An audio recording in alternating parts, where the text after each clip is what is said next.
Good evening, and welcome to SHU TV's annual Election Night broadcast. I'm Nathaniel Bickman, a senior at Seton Hall University and CEO of Firelog VPN, and I'm honored to be your host this evening. Tonight, we come together for one of the most important traditions in any democracy, Election Night. It is a time when citizens across the nation make their voices heard, shaping not only policies, but the direction of our shared future. Throughout tonight's broadcast, we will be joined by a panel of guests who will share their insights on key issues, voter sentiment, and the results as they unfold. Our guests will be speaking from both their own personal perspectives and from the viewpoints of voters and candidates they represent or support. This will provide a fuller picture of what is driving the election.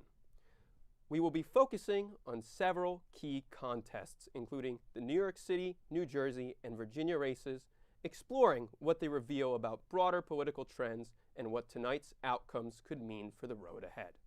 Before we begin, I would like to make a very important disclaimer.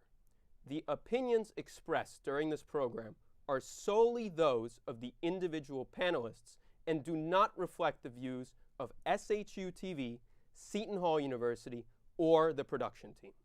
As we move through tonight's discussions, let's remember that while we may not always agree, our relationships and respect for one another must always come before politics. Disagreement is a cornerstone of democracy, but hostility, disrespect, or political violence have no place in it. This evening is about civic engagement, understanding, and community. Whether you are watching from campus or from home, thank you for being part of this democratic tradition. Once again, I'm Nathaniel Bickman, and it is my pleasure to welcome you to SHU TV's annual Election Night broadcast, where civil discourse and shared purpose take center stage. Let's get started.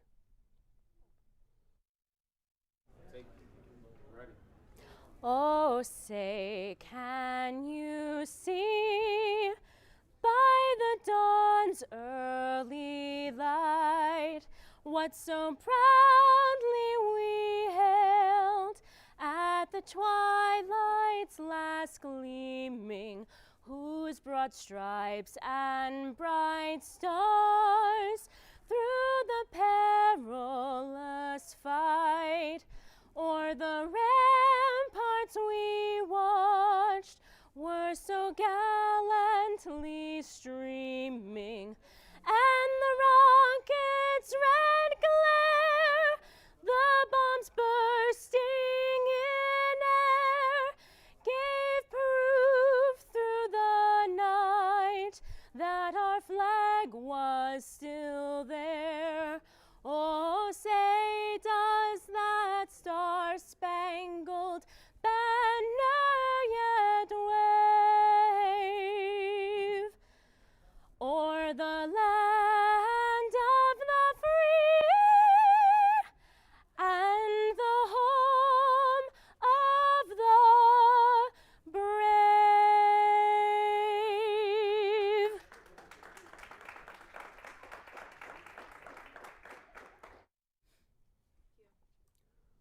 Welcome back to SHU TV's Election Night coverage. To begin tonight's coverage, we will start broad with a look at the state of the nation. Across the country, voters are weighing in during a politically charged atmosphere.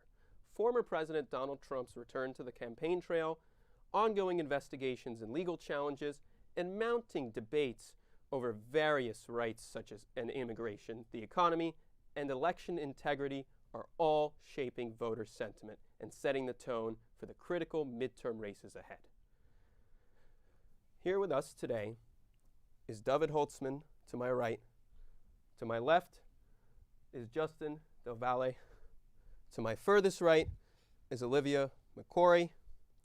And to my furthest left, we have Ivan Malay Villas. There we go. It's close enough. I think We got it. No, but I tried. I want to say it's an absolute pleasure to have you on, and the three of you, especially plus Nathaniel goes without saying. We're selected for this show specifically because you're bright, you're intelligent, you're articulate. You're also passionate about the values that matter to the United States, that matter to our country. We wanted to represent both sides today. The two of us on the right, I think we should each go around and introduce ourselves. I'm David Holtzman. I'm the policy chairman at the New York Young Republican Club. You want to introduce yourself? My name is Olivia McCory, and I'm the president of Turning Point USA here at Seton Hall. And we'll hand it over in a second. America is increasingly going in two different directions. Conservatives, Republicans have one vision for the country. Democrats, liberals, or progressives, socialists, Marxists maybe, have another maybe. vision for the United States. And I thought that having all of us together to talk about it civilly and with respect, and what I respect most about you is that we can have these great conversations. I'm looking forward to a great night with you guys. Yeah, thank you, David, for having us on here. Nathaniel, thank you so much for moderating. And Campus Nightly, we are honored to be here. I know I can say that I'm honored to be here. My name is Justin Del Valle, and I am a writer, and I am a collegian Democrat. Proud one at that. Maybe not so much lately, but we'll get into that. Let me introduce you to my dear friend, Ivan. Ivan, please. Hi, my name is Ivan Malave Vivas. I'm a Venezuelan-American activist and musician. I'm a member of BLM Patterson, and I'm a non-affiliated independent voter who voted for Mikey Sherrill. By the way, if you guys have not heard Ivan's music, so I recently found out that you go out on the green and play guitar. Oh, yeah. Yeah. Oh, But yeah. you've got stuff online too, and it's good. There you go. Oh, thank you. What did you listen to? I don't even... It was a 2021 album. Oh, yeah, we all fall down. Yes, that was the name of it, and that was that. good.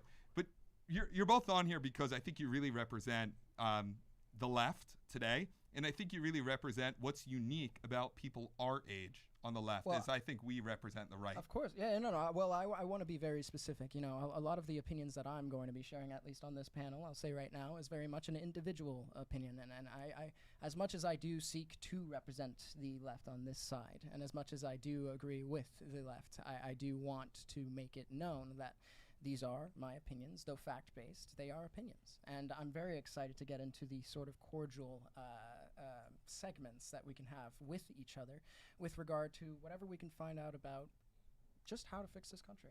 And I think it does need to be fixed. And Ivan, if you have any few words to say to introduce yourself, because what a resume, might I add. And yeah, we play music on the green, the campus green. You play as well. Well, He's I the lead singer of the band. Let's go.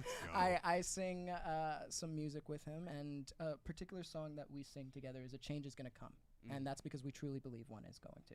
I did want to point out something that I really enjoyed that you did say is that, you know, we are the next generation of people that are going to be changing That's America. right. Conservatives, Yeah. you know, Republicans, liberals, Democrats. Yeah. We as a college-aged group of people, we as college kids, we as young Americans and young voters are going to be the change that we see in America. And I think that the biggest thing that we need is discussions like this, Yeah. is cordial discussion like And this. disagreement. Healthy disagreement, respectful disagreement, and an ability to see one point of view, another point of view. Absolutely. You know what makes our show tonight better than every one of the network Tell me, shows? David. Because tell me, everyone please. is so damn beautiful here. Oh. That is true. That That's was true. a couple of good-looking guys. Especially our great production team who are going to put up with our opinions. Guys, I love you in the next room. We have to say yes to that. What It'll makes be a us long one. better is if you turn into any one of the major networks, and I mean CNN, Fox, both sides, MSNBC, you're going to hear one opinion. And there's going to be like CNN is going to have a nominal conservative who's going to be like, you know, have a nice punchable face, metaphorically.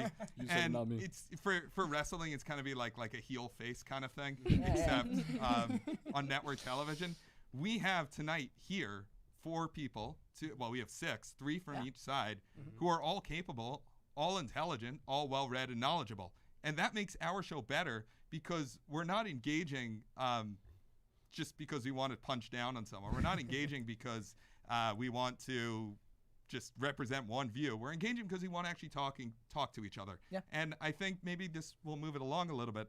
As we get to this point in American history, maybe the only way we get out of it is by actually talking Hey, to how each about other. that? Very Who knew that was the Absolutely. answer? Absolutely. I just want to jump in here too. Thank you guys all for being here. Aw. I greatly appreciate it.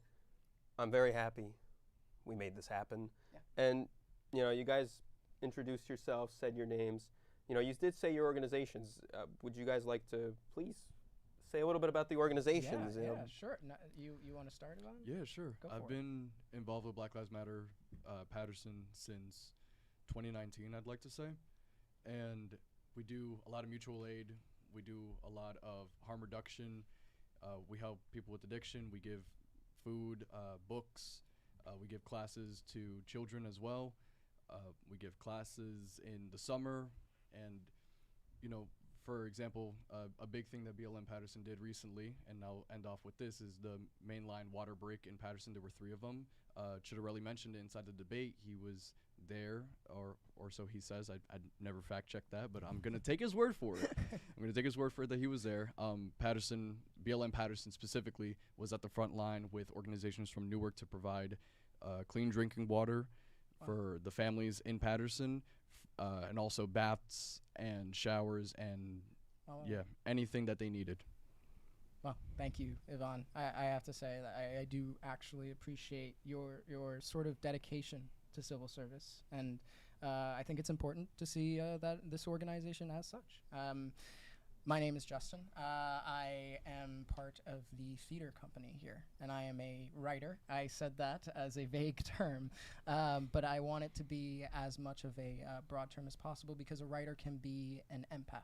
A writer can be knowledgeable in history. A writer can be knowledgeable in his passions and his philosophies. And what I would like to sort of give off within this sort of segment, this sort of talk back, is the fact that, there can be facts, and there are facts, and there can be feelings, and there also can be a recognition to the fact, and I'll end with this, that there's more to the number of a person. Because we talk about the numbers, we talk about how there are thousands who are probably starving, there are millions who are homeless, there are vast majority of numbers, but I want the audience to remember that one number, because there is one life, and as long as I'm living mine, I'll make sure that I'll write it out clear and plain for everybody here. Well, my name is Olivia McCory. I stated I am the president of Turning Point here at Seton Hall. I'm working with a wonderful group of people to bring the organization back to campus. The organization, I think, fizzled out a little bit in 2023 when I got here as a freshman. I'm a junior now. And we've been working with an amazing field representative to really bring civil discourse and conversation and dialogue back to our campus. And a big part of our founder, Charlie Kirk's mission was based on talking. And he had said that bad things happen when people stop talking. And I think that that's the biggest thing, not only for me as a Catholic, but as a woman, to be bringing this kind of conversation to our campus and being able to have the disagreements, have the debates, but to really focus on, what is it that we need as a campus? What is it that our culture on this campus needs in terms of how we talk about these kinds of issues that matter? Yeah. Wow. Well said. Well said. Rest in peace, Charlie. After God bless his soul. After Charlie was killed, said 1 million new Charlie Kirks were created, and I'm very proud to have one next to me on the panel tonight. I really appreciate that. Thank you. I'm David Holtzman. I'm policy chairman, and I'm a governor at the New York Young Republican Club. The New York Young Republican Club is the de facto political opposition in New York City. Tonight's going to be a very dark night for New York City. I think we know what's going to happen. I'm not going to mention any names yet. But if you're around the New York City area, if you're in New York, if you're in New Jersey, if you're driving distance from Manhattan, consider joining us. Consider joining the club for a nominal token price of $75 a year.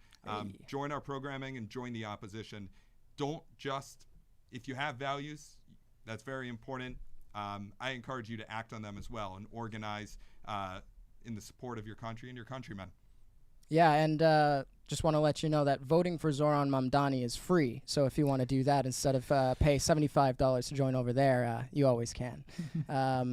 Well, it may be free, but you pay a price in other ways, which I think we're going We're to gonna get get to. Am I right? We're going to get into it. It's kind of like the cheese in a mousetrap. Oh, yeah? The cheese is free, but you're going to get slammed, and it's really going to be painful. Wonder who the I'm mice lactose are. intolerant. Oh, there we go. Hey. So- Yes. You stay. Are there lactose intolerant mice? Oh wow, That's a this is- really this good is question. I suppose if the forget mouse the is a election. glutton for punishment, it's gonna go after it anyway. That's a really good question. I have no There you clue. go. There you go. Don't you find it weird how people could just have allergies? Like one day your body just wakes up and it's just decides that this mix of This is a chemicals is not podcast, good for you. So I went to the allergist for my seasonal allergies, and I was told they were caused by climate change. Wow. And Climate Hey, change look at isn't that. real. What do you mean? I walked out. There's and no Earth. Earth is not real. Well, it's a question of whether it's round or whether it's flat. I think it's it's a donut. What? It's a donut. You think the Earth's a donut? That's a Yeah. I nice go hole. more of a dome.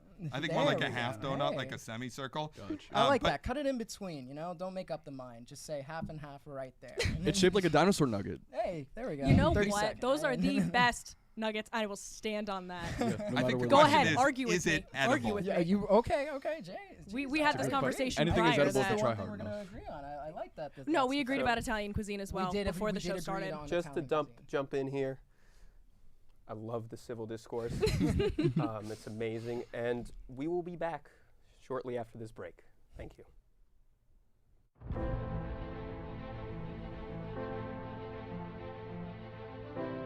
For all, forever. A promise that began 170 years ago and still guides us today. A legacy of knowledge, faith, and transformation, born of vision, built on community. We are one university with one mission: to create an immensity of future good, as Mother Seton once hoped, to prepare minds, to open doors, to lead with compassion. This is Seton Hall. Driven by purpose, united by faith, reason, and possibility. And now, a campaign to elevate every Setonian, for all, forever. A historic goal to touch every corner of our university and every member of our community. We prepare leaders through scholarship. We enrich education through immersive experience and global reach. We strengthen our cornerstones with academic excellence, research, and faith. Because every gift touches every student, today and for generations to come. For opportunity, for discovery, for community. Join us in shaping the next 170 years. For all, forever. A campaign for a greater Seton Hall. Welcome back to SHU TV's election night coverage. Next, we will turn over to what the numbers are telling us. Joining us here is Joshua Yu, and he will help us break down some of the latest data from key races, including trends we are seeing in New York, New Jersey, Virginia, and what those vote numbers might signal about voter priorities and momentum heading into the next election cycle. Josh, thank you for being here with us. It's been a pleasure. And you are a member of the TPUSA here at Seton Hall University. And if there's anything else you'd love to say about yourself, Yeah, please do. so I as soon as I heard about the death of Charlie Kirk, I was actually going to try to start a chapter of my own, and I found out that there was already one being, kind of in the making. So I reached out to Liv, who was just here earlier, and yeah, now we're doing this. I do compete in other campus activities such as debate and Model UN. I quite frankly don't necessarily represent their values, but it's something I love to do and would love to shout them out. That's amazing.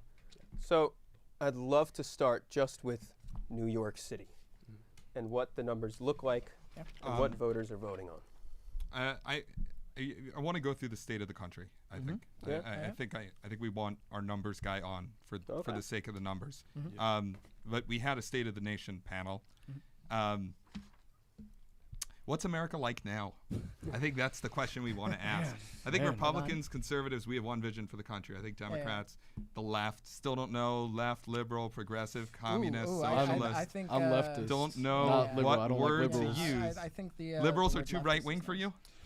Yeah. So this is kind of what I mean, right? So if you say liberals are too right wing for you, you're very different, and your views are very different than traditional Democrats, I would say. Yeah. Well, Well, I'm not a Democrat. But there you go. So tell us a little bit about your perspective. I think that when you look historically speaking, I always like to make this joke that Bill Clinton was the best Republican president that this country has ever seen. I think that we're all candidates, whether on either side of the aisle, are bought out by AIPAC, they're bought out by big pharma, big corporations, and very, very little of them actually fight for the people that they say that they are going to fight for. I like how you immediately jump out at AIPAC. I think we Yeah. should hold off on that for a little bit while, but we'll get that. I like Okay, how you super immediately PACs. jump on number Yeah, one. Super yeah, PACs. super Sure, we can go with super PACs. But here's the thing. The way I see things, Democrats are not really representing Americans.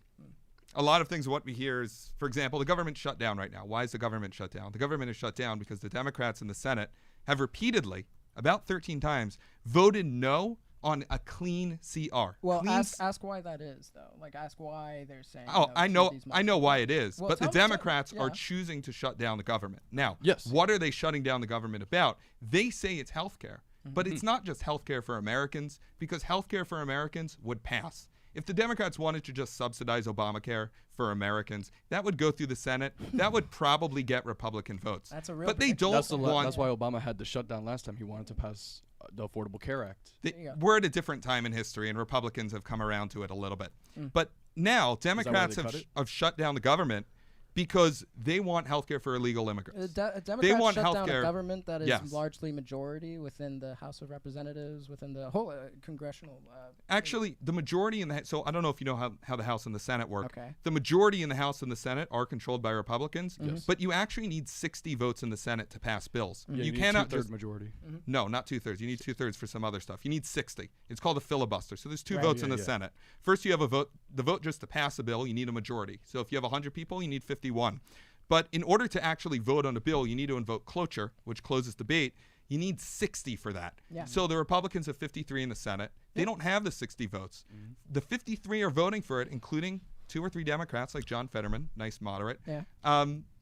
The Democrats are not helping the Republicans hit that 60 mark, and that's why the government shut down. Well, Trump said in 2013, we have to negotiate. President has to negotiate. He said he ran as a deal maker. He ran as a company man.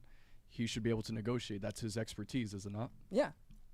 And the idea of this negotiation, the idea of what's happening with this shutdown right now is the fact that the Republicans are not doing their job. And you're going to say the Not same- doing their Yeah, job. you're The gonna say Democrats you're are the gonna say ones same who have thing. voted. You're gonna say the No, same thing the about Senates are in Mm-hmm. Washington, D.C. every single day. Where have the Republicans been? Where are they? In Washington, D.C. every day. No, You just they've said been the on Senate. vacation. It's They actually, have called they're not in there. you're talking about the House. Yeah. The House is not there because the 60 vote threshold is only in the Senate and it's not in the House. Right. And until the Democrats in the Senate get around to, I don't know, keeping the government open, the House is not going to be there. I think Is closing the government down under any circumstances, would you believe that that is something that is unreasonable to do? If you were closing it down for Americans, I would say that's great. But Democrats are not Is it closing not it for down Americans? for What is no. it? Who It is is it? not for 7.8 Americans. It's for million illegal immigrants. It's Americans to lost keep health You mean healthcare. undocumented Yeah, immigrants? undocumented immigrants. Right. Undocumented immigrants can't apply for health care. They can. They cannot. They can get Obamacare. They're They not can. eligible. No, they are eligible. That's 100% fact. You're welcome to fact Can we check fact that. check that? They, Yeah, yeah, let's fact check They it. are eligible, and I've done my research on this.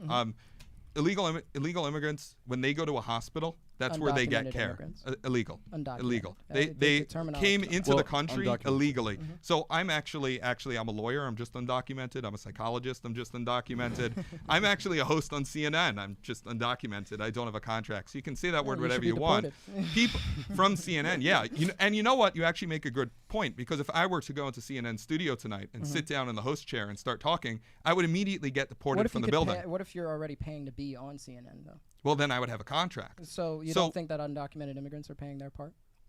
So there are rules, right? Countries run on rules. We call them laws. Now, laws are set up very in interesting order within the for rundown of countries to government. run properly. So Democrats don't believe in laws. This is just a thing that Democrats have. And Democrats have decided that the entire corpus of immigration law in the United States doesn't exist. So Democrats don't believe in laws, but you have a president that's disagreeing with every single constitutional amendment right now. I mean, there's Every Disagreeing single with one, federal- like maybe not every disagreeing with single. I'm federal gonna say, judges. disagreeing with federal judges. The Not own- his own applying. Republicans are disagreeing with him, and he just says that they're, against him. anytime they make a minor disagreement, maybe on the bill, maybe they don't want the debt ceiling to be raised, that's when he immediately says you're a traitor. But let's So- go to the original question that you were Why don't you- asking. yeah. What you think we think of the country right now? I will tell you plain what we think of the country right now, and it's exactly exactly has to do with the shutdown. It exactly has to do with the immigration. It is a sad time for the country right now. It is a time of divisiveness. It is a time of violence. Okay, and let me tell you something. Okay, Charlie Kirk, that should never have happened. I agree. That should never have happened. And the political violence that happened to those two other Democrats, that should never have happened. There should be no political violence whatsoever. But the fact of the matter is that we are in a trying time, a time when there are so many passionate souls with so many different opinions and so many extremities within the White House. Now, there's a spewing rhetoric, Now- and it's detrimental towards the people. Now, I think you want to talk about the violence issue in our country. Go for it, yeah. We're going to have a lot to talk about this tonight. Okay. And we've got 2 minutes left in the segment, so I think we should hold that for when we have Okay. a longer Of course, panel time discussion. But for the vision of the country, people, at least conservatives, increasingly believe that Democrats don't represent the people. They represent this interest and that interest, but they're not really interested in representing Americans. I'd argue. Yeah. Yeah. You're right. So you're saying that the Democrats are not interested in representing Well, Americans. we're saying there are certain Democratic leaderships that are faltering. I'd say the majority of Democrats don't really fight for the people, but I'd also argue the same for Republicans, and I'd say there are less Republicans fighting for the people of this country than there are Democrats. We can agree on Lindsey Graham. That was Whoa. supposed to be a laugh line. That was supposed to be a laugh line. I think we probably agree we on were Lindsey getting Graham. deep into the seriousness of it. I was very focused. We're allowed to tell Yeah, jokes. you're right, too. you're right. We are allowed I'm to all tell for it. jokes. But I do want to sort of digress to that point. We have lost a lot of faith in the Democratic leadership that's been happening right now, and I'll make this a quick point so that you can get some points across. That's why we're excited about new youthful Democratic candidates like Zoran Mamdani. And I would say this as well. Well, we'll get into Zoran. Yeah, we will. Republicans of today are not the Republicans of 50 years Oh, ago. that The is very Republicans true. No, on they're this MAGA program Republicans, yeah. are Probably not. not even the same ones from 10 years ago, too. No. Actually, no, 15 years ago. I'll There say you go. 15. 10 was Donald Trump. It's been Yeah. 10 years. 2015, he came down that escalator, and What an America era. was forever changed for the better. Should have It's stopped never then. been the same. It should have stopped then, I think. Now we If are at a if the time. escalator stopped, he would have been pissed. You think Yeah. somebody sabotaged that escalator at the UN? Yeah. It's I think possible. I do, it was his but wife. he could have just walked up. And this is the problem with Democrat sabotage. We're talking about violence, right? It's even simple things like sabotaging the escalator at the United Nations building. That's a real problem. So just to jump in here again, we will be right back right after this ad. Thank you all for joining us again here. Thank you.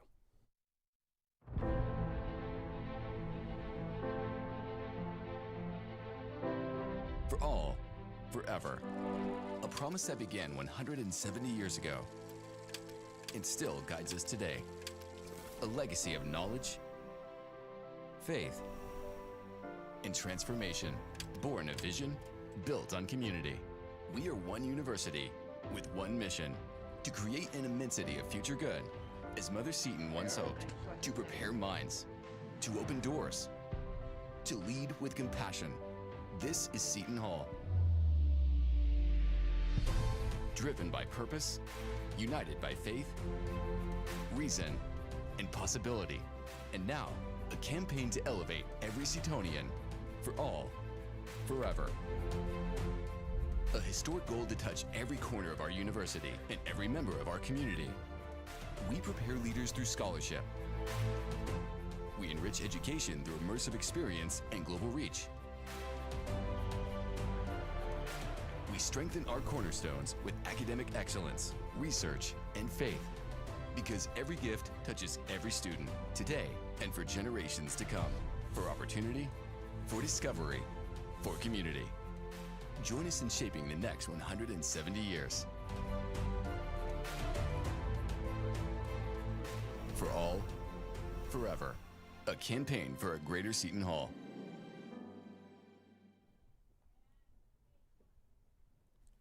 Welcome back to SHU TV's election night coverage. We will now start with Joshua Bergstein, our polling expert. Thank you very much for being here and please walk us through the numbers about all of the 3 races that we're going to be discussing tonight. New York City, New Jersey, and Virginia. Thank you for having me, Nathaniel. And yeah, let's get right into it. New York City, my home city, to be honest, and for full disclosure, has I would say, a pretty interesting race in that people have interest at all. New York City is not a city that's known for having competitive races, and quite frankly, this race isn't expected to be competitive. But there's some talk, at least this time, to talk about. There's at least a grain of competition here. Zohran Mamdani, the Democratic nominee, is very likely to win, but not guaranteed because his opponent, Andrew Cuomo, has some, shall we say, Controversies? Controversies? I Yeah. want to say also, first of all, it's great Yeah. to have you on the show. You're sitting on my right, but I don't want our audience to confuse you for a right-wing analyst or activist. This was originally supposed we were supposed to have one on each, and then Well, he's wearing Joshua. a purple tie. Yes. I think let's point towards the tie. Yeah. You know? Yes, Let's the look at colors. independent tie, the independent There you attire. go. Joshua's our independent. Right. That's So beautiful. I love that. let's go into the numbers. Do we all agree Zohran's going to win? Yeah. Yeah. Do we all agree I Zohran's going to don't- win? We'll see. We'll see. I want him to win, but we saw with the election in Buffalo that we never know. Yeah, understandably. Things can happen out of shock and surprise. I think Zohran is likely to win just by the numbers alone and just by the love that he gets in New York City, but we're just going to have to see tonight. What's significant, and Josh, I want you to comment on this. What's significant is the fact that Cuomo closed that gap quite quickly, might I add. And although impressive, I mean, Zohran Mamdani, the campaign that he's been running, the social media aspects, the Policy grassroots policy I- first, I don't- the grassroots politics of knocking door to door and going to the individual. Now, that's something that is relatively beautiful within Democratic vision. But I want to know, how do you feel about that tightened gap we've seen within this week? It's Josh is the analyst, so less feel questions. Well, I'm Um, just curious. Well, I'm I just could at curious. least If no, he's I looking at the think you can numbers. answer. I don't know if the gap has tightened all that much. It's something that we're talking about it because usually Democrats in New York City in general elections they win these mayoral races by 30, 40 points.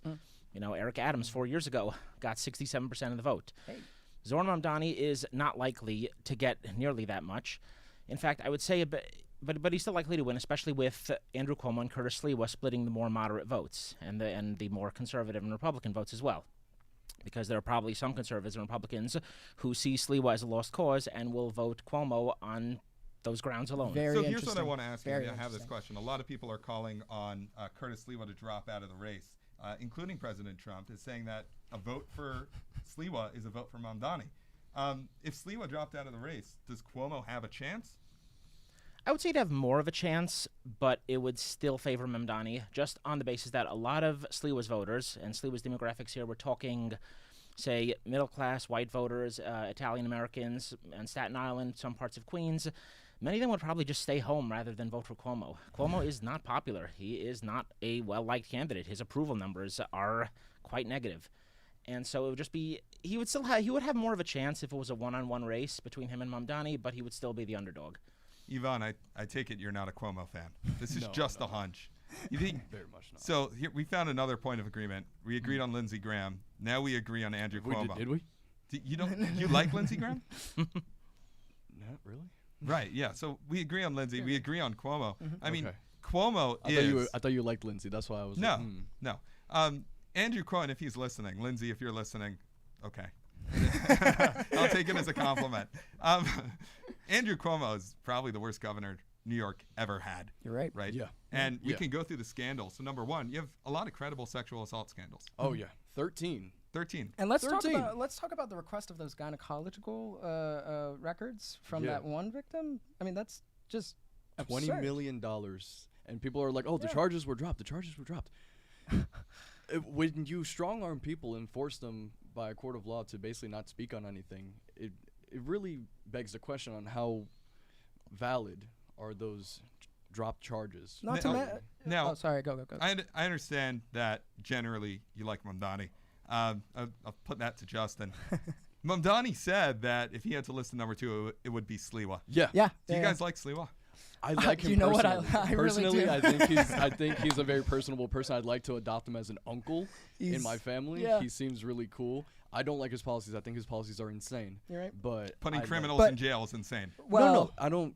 Putting criminals in jail is not insane because that's what jail is for. What I'm saying is that he wants a heavily policed, heavily surveilled state, and I thought the Republicans agreed that they don't want heavy surveillance. They want to be left alone by the government, not completely policed at every moment. And I That also was want until to. they I also shot want to Donald point. Trump, but Well, yes. I also want to point something out to this fact is the fact that Sliwa actually seems like a turnaround guy. He seems like the guy that you could sit down and he'd tell you about how he got shot in the back 5 times in the back of a taxi. He saw the In Ninja Turtles. 1992. He saw the And- Ninja Turtles. He had and pizza with the, them. The, the, Like, it's significance, beautiful. the significance of this is exactly, again, the democratic vision of this country. People who are more towards personable attitudes. People who are able to say the truth.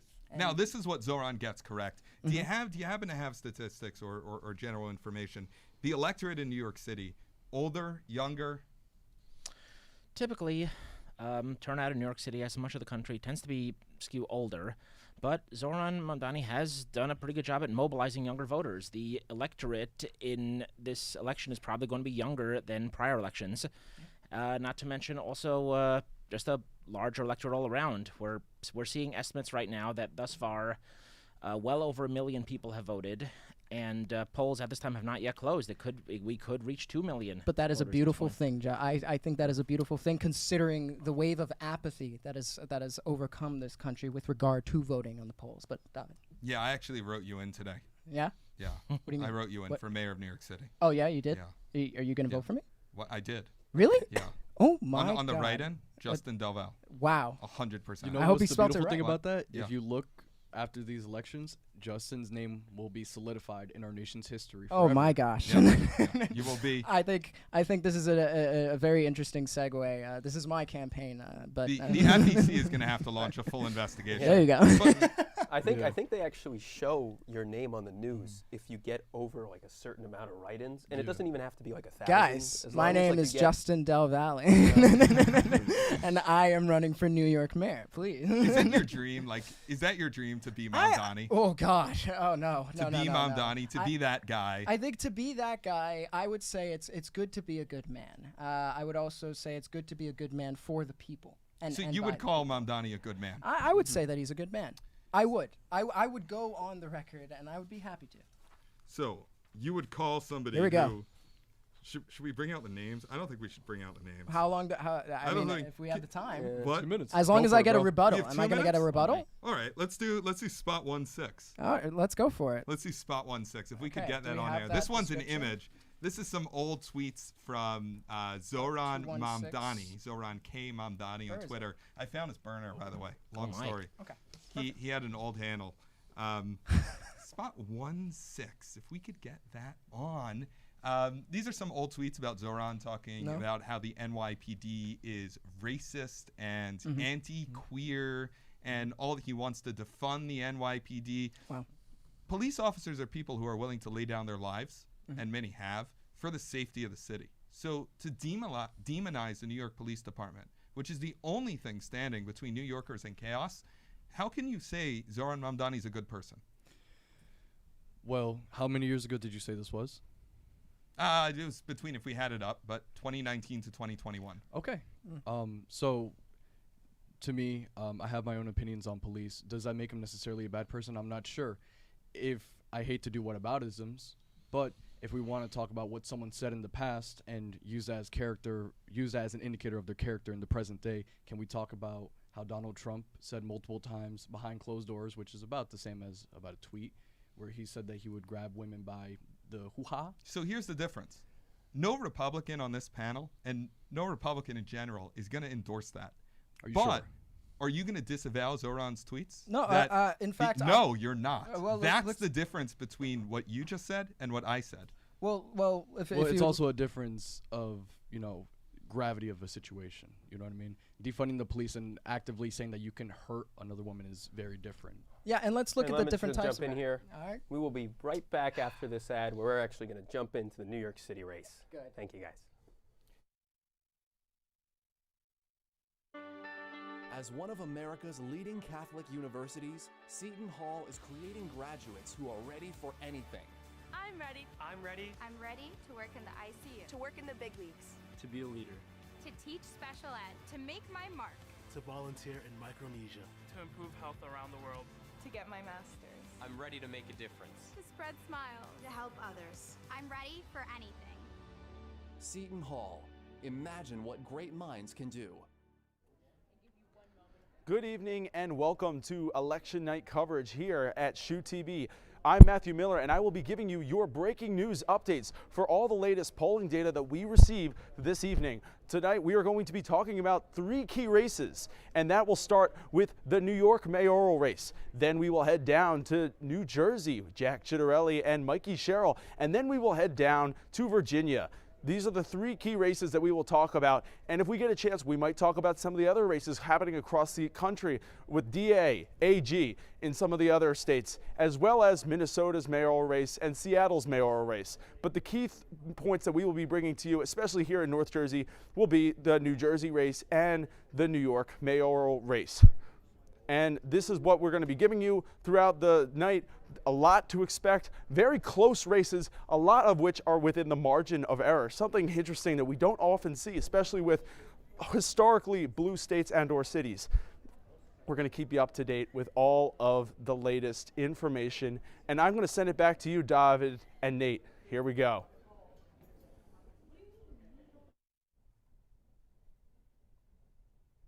Welcome back to SHU TV's election night coverage. Now we turn to one of the most heated races of the night, the New York City mayoral race. Progressive candidate Zohran Mamdani is shaking up the field with his push for rent freezes, fare free transit, and higher taxes on the wealthy, drawing criticism over experience and fiscal impact. Meanwhile, Andrew Cuomo seeks redemption amid past scandals, and Curtis Sliwa, known for his trademark red beret and tough on crime stance, is centering his campaign on public safety, making this one of the most controversial races of the election. Justin, would you take us away here? Yeah, so guys, let's look at the numbers here. Mamdani has been ahead a lot, but I really want to get into the fact that there are going to be a lot of things said during this segment about Mamdani. And I want one thing to be made clear. He is not a communist. He has said time and time again that he's a democratic socialist. So here's where we Can I actually weigh in? Hold on, Here's where we cut you off. hold on. Hold on, right? Okay. Yeah, hold on. Here's where we cut you off. Okay. Right, Democrat socialists, they're discount Bolsheviks. Oh, Democrat wow. socialists, So you're correct. MLK was a discount Martin Bolshevik? Luther King Jr. was a discount I don't know Bolshevik. how he identified or didn't identify. He identified as a democratic socialist. Democratic socialists are not Lenin. They're not Stalin. We probably agree on that. Do you guys like Stalin, by the way? No. Whoa. Great. Okay. I just wanted to make sure we're on the same page. I'm not quoting Mal They're in not, this segment. they're not please. Lenin. They're not Stalin. But they're the people that Lenin and Stalin eat alive. Well, I want to explain to you something, okay? We're saying that Martin Luther King Jr. was a democratic socialist because he was one, and we're saying, I want to share a quote, that you can call it democracy, you could call it democratic socialism, but there must be a better way to distribute God's wealth amongst God's children in Okay, this so the country. redistribution of wealth. Yes. Right. You guys support that? Yes. Fine. You think Zohran supports that? Yeah. Well, I mean, we're looking Now, at Zohran free has- we're looking at the city-sponsored grocery stores. Zohran- We're looking at a new transportation system that'll be sort of. So this is what Off of Democrats the- off do. of There's the something weight called of Amat the- and Bailey. Now, Amat and Bailey is where Democrats say, And Republicans will hey, interrupt I support whenever they one get the thing. chance, I whenever support they this get the thing chance. called socialism, and that's just buses and this. But then It's not just you have that. videos of Zohran. It's not just that. Mm-hmm, It's called Amat and Bailey. Zohran Mamdani is on video, and I would play the video if we could. Uh-huh. Saying that we need to seize the means of production. That's communism. That's not socialism. That's not democratic socialism. I think if you can wanna- play your MLK game. Zohran wants to seize the means of MLK production. game. That makes him a communist. And you got, first of all, you support him. Second of all, you want him to be mayor of New York City. Well, we don't only just to support. cut you off here, sorry, Okay. Justin. Could you more so explain the comment on the Yes. the MLK game you had just said? The MLK, right. Yeah, You're I think that's an deflecting. interesting. So No, that's not you're- it deflecting. is That's deflecting. No, that is explaining a philosophy and someone who who believed in that philosophy and who took that philosophy to make change And within Mamdani a directly system. quoted him when asked on So air. right, is a this is quote what from you're Mamdani using the and MLK. reputation of Martin Luther King Jr. No, in I am order using to a deflect quote from from Mamdani. Martin Luther Now, No, I just Martin think that you're Luther King miseducated Jr. on what a democratic socialist is, and I want to, Okay. as a teacher, use examples that appeal to your schema to understand what a hear it. democratic So Let's hear it. you Let's hear it. believe seizing the means of production is a good idea. Well, this we've is something you asked believe. and answered. Asked and answered. I really want to hear Would- what you have to would- say about what you. Can Is I that answer his something question? that you would Okay, go ahead. disavow? I think that seizing the means of production, I think, is one of the many ways that can be considered to redistribute the wealth. I don't know if that's the answer. I can't tell you. I'm not an economist. But Zoran believes that. That's what I'm saying. If Zoran was truly a communist, he'd believe in a classless, stateless, moneyless society, and he would not be a Muslim. Muslims cannot be communists. That's not true. It is true. That's actually not true. There are Let a lot him- let of him famous explain, let him Muslims explain. who were communists. So for No, example, they were socialists. Saeed Qutb, They- right? that- He was the founder of the Marxist Islamist Alliance, and he was basically the intellectual forefather for most of modern Islamism. Marxism- Yasser Arafat, another famous Marxist Islamist. Yes, I understand. Communism is an atheist philosophy, and Islam is a religion. But there are a lot of people, including Zoran, including Yasser Arafat, who believe in the fusion of Marxism and Islamism. Do you think that Marxism and communism is the same thing? Well, actually, here's a better question. Has there ever been a communist nation ever on this earth in America, in human history? Has there ever been a communist nation? Yeah, there are plenty. There's Cuba. There's Nope, Soviet nope, Union. They are nope. not That is communists. not a communist. None of those are So communists. this is the game No. Democrats Come will on. play. They'll say No, there was Democrats, never... Democrats would not even go as far Thi- as we are. Democrats Alright, would this just is straight up left. say that communism is This bad. is the game the left plays. They'll say there was never a real communist country because there was never a classless, It's factually stateless true. society. Exactly. And right, I know you would say this, and the fact is that that's impossible. And you guys keep trying anyway and failing. And that's how you get guys. 30 guys. I never million- said I was a communist. Not you. I mean, I'm in just general, I'm just that's trying to get your correct. Thank you for definition pointing straight that out. because Yes. I'm a history teacher. I'm Now- trying to get your definition straight. Now, that's how you get 30 million people dead in Russian gulags. That's how you get 60 No, million you get people 30 Okay, million how many people people died dead under from a capitalism? Do dictatorship. you want to pull up those numbers as How well? many people lived under capitalism? How many people lived under communism? How- The- I'm not defending communism, but I'm also not You defending cannot capitalism. point We to need a capitalist state with mass people, with where 5 million people will starve to death, like they did in the Holodomor I don't in know. Ukraine. It sounds like a both. lot Would you of people consider are China starving to be now. communist? I would think that China tried under Mao, and it ended up in the deaths of 60 million people. Okay. And yet the left Tragic. keeps trying. And They just to- try with Tragic. Zoran, and they are. It's we're tragic gonna that, see that what's you're. gonna I'd like to no, jump I don't like in that New you're York City. attaching that Well, rhetoric. I'd like to towards jump this in here campaign. quickly. Since, we can't really, or rather, I should say, everybody's having a different definition of communism here. Could you define it for the rest of the panel, what you believe? No, I the think definition we is? agree. I think we agree. It's a classless, stateless thing. moneyless society. Here's the thing: it's impossible. Exactly. And you may Yeah, try you're to right. get. No, I We agree. It is We impossible. Don't like communism. So socialists are people who try to get to that No. classless. It's not that I, stateless it's not state that I and don't like fail. communism. I don't think All right, it's so possible. how and I about think we that any actually get attempt would to lead the, a lot. the policy issues that Zoran Mamdani is actually proposing? I would say Zoran Mamdani is more of a tax and spend Democrat. He wants to raise taxes and spend the more. rich. Well, he wants to raise On the- taxes, on- yes, on on the the rich. rich, on Yeah, the but on that's the, important. How much to every the year? state. what? How much does he want Yeah, to so he wants a 2% raise in taxes for people earning above $1 million, right? Which would and be then he how- has how a much? he has That would a couple How $1,000? much would that be? Like He wants to- 2% out of. and he wants to raise taxes, the corporate tax rate. So that's basically. I'm just trying to just lay out what he actually believes. He's a tax and spend Democrat. He wants to increase taxes and increase government spending. Yes. Yeah, but not on everybody, right? Just the rich. Now, here's Okay. you say just the rich, right? Yeah. And I don't understand where the left comes from that they feel entitled to other people's wealth, right? I work. I don't right? know where the I have a wealth comes job. from, where I they pay- don't feel entitled to other excuse me, people's wealth. I Right, pay go for it. Thank you. I pay thousands of dollars in taxes, and somehow people will come along who don't work, who want state-run grocery stores, and they want free food, and they want all of these benefits, and they want to Like use every my other first world country. and they want to use my money to pay for it. They want to use the money that I earn with my labor, which Ivan? you're not entitled to, in order to pay for these programs. I respect that. Can I jump in? Go for it. I'm of the belief that, and I fully believe this, and I will put this on record.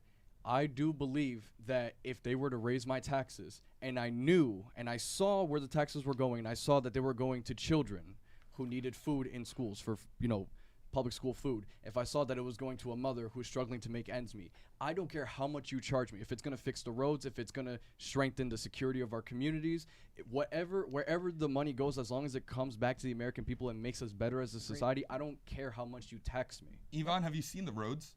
Yeah, they're no, pretty no, bad. No, but that's so why when that water no. main line broke in Patterson, Yeah, right? Was it BLM Patterson that went out there, or was it the BLM government? BLM Patterson. So the government, where were our tax dollars? No, I don't know. Going to build wind farms off the coast of New Jersey that raise electricity prices for all of our residents. What you're assuming is that I support the way the current administration is running everything. I don't support the way the Democrats run everything. That's why I'm an independent. I don't like the Democrats. Let me get that straight. And I don't think that they run our infrastructure well enough. I don't think Republicans do it well either. But however, you believe which is why we should be giving them more money. No, I think that we can't just give up.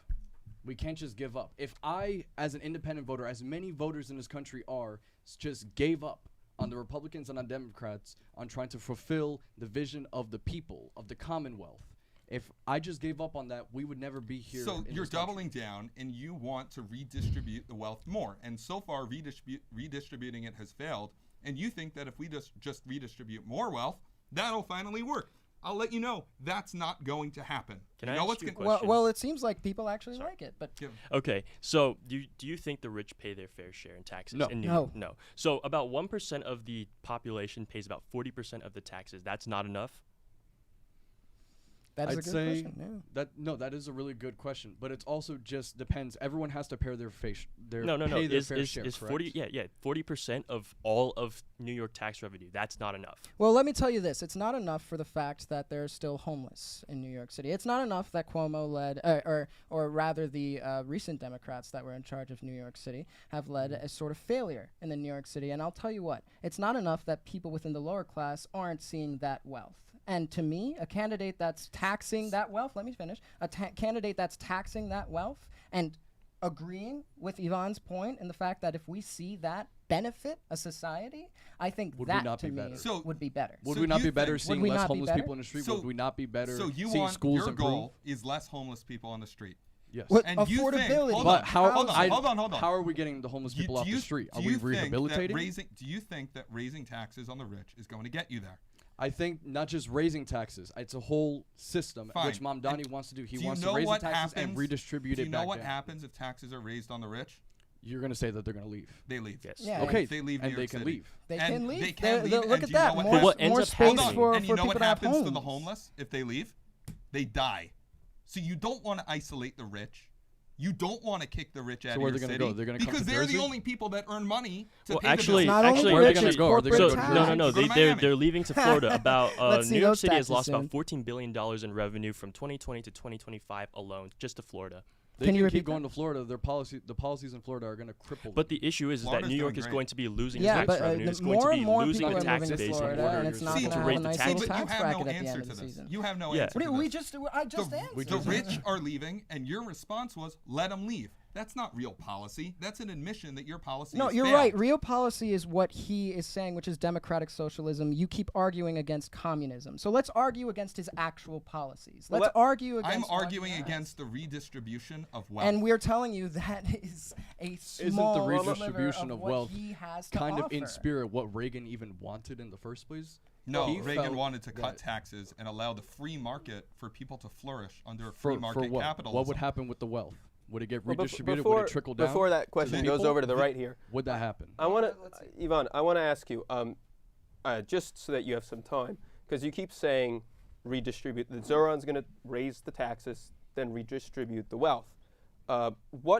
How is he going to redistribute the wealth? I feel What like when are a his lot of methods? people, I feel like when a lot of people believe, I don't need that. Thank you. I appreciate of you. course, of course. When people think of redistribution of wealth, they think that a check is going to come right at their door. No, you have to earn it. And how are they going to earn it? They're going to make the buses better.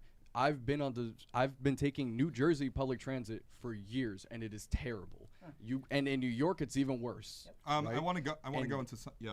If people are safer in their cities, if they aren't worrying about where they're going to get their next meal, if people are getting help with their addiction, if people don't have to live in fear every single day, and if people can go to work reliably and not have to worry about if they have enough money to get to the bus, because I know I've been in that same struggle as well. I feel like we'd be better as a society, and more people would be motivated to go to work and keep generating wealth for our society. I very much respect your views, and I think we're going to find out over the next 4 years in New York. I want to go through some results. It's 7 o'clock. Polls have closed in Virginia, and we're starting to get some exit polls.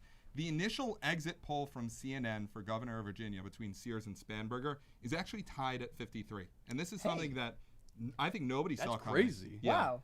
I thought that Abigail Spanberger is going to run away with the race in Virginia. So this is a bit of a shock from CNN. Still early. I'm sorry. No, I'm looking at the wrong numbers. I am looking at the wrong numbers. It's tied among men. Women are going Spanberger 61-37. There we go. The wrong numbers. So we have some results. With the first results with 0% in. Sears has 66%. Spanberger has 34%.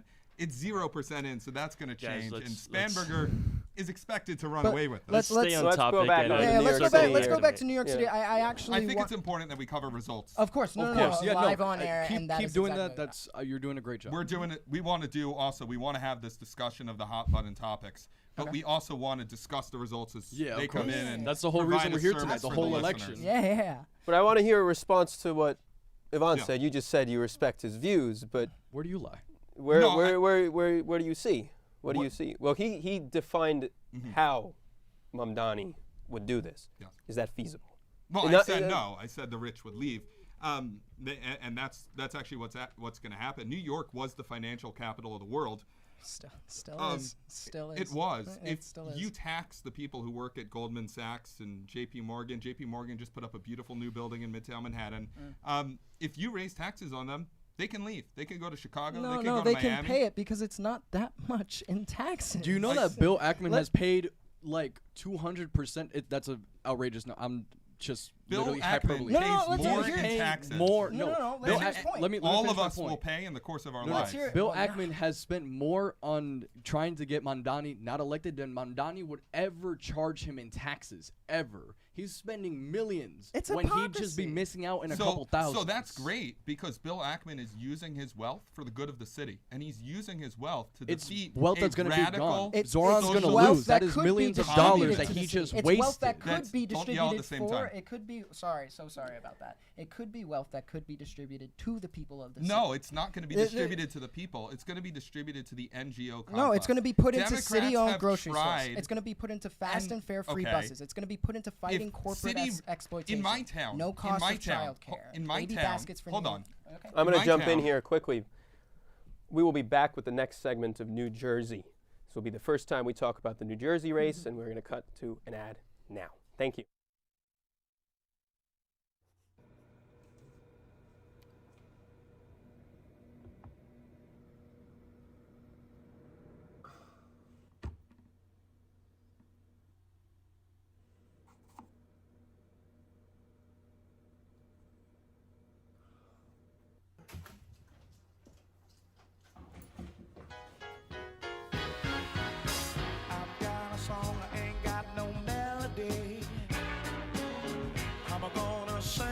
My friends, when I go round in circles, when they fly high like a bird up in the sky, when they go round in circles, when they fly high like a bird up in the sky. Ooh.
Welcome back to SHU TV's election night coverage. Next, we turn to the New Jersey gubernatorial race, where the matchup between Democrat Mickey Sherrill and Republican Jack Ciattarelli has grown increasingly intense. Sherrill, a former Navy pilot and congresswoman, is running on lowering costs, while Ciattarelli is making his third bid for governor, backed by strong conservative support and a focus on tax reform.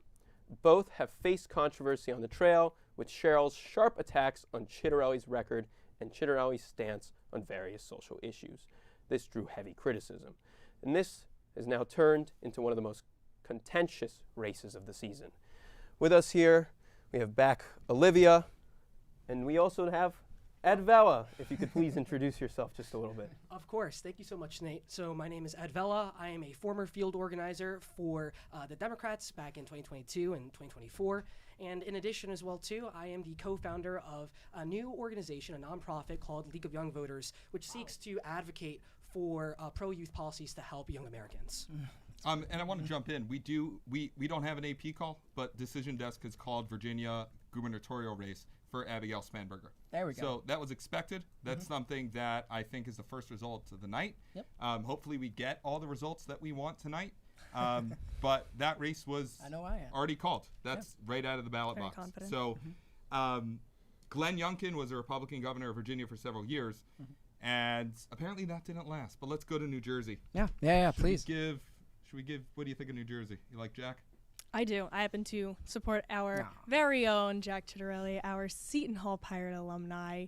He has his Bachelor's of Science in Accounting from here and his MBA, and he got to walk at his graduation. Oh, wow. We're going right into it. Okay, let's go right into it. I would love nothing more. In case it wasn't clear, that's because Mikey Sherrill was not allowed to walk.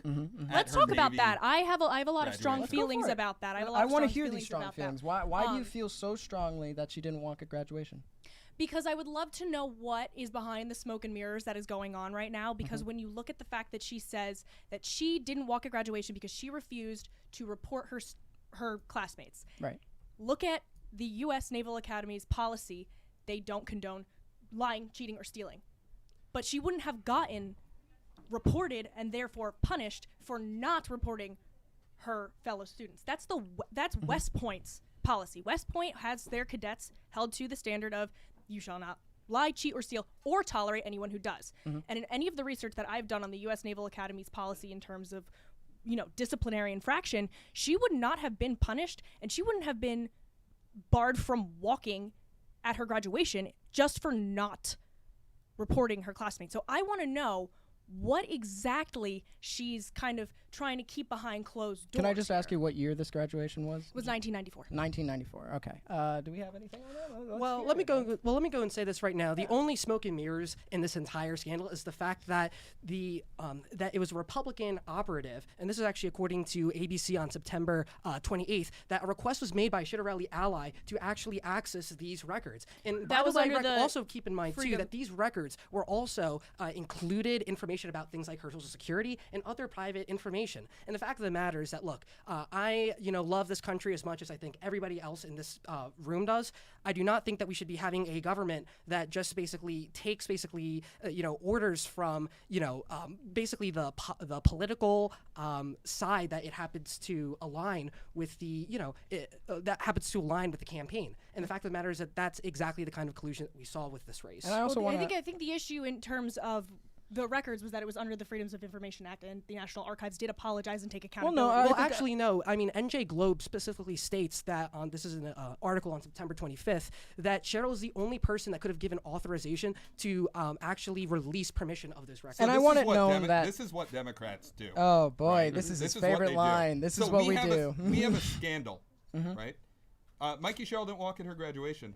She must have done something unethical. We want to know what it is. Right, and we're saying it's unethical at the fact you're making more of an issue about the release of the scandal than the scandal itself, and you're really deflecting about a question that cuts happened to the core of Mikey Sherrill's character. Well, you look at her website. Hold on, I do want to say one thing. The first thing I want to clarify is that, obviously it was not legal for the records to be released, and obviously. As David just said something about that's what Democrats do. Well, I remember a time where that's what Republicans did when Trump's tax return forms were released. That was exactly what the Republicans said, and the Democrats were arguing that, well, the release of those should, the Democrats were saying this is bad information.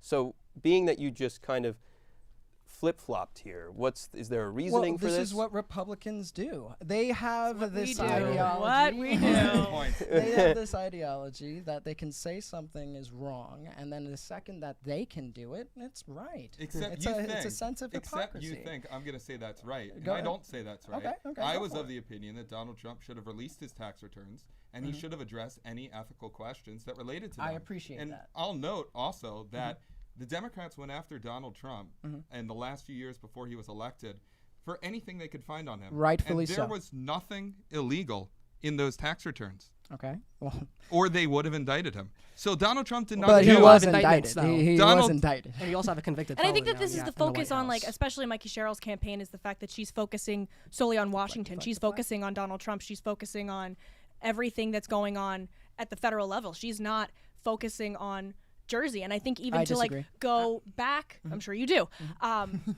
to go back to the fact that, again, she has on her website everything about accountability and integrity. I don't want to know the Congresswoman's definition of accountability and integrity, because if we're looking at this, she's not holding accountable. She's just saying, they did this, they did this, they did this to me, my records. Okay, well, if nothing happened, give them to us. Show us. If nothing happened, if you only didn't walk at your graduation because of the fact that you did not report You your know fellow what? Let's do it. classmates. Let's do a Mexican standoff. Hey, Trump, release the Epstein files. I 100%. We'll have Mikey Sherrill release her files. And guess what? You know what? Anything private that you at home need to release it now, because God Now- willing, for your country, you should release it. I don't think anyone don't objects disagree. to releasing the No, Epstein I files. absolutely, Do as a you criminal justice support- major who is passionate about sex crimes victims, I absolutely believe that you should be releasing the files. Fantastic. Because So guess of course what? then you should Everybody be is opposed to wrong the fact that Mike on- Johnson shut down the House of Representatives, and now, even though there are over 200 Democrats currently residing in Washington right now, none of the Republicans can be found. So hold on. man. So As I was you say saying- Mike Johnson shut down the House? Yeah. Not Spanberger. Mikey Sherrill actually voted to shut down the government. What do you have to say about that? Well, majority. Well, the of fact of the matter is that, well, one, I don't know what kind of a particular vote you're talking about. Was Clean it CR. So Clean the CR. I believe he's most talking recent about one. the Yes. 13 Yes, the times one- since last so Tuesday, you're October talking about 28th. you're talking about the bill that that had it been passed, we would have not have gotten health care for 7 million plus Americans. No, you would have gotten health care. They would have had to pay for it like everyone else does. Of course. So wow. this is basically what the Republicans do. They say that when, well, they basically hold Americans healthcare hostage, and then afterwards, then they go and say that, well, maybe we'll do it down the line after the fact, after you basically pass this clean CR, because we know that the current gridlock right now in the government shutdown is negatively impacting Republicans. So let's Which, mind talk. you, today, Let's we're talk. 30 seconds to respond. Let's talk about affordability, right? Because I think we agree that Americans should have health care. Agreed. And I think we agree that healthcare, energy, and basic living expenses should be affordable. The cost of healthcare premiums doubled after Obamacare. Obamacare was not healthcare. Democrats hurt the people that they intended to help. Right. Premiums doubled. Premiums became unaffordable, not now, but because Obamacare was passed. And instead of trying to fix this problem and repeal Obamacare, like Republicans tried to do, shout out John McCain, Democrats want to double down and just throw more money at it. I love the fact that we can go straight to Obama, but we're still trying to talk about the New Jersey race. I really like that we can't center the fact on Obama has not retired. The very fact that, I wanna say why Trump that did it. Jack We Ciattarelli will is be- being under To jump investigation. in here really Yeah. quickly, we will be back to the New Jersey race after this break. Thank you. So we just got finished talking about Epstein, but with the main focus of this previous segment was talking about New Jersey, the state that we're in right now. So currently, we look at the latest Atlas Intel poll, which, according to the most trusted pollster, Nate Silver, who's the founder of 538, currently has Mikey Sherrill in a 1% lead, 50 to 49 in the latest poll from Atlas Intel. Now, something that's worth mentioning is that if we head down to Virginia, the state that David started to talk about, we're going to talk about the numbers that have just come in. The polls just closed at 7 p.m. And so we have a lot of new data coming in. Currently, Abigail Spanberger does have a narrow lead, but of course, this is only 6% of the votes. Currently, she is polling 52.2 to 47% for the former incumbent, who is Sears, the lieutenant governor. We'll be back with more. It's awful. Welcome back to SHU TV's election night coverage. We are going on to more of the New Jersey race. Ed, please take some time to respond to David. Absolutely. I think that affordability is an extraordinarily important issue right now. And that's why Mikey Sherrill is the right choice for this gubernatorial election. She is the only candidate that is arguing for enhancing first-time homebuyer assistance for New Jersey citizens. She's trying to streamline the system for approving building permits of buildings and such. So that way then we actually have more affordable houses. You know, as a congresswoman, she actually brought millions of dollars for her district, including nearly $1 million here to Seton Hall to help with semiconductor research and semiconductor manufacturing. And honestly, I want a candidate that's going to stand up for New Jersey, is going to stand up to the Trenton legislature. I do not want a creature of the Trenton legislature, as seen in Jack Ciattarelli, to run this. When you listen to Mikey Sherrill talk, nobody knows what she believes. She'll say one thing one day. She'll go out and vote on a resolution commemorating the life of Charlie Kirk. Oh, I would love to get into and this. then she'll go out the same day. I would love to. She believes and then she'll go out the same day and condemn him. You say you want somebody to stand up to the Trenton swamp. Mikey Sherrill is a creature of the Trenton swamp. She was never even in Trenton in the first place. Well, the problem with that, that's an issue. But the problem with that, especially with condemning Charlie Kirk's death, is that I will give credit where credit is due. Yeah. I respect the fact that she was able to vote yes to that resolution. What I don't respect is her cracking under pressure from the left, from her own party, for the fact that she was calling Charlie Kirk's views evil and dissenting, and she went on the misogyny angle. I would love to know how somebody could be a misogynist. Yeah, I am a woman. I am a woman. I am still speaking. I am still speaking. Okay. I'm a woman. I am going to be the president of Turning Point USA. My entire board is women. Explain to me how that is misogyny. If I see a black pilot, I'm going to be like, boy, I hope he's qualified. He made a huge mistake when he passed the Civil Rights Act in 1960s. That's Kirk talking about MLK. Martin Luther King Jr. was an awful person. White privilege is a myth. The Civil Rights Act has superseded the Constitution. Yes, people die from gun violence, but that's the price of freedom. Diversity, equity, and inclusion programs are anti-white. The Great Replacement is not a theory. It's a reality. Look. So we can go through that. Every one of those quotes is out of context. Every one of those quotes is out of context. You're right. A Thank you. woman can have I wasn't saying it to that. A woman can have an opinion. And Mikey Sherrill can have an opinion about Charlie Kirk. And let me tell you something. I can have an opinion about... Oh, no, I'm not done. I can have an opinion about Charlie Kirk as well. So this is the left. This is the left. Hold on. No. That's exactly what I did live on there today. You want to say that you're allowed to have an opinion about Charlie Kirk. Yeah. But here's what you do. Is you're celebrating his death. No. And you may not endorse... You may not... Excuse me, let me talk. Go for it. You may not endorse the violence, but you created the environment that got him shot. Wow. Because when you go after, and I don't mean you specifically, when Democrats like Mikey Sherrill, after a man was shot in the neck and murdered, go out and say, this man was racist, this man was misogynist, this man says bad things. And when Democrats go and point that out, you know what people think? Who's next? Who should they take care of next? Charlie Kirk was killed for his views. And instead of saying, hey, we have a political violence problem on the left, do you know what the left said?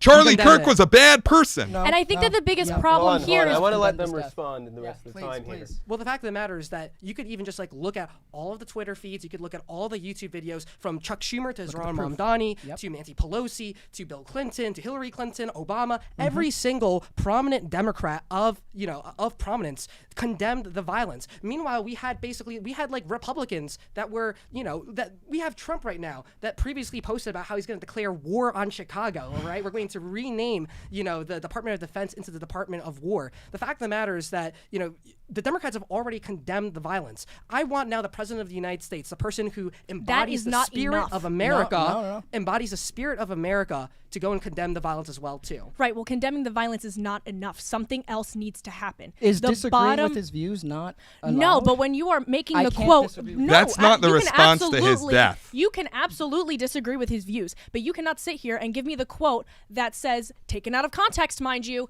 that it was a debate. It endorses, to some extent, gun violence, and that is the price of freedom. You are excusing a man's death. I am not excusing You are his death. excusing his I have not death. once excused his death. His daughter no longer has somebody who's going And to that is a walk her terrible thing, down and the I aisle. do not agree with that. I But do not. you're just saying, we've condemned it. We've condemned the violence. We did. But that's not enough. What is changing? What is going to change? Because a man was exercising his constitutional right, You're right. and he died. Yeah, he was executing his constitutional right, and you're absolutely right. And he had every right to do that. And the student on the other side had every right to do that. Absolutely. However, the student on the other side was degraded. The student on the other side was told that he can't, or they can't, have an identification specific to them. The student on the other side, In what way? The student was on the other. Well, I'm explaining. The student on the other side was disagreed with by Charlie Kirk. And you can look at any video. And that is what you he can did. watch any video, and you will see the discourse, and it is not as civil as I would say. And in my. But why is in your my- response to that say- not? Why is your response to that Charlie's a bad person? I'm Why is not your saying response to that Charlie is a not? bad person. Let's I'm saying he condemn had bad violence. I think views. it's super telling, though, that even though the Democrats have already condemned the violence and say that we do have a political violence problem, that's still not enough for you guys. Yeah. It's still Because it's not enough. for the Because what Republicans. is going to change? What would you like? People are dying. What would you like to change? I think we need to look at a mental health crisis. I think that is what we need to look You're at right. because when you're even talking I agree. about school shootings, it's not guns. I come from a law No. enforcement family. Guns don't kill people, people kill people. So And I when- will stand on that every single day of my 30 life. seconds. So Well, when yeah, I'd like to Republicans give them the rest of the time. cut funding to mental health programs to schools in their big beautiful bill, do you condemn that or not? If I- you- I- well, all of this taking funding a pause is cut to off now. collect myself is a lot better than just saying and rambling. No, we're saying facts. Well, all of the government didn't is say now that. I shut was down, saying and that that's I something that paused. Mikey Sherrill had voted for. So I want to jump out of this segment. We're going to go to a break. Thank you. You know Seton Hall for basketball, but we're a whole lot more. We have amazing classes and professors who really care if you succeed. We are Catholic at our core, and we welcome students of all faiths. We're close to New York City, which is great for finding internships and jobs. The day we graduate from Seton Hall, we're ready to make our mark on the world. Oh, and we're really good at basketball too.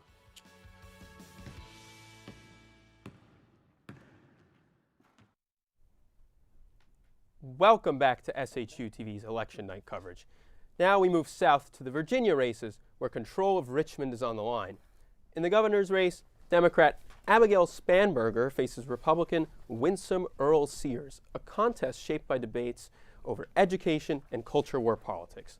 Meanwhile, the AG race between Democrat Jay Jones and Republican incumbent Jason Myers has sparked headlines of its own, with personal controversies and party tensions adding fuel to one of the most politically charged nights of the year.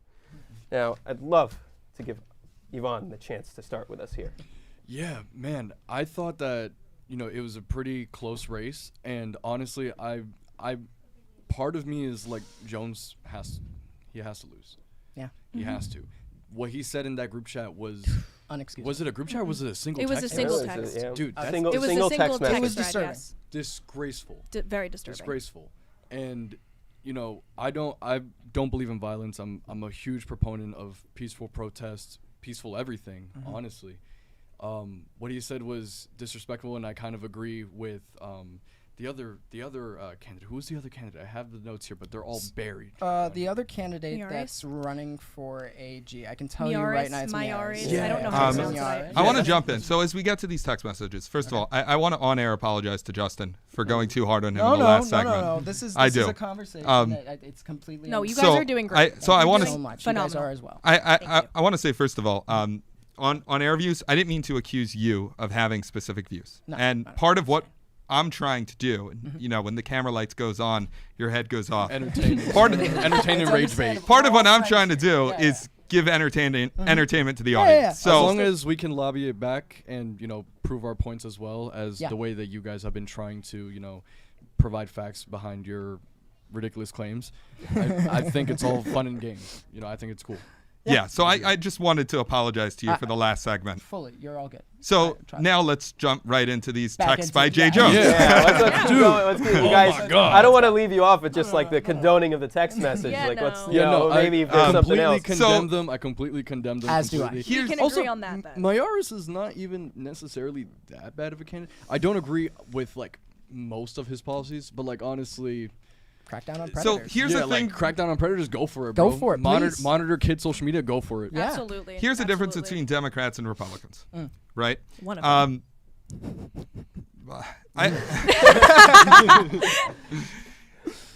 Jay Jones said these text messages where he wanted to put bullets in Two bullets. in the heads of his opponents. Yeah. He's probably going to win. That Is is the he? most disturbing part based Right on the n- polls. That is the most disturbing part. Right now on I think I Polymarket, saw- he has a 61% chance of winning, and he's up 9 points in 17% in. I'm really sorry to cut you off. You know what I'm afraid about? I'm afraid that people are voting for him now even more because of what he said. Exactly. That's and what I I'm worried think about. that I that's a don't know if concern. that's the case. I can't confidently say that. We I can't just generalize hope. it. Right, We right, can't right. I just hope that is not the case. Exactly. But here's the thing. Barack Obama invited him on stage and did a rally with him and gave him mainstream support. Well, I don't like Obama, so I don't really care. That's Well, a, it's not- it's that's not a about- bombshell. That's where we sort of have this divide. So you- Well, listen, I don't think that bombing innocent children in the Middle East is, and Terrible. plus he deported the most immigrants out of any president, even Trump. So I think it's safe to say that I don't like Obama. Would you call Obama far right? No, I wouldn't say he's far right, but Well, I'd if he's say really into this whole mass deportation thing, then you would not say that he's far right. I mean, if that's your No, your because opinion that it's there's- a far right policy. I wouldn't necessarily. I think it's holistically. If one policy does not define a person's entire thing. Like I have some ideals that are on the far left. I have some ideas that are in the center. I think that in general, like one policy cannot just completely define a person. Yeah, and you want to talk about the farthest right when it comes to immigration policy. What you see is Trump already just went against one of the promises that he had running his campaign. He wouldn't put boots on the ground. They're not just on the ground. They're on city grounds. Our city grounds. You're correct. I think we should stay on topic though, because I believe we will. course. The reason Yeah, I'm saying that is because I know we're going to be talking about this later. Of course, of course. So let's try and stay on topic. We can get back to immigration. I Yeah, know we yeah, have yeah, plenty of what to absolutely. talk about. No, I have. I mean, I do want to ask. I do want to ask, what exactly does that say about the political climate? Because unfortunately, I think that there is absolutely a deteriorating taboo when it comes to political violence. People are not desensitized to it. They are not upset enough. I agree. And The I two think that the two congresswomen, and it was congressman and a congresswoman who both got shot, Yeah. and their Nobody- spouses Tragically. and a dog for some reason, For- like a whole exactly. dog. It Like, is. what? It is for. It's for what? So I mean, you take a look at the political climate. What does that say about the fact that somebody who can say these heinous things in a text message and he's still leading in the polls? He is still doing well. What does that say about humanity? I think it could. But it's also, I think it's important to say that this is also a reflection on the right. Yeah. As someone who is, non-affiliated, independent, I look at both sides constantly. Do I agree with both of them? No, but I want to stay in touch with the talking points. And what we see is that Republicans have a very, very, very similar rhetoric. Obviously, these are things that are done behind closed doors, but I think that if you are a person who is not just a civilian, if you are a politician, you should be watching what you say behind closed doors. Agreed. You should especially be watching what you say about the very people that you govern. Awesome. You have people like absolutely. Laura Loomer, who's not a politician. Laura Loomer is not necessarily a politician. She's more of like a social media influencer. She doesn't at hold best. elected office. Yeah. No. She does not hold elected office. Exactly. Yeah. So, but like when someone like her demands, or not demands, but asks for not all illegal Hispanics, but all Hispanics to be eaten by alligators, I think that's a showing that it's not just merely something that's on the left. It is a thing that's But I on the think right. And that I what's think that being altogether missed- we need to learn to, and I'll let you speak. I apologize. We all need to learn that violence is not going to be the resolution in how we get things done here. Let I me jump in agree. very quickly. That's bad. I agree. But I think what's being missed here is that, again, like David said, This We is a meaning woman that is people getting eaten by alligators. Right. That is horrible. We don't want people getting We eaten don't by want alligators. people getting eaten We by don't. alligators. But I think that the biggest Yeah. point that is being missed here is that this is somebody who could potentially be holding office. Exactly. How on earth can you cast your vote for somebody who is willing to say, I want to put 2 bullets in somebody's head? And also, like he said, he had a He choice was like, between "Oh, Hitler I feel sick." and he didn't go for Hitler. Of course, you feel sick. You got caught. Now you didn't go for Hitler. I want to change this a little bit because I'm afraid of violence on the left. This is something I'm We're afraid of violence on the right. I want that was Violence the on next the thing right I'm going to say. I'm also afraid of violence on the right. Okay, good. Because we had a moderate face of the right, and that was Charlie Kirk. And you said some things he said that were some radical, yeah. Some of those were out of context, and some of those were real, and some of those were a little bit right. But he was the moderate face of the right. And now, after Charlie Kirk is dead, the new guy is Nick Fuentes, right? And Nick Fuentes is bad news. Now, I'm going to go with the Fuentes- left. It really didn't think this one through when they decided that they were going to get rid of the moderate guy. I'm serious. You had Mr. Nice Guy. You have to deal with the consequences. That was Mr. Nice Guy? Charlie Kirk was Mr. No, you don't Nice see Guy. what every single old Wow. Republican is saying on Facebook. We're done. We're just done playing I nice. mean, look at Milo Yiannopoulos. I mean, we're bringing him back. He's bringing himself out of retirement he again existed. after that. He has a You- brain That is tumor. a I wish him well. cut. I You do want to had jump in Mr. here Nice once, Guy. and I just want to pose a question. I mean, obviously, this has more become a conversation about political violence, which is a great conversation to have in this country. Right. And it's very important to note that there must never be any political violence at any point in time in our country. Unless And it it was needs to stop 1776. now, and we all agree with We all that. agree we on all that. are But of the opinion. But the of question that. I wanted to ask, and this was something that was mentioned in the last New Jersey segment about, what the left does, what the left needs to do, rather than just condemn it. And I don't want to say it that way. It's what do we all need to do I to can- stop political Yeah, violence? I can This speak isn't- to I this. feel like this isn't really, this has gotten to a point where it's not a left or a right issue. It's just a issue. It's an American It's issue. all It's of our humanity. It's an problems. American It is a issue and humanity issue. responsibility. And I can take at least 20 seconds on it. It is a sickness in this country that we cannot disagree. It is a sickness that we cannot conversate. It is a sickness that people can't stand on this stage like this and talk about the real policies of the real people and talk about the obvious candidacies that might have some controversies and that might have some points that even both sides could agree on. But the problem is it is not a pendulum country anymore. It doesn't swing right. It doesn't swing left. Now it's just bopping and weaving into the walls against each other, and we're violently against each other. And I think forums like this and dedication to truth and to a conversation, that is where we change as a country. Now, I was Indeed, going to sure. agree with that, and I Yeah. think that the way we get out of this is by talking to each other. The way we get out of this is doing what we're doing right here, having conversations where I have some views, you have other views, we discuss them. Maybe sometimes we go too far, maybe we yell. sometimes we don't go far enough. But we actually hash it out between us, and we learn to see that the face on the other side is a face just like us. Agreed. And we really want the same things. We want affordability. We want to raise children in safe, comfortable places with all of the rights that people All should children. have. You're Every right. And single the child. comfortableness. Yeah. Yes. Absolutely. Correct. Agreed. Absolutely. I think it's just a matter of how. I think it's just a matter of how we get there. Yeah. That's how- where we disagree. Exactly. Yes. And Yeah. we need to understand also that our disagreement is just limited to that. Exactly. So that's where I wanted to go with this. Yeah. How do you guys think we're going to get there? Oh. And of course, I think something beautiful, and to bring it back to Zoran, something that he's doing is being on the ground, really listening to people. He Grassroots. mentioned in the debate that he's running on policies that Trump ran on initially, and actually trying to deliver them for the people of New York City. Now, why people feel like Trump hasn't delivered that, or why he didn't, is a different conversation for a different day. But I think that having this conversation, meeting people where they are, really understanding where they're coming from. I have a lot of friends who are Republicans who said that they voted for Trump just because they wanted egg prices to drop. I think that's It was a worthy crazy to me 'cause conversation. They are really expensive. Yeah. They are true. real expensive. Well, True, now they are. but that was their sole reason, and I think that Mamdani taking that step forward and listening to what people have to say and running on the policies that people actually care about. Stop talking about this culture war or this race war. It's a class issue. It's an issue that we need Agreed. to all be on the same page about, because otherwise not all of us are going to succeed. It's only going to be a little bit of people. Let me give a brief update on the numbers that are coming in. Please do. Virginia is 27% of the vote in, and Abigail Spanberger is ahead of Winsome Earl Sears by 9.6%. She's running up by about 90,000 ballots. The AP has not yet called a race. DDHQ has. In the Attorney General's race, it's a little bit closer. Jay Jones, the Democratic candidate, is running ahead of Jason Miyares by about 3%. He's leading by just 24,000 votes.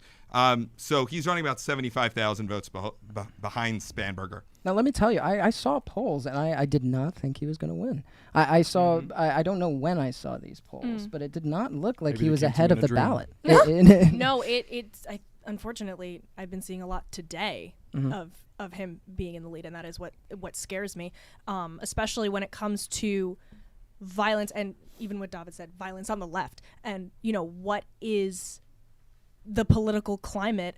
What are people going to do when there is somebody who is in office, because it's looking like it could be him, somebody who is at the highest level of, law enforcement and, overseeing like everything to do with legal counsel, and you're condemning political violence? It's a paradox that I'm very much, you can at one side support the fact that you want political violence, and then on the other side, you can't say, oh no, we condemn it, we condemn it, we condemn it. I'd like to ask you a question here, just to add on quickly.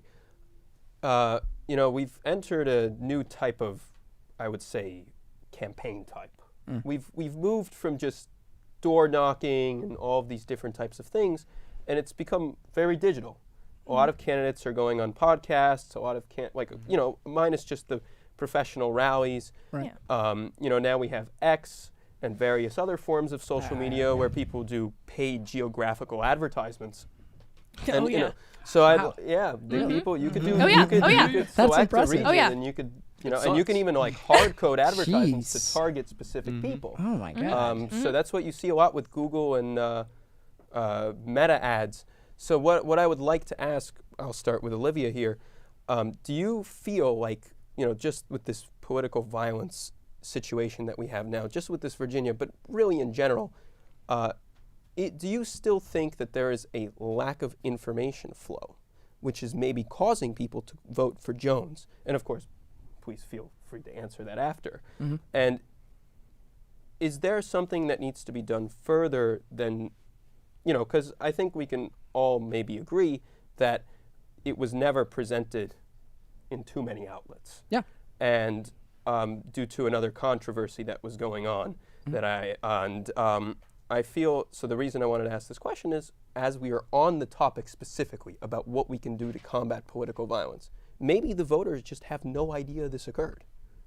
I think that's completely possible, that the voters might have no idea that this even occurred, and that's, I would hope morally would sway people. But if they don't know about it, if there isn't any reporting about it, if they're covering something up, people aren't going to know about it, and that's going to affect the vote, because the voters need to be well informed. Yeah, it's very refreshing to hear a sort of to hear a viewpoint against a violent leader, one leader that may say something that roots itself in violence. Whether that violence is directed towards an opponent, even a fellow colleague, should not be acceptable. Not in a governor's race, not in a mayoral race, not in a attorney general race, and not in a presidential race. I think we're beating a dead horse here at this point. I think we all agree. Yeah, let's go for it.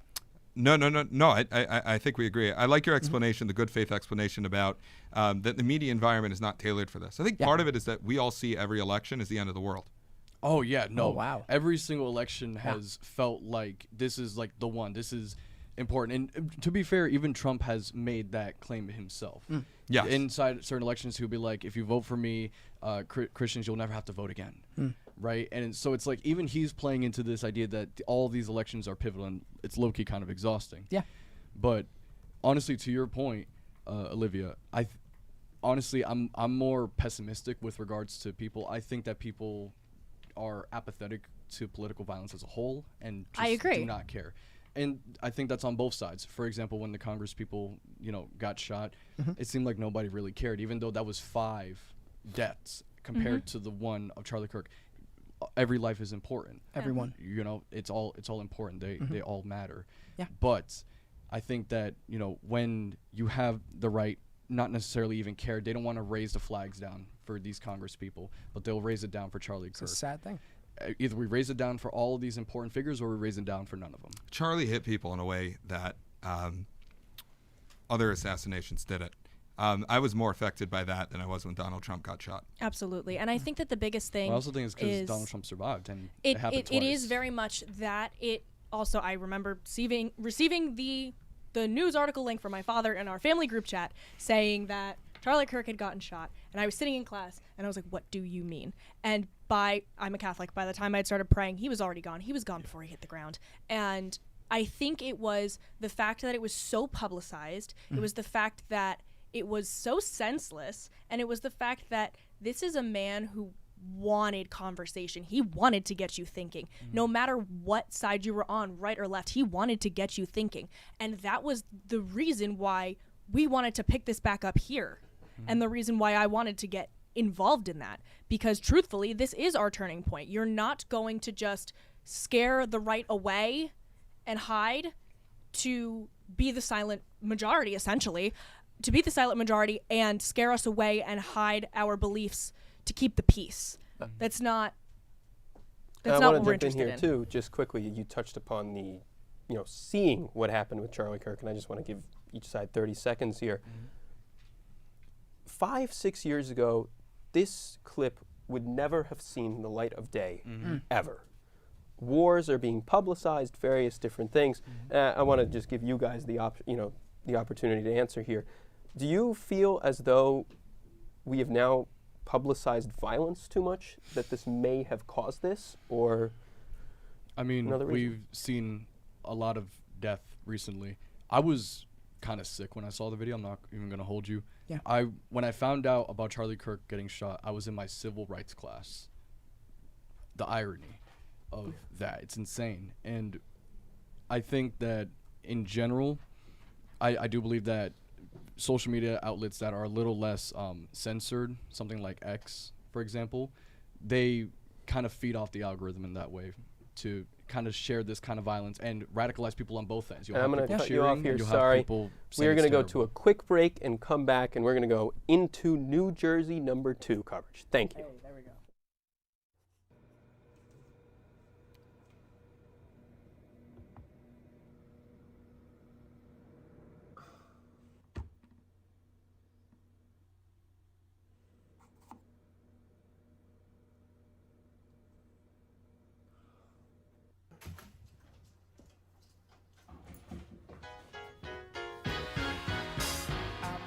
Song, I ain't got no melody. I'm gonna sing it to my friends when I go round in circles. When they fly high like a bird up in the sky. When they go round in circles. When they fly high like a bird up in the sky.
The votes have just come in, and we have tallied all the results. And according to the latest New York Times polls, several sources have confirmed that the Democrat Abigail Spanberger has just won the Virginia election for governor. This is something very interesting to see because she was trailing the former lieutenant governor of Virginia, who ran alongside Glenn Youngkin. She was trailing about 10% in the polls, and she came back up, and they were like neck and neck for the last few weeks. This is something very interesting to see. She did not perform nearly as well as Glenn Youngkin did 4 years ago. That is something that we were not expecting. You could make the argument this is a swing state. The next point I want to make is that in the state of Virginia, I want to tell you someone that you may not know is actually born and raised in Virginia. This is Mikey Sherrill. Mikey Sherrill, the front runner for the Democrats for New Jersey, is running, and the polls in New Jersey have just closed. We'll be back with more. Welcome back to SHU TV's election night coverage. We return to the New York City race, where we are still waiting on results as polls do close at 9, and now we're diving into some deeper controversy surrounding some of the candidates and their campaigns. Specifically, I wanted to talk about Cuomo here. Josh, could you get us started here? Yeah, so people just don't like Andrew Cuomo. I mean, he seems to be the type of guy who thinks that the mayor's office should just fall in his lap, and that's not flying with most people. He didn't really make any adjustments from the primaries from what he's doing right now, and it's kind of pathetic, really. And it's really what's allowing bad candidates like Cuomo are what are allowing people like Zohran Mamdani to win the mayoral election as we see it right now.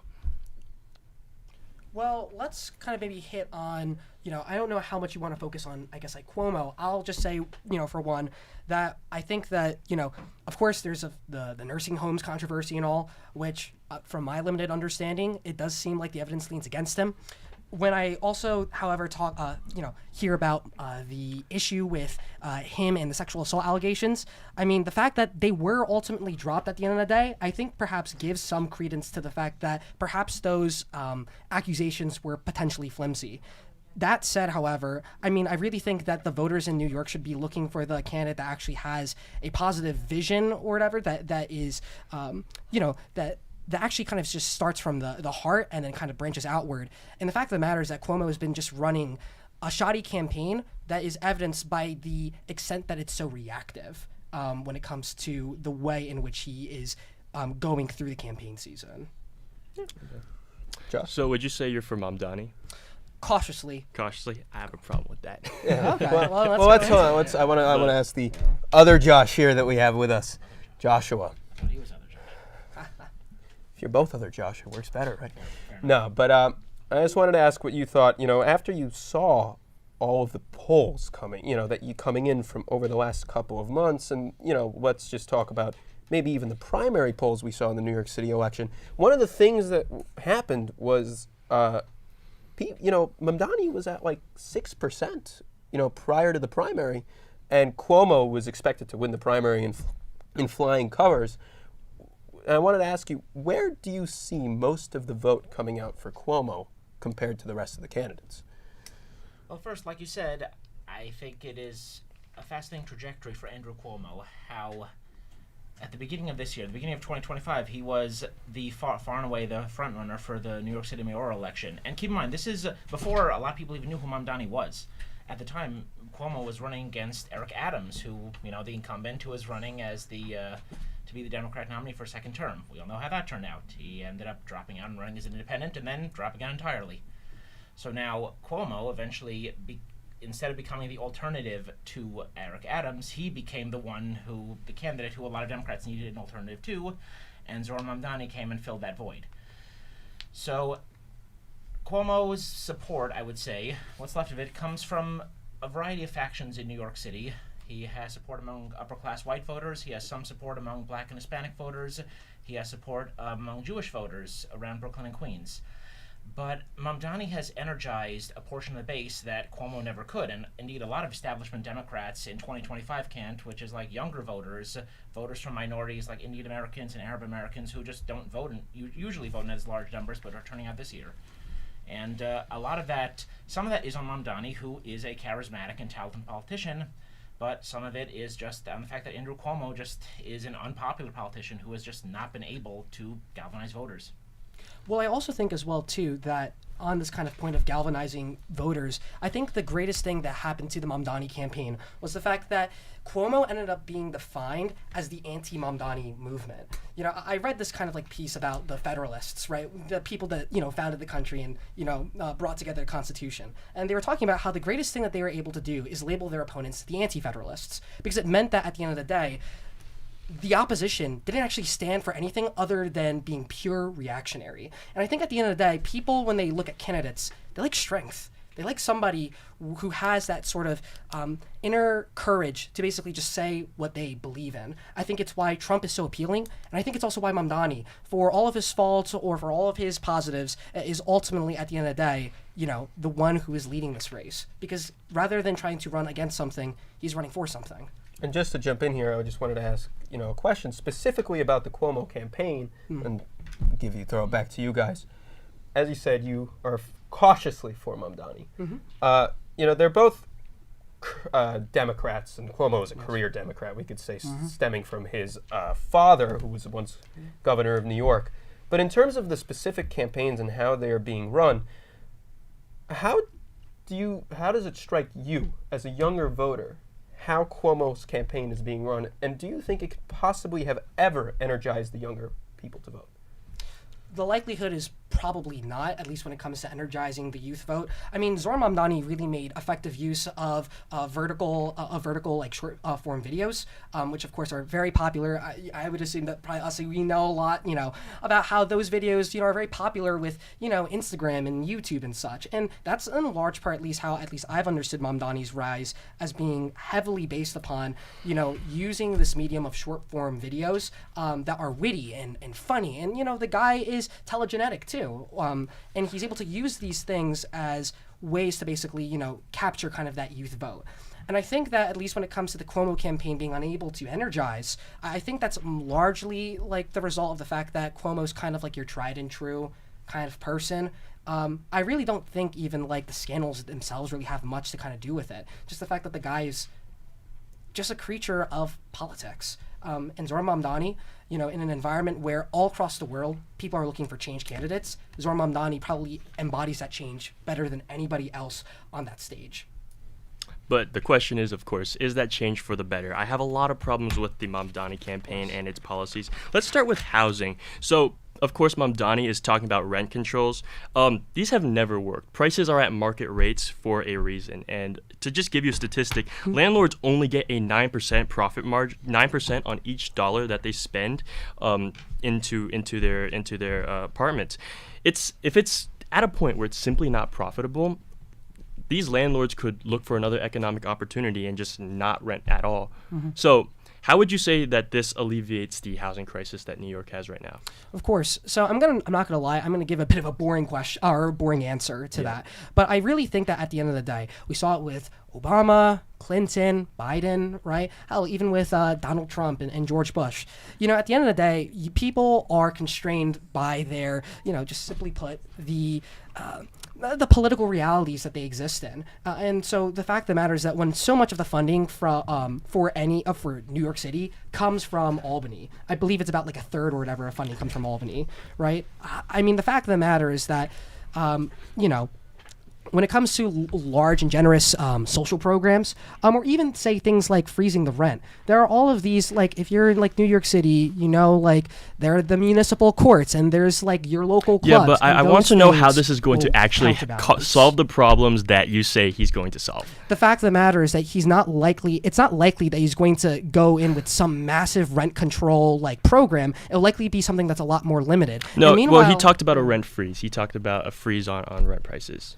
And what I'm saying is that the likelihood is that, you know, to the extent that ultimately, first thing, my understanding is that the rent freeze is something that's going to be temporary as well, too, for about like a year or so. Okay. And then secondly, you know, at least as far as anything related to rent control and rent freeze goes, that at the end of the day, it's not necessarily seen to be a end-all be-all. When Mamdani is also proposing to build additional houses, which he hopes to do through streamlining the way in which building permits are approved and by also involving public and private sector cooperation. So yeah, actually, I do want to talk about that. He is talking about public housing, how he's going to fund construction of affordable housing, of houses that are rent controlled. But these will cost billions in tax revenue that if it falls short of its projections, they will not have. Mm-hmm. Then the fact of the matter is that, well, politics is honestly the art of making the impossible possible. And I would argue that, at the end of the day, in order for any great thing to basically be done, it's going to require a level of political courage and sacrifice. And I think that, when I look at Mamdani and how when he said on the debate stage that, I'm not going to go to, Ukraine or South Korea or Israel or any of these other countries. I'm going to be here in New York. This is the kind of person that, at the end of the day, leads with himself forward. He leads his troops into battle first. And the fact of the matter is that even though, yes, this is going to require, a lot of taxpayer dollars, let's be honest, New York is prime real estate for the entirety of the world. The likelihood is that there's going to probably be tax increases, but to the extent that they are, to the extent that they increase, it's going to probably be something that's modest to moderate. And at the end of the day, America has taxes, and we seem to operate just as fine. I just want to jump in here quickly, just because we were on the topic of Cuomo before and kind of shifted over to Mamdani. I actually think that's quite relevant to a discussion about Cuomo. I think this discussion has underscored how a discussion about Cuomo, turns into a discussion about Mamdani, just to show emphasizes how this election isn't really about Cuomo. He's mostly a cipher. This has become an election about Mamdani. Just like I would this agree. discussion has become about Mamdani. Did Cuomo really have any policies? Was he campaigning on policies, or was he campaigning on not Mamdani? Basically not Mamdani. He basically campaigned on not cutting the police department, not, adding, price controls on housing. He was, his entire sort of platform was just not Mamdani, and that's simply not enough. He ran a very low energy campaign and, again, didn't make any changes after being completely shellacked in the primaries. I would go and say that there were actually a couple of things that Cuomo did that I would personally say, as a guy that, as a policy wonk, I appreciated. One thing that he actually did was that in response to, I think, Zohran Mamdani's, rent freeze idea, which I think you can perhaps even see that, I personally have hesitations about it. I just don't think that it will really get passed to the extent that we think it will.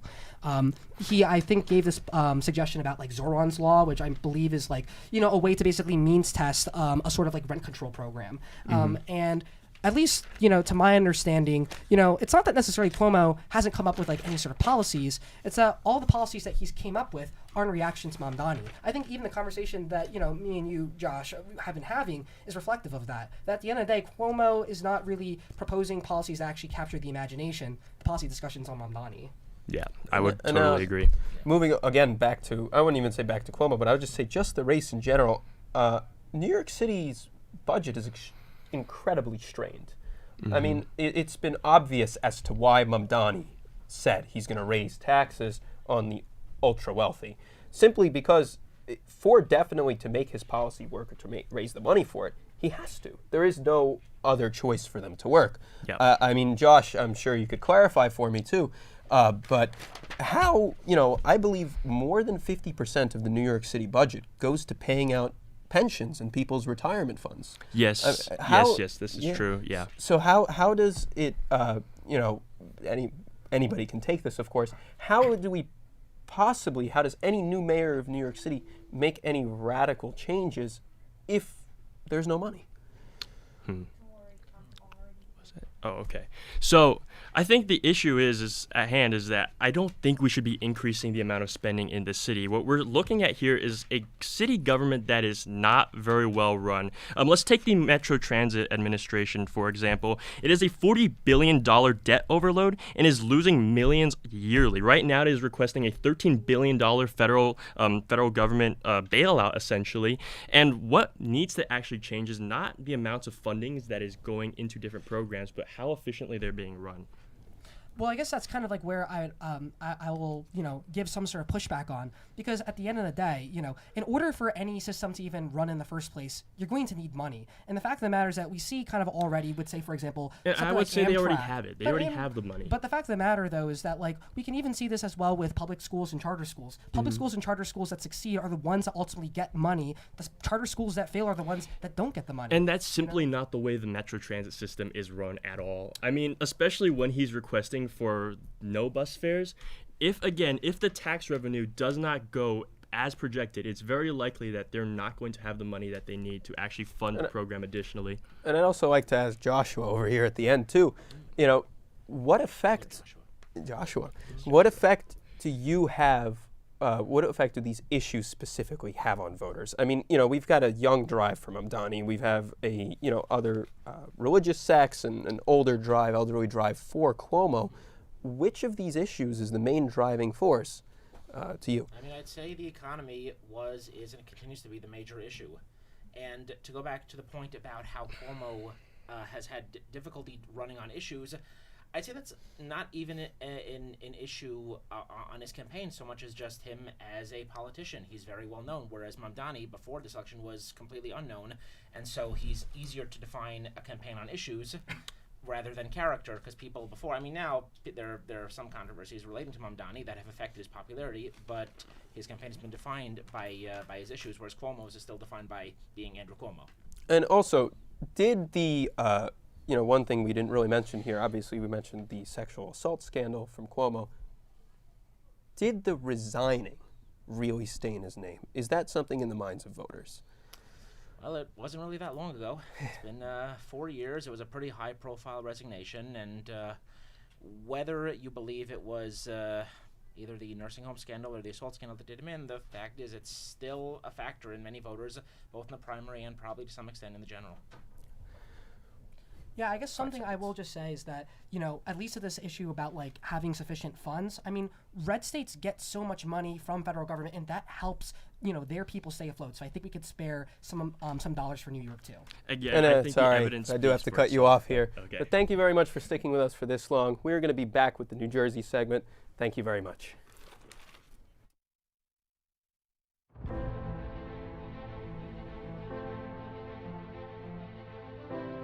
For all, forever. A promise that began 170 years ago and still guides us today. A legacy of knowledge, faith, and transformation, born of vision, built on community. We are one university with one mission, to create an immensity of future good, as Mother Seton once hoped, to prepare minds, to open doors, to lead with compassion. This is Seton Hall. Driven by purpose, united by faith, reason, and possibility. And now, a campaign to elevate every Setonian, for all, forever. A historic goal to touch every corner of our university and every member of our community. We prepare leaders through scholarship. We enrich education through immersive experience and global reach. We strengthen our cornerstones with academic excellence, research, and faith. Because every gift touches every student, today and for generations to come. For opportunity, for discovery, for community. Join us in shaping the next 170 years. For all, forever. A campaign for a greater Seton Hall.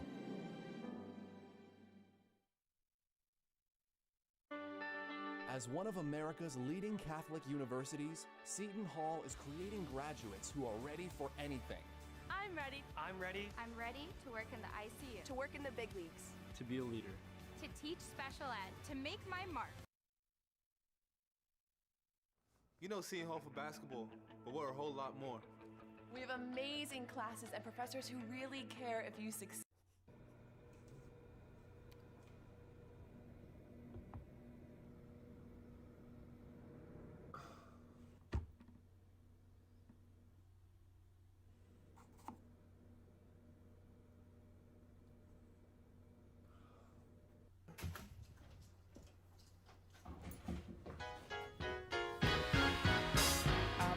Song, I ain't got no melody. I'm gonna sing it to my friends when I go round in circles. When they fly high like a bird up in the sky. When they go round in circles. When they fly high like a bird up in the sky.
Welcome back to SHU TV's election night coverage. We shift back to the New Jersey gubernatorial contest, where results are still outstanding, but coming in, and the spotlight turns to fresh allegations and heated attacks shaping the final stretch of this race. David, could you please take us away with some of the analysis of the results? Yeah, I just want to go through the numbers. Not going to make any points here. With 26% reporting, Mikey Sherrill is handily leading Jack Ciattarelli. She's at 62% of the vote, with Jack Ciattarelli getting just 33. And as we look through the counties, Republicans are currently only leading in 2 counties. They're leading in Deep Red, Ocean County, and Cape May. Every other one of the county's swing districts, Mikey Sherrill's leading in. For example, in Bergen County, I think we're both Bergen and Passaic. There we go. Yeah. What county are you in, Ed? Yeah. I'm from Union County. You're Oh, from so Union you're around County. here. You and I are both Bergen. Yep. Yeah. Let me find. Representation. I gotta find Union. Bergen representation. I think Union hasn't come in yet, I think. So Bergen, Sherrill's leading 60.5%. Ciattarelli's got 39. Essex County, Sherrill is winning by 58%. Yep. So it's a really good night for Democrats in New Jersey. Yes, it is. Yeah, so I want to actually bring our attention to 2 counties right now, Ocean County and Essex County. So currently right now, if we go and compare this race to the 2024 election, now Essex County and Ocean County had roughly the same number of votes. It's about 320,000 votes in Essex and 320,000 in Ocean. That's basically very rough numbers. Now, the thing is that if we go and look right now at the current state of where Essex and Ocean County are right now when it comes to the results, currently, Sherrill is leading by a much larger margin in Essex County than Ciattarelli is in Ocean County. And the most concerning thing I would say for the Republicans is that right now Ocean County has already had over 40% of its vote come in. Meanwhile, with Essex, it's only 30 to 35% of its vote to have come in. So, so this is a real cause for concern. Actually, Decision Desk called it already. We'll wait for AP, but Decision Desk actually just called it for Sherrill. Wow. We love that. So congratulations, Seton Hall, because Yes, you got that. Congresswoman Mikey Sherrill, New Jersey 11, Seton Hall's district, is now the governor of New Jersey. There. So Well, let's keep our high hopes up. I definitely don't want to cause any superstition to be out and about in the air. I know. I'm okay jinxing it. Yeah, I know. No, I really think You it'll have an be interest a good idea if you just keep going with that. You think so? I just want to jump in here, and I want to ask, I did want to really start talking about Ciattarelli here, but it seems like Ciattarelli's not going to have an office to himself, and he ran for the 3rd time now. But, tragic. Yeah. However, what I do want to ask is, how does this look for the midterms next year? I mean, this is not a blowout for these 2 states that was expected in the slightest. And, obviously we're still waiting on the full-fledged New Jersey results. Yeah. Whether they're going to be within the polls' margin of error, but is there a chance that the polls are wrong? Well, let's honestly be clear about this. The fact of the matter is that if we actually look at historical trends, Jack Ciattarelli should have been the favorite. There's not been a New Jersey governor. There's not been a New Jersey governor's race where the same party has won for the 3rd time in a row in over 50 years. Wow. And so the fact of the matter is that the fact that Mikey Sherrill will basically be breaking that trend, I think, is extraordinary. Also, let's also keep in mind too that Phil Murphy is not a popular governor. He is disapproved in poll after poll after poll.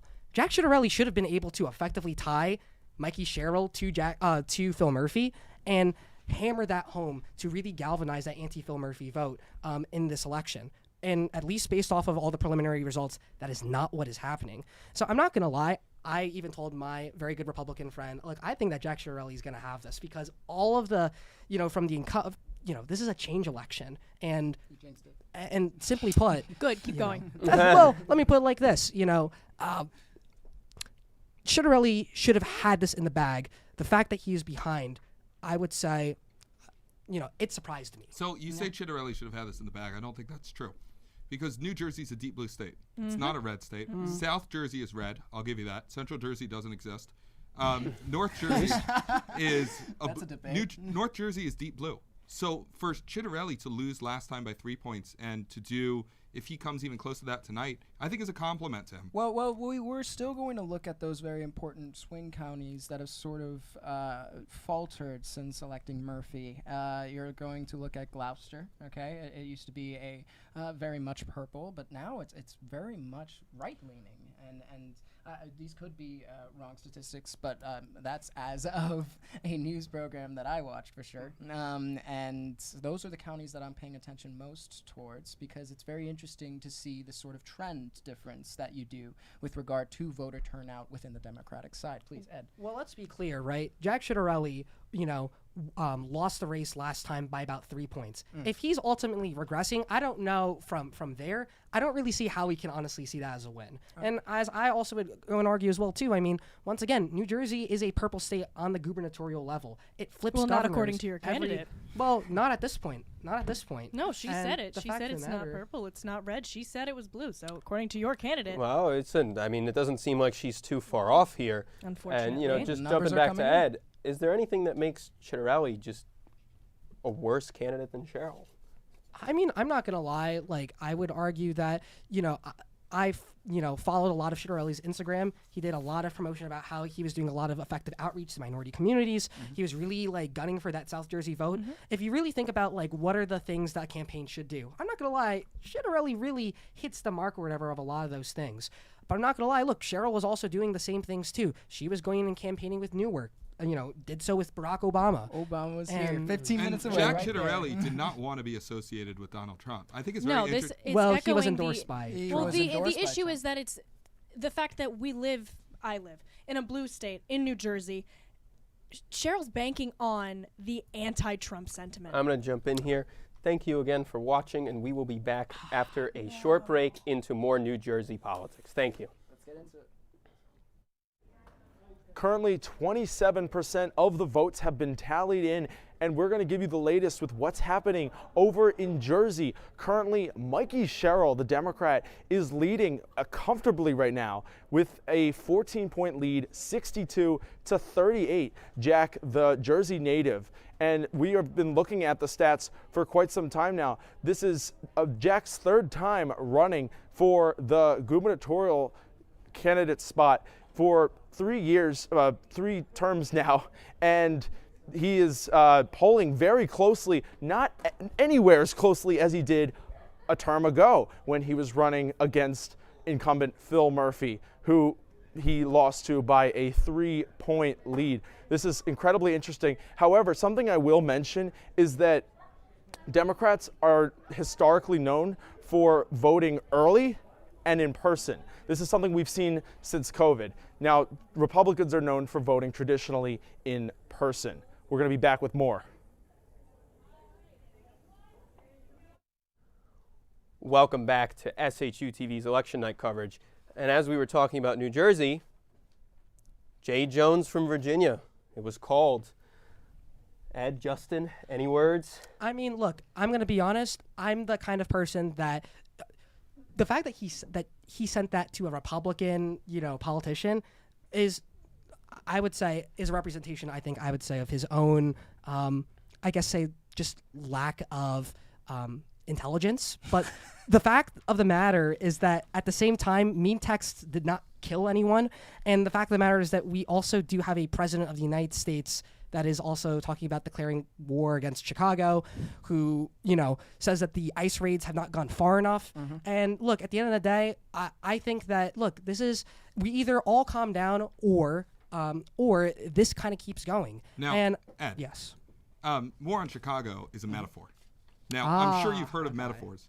Donald Trump does not actually want to send the non-National Guard part of the military to Chicago. He sent already the National many Guard. times that he would send No. the Marines. He said that many times he would send the Army. He sent the Marines to Now, California. No, Why I would he mean send them to shooting. Chicago? I mean shooting. I see. Combat. Donald Trump does not want combat troops of course not. shooting people in the streets of Chicago. No. But it seems like Jay Jones really believes what he said. And he really, and Now, he- to that point, and- I want to interrupt you here only because to that point, the phrasing of what he said is very interesting because I, for one, am in favor of The Office. Should we I love watching The Office. Oh, that's and good. We can agree on that. There's an Office episode, and I think that's where we got this text from.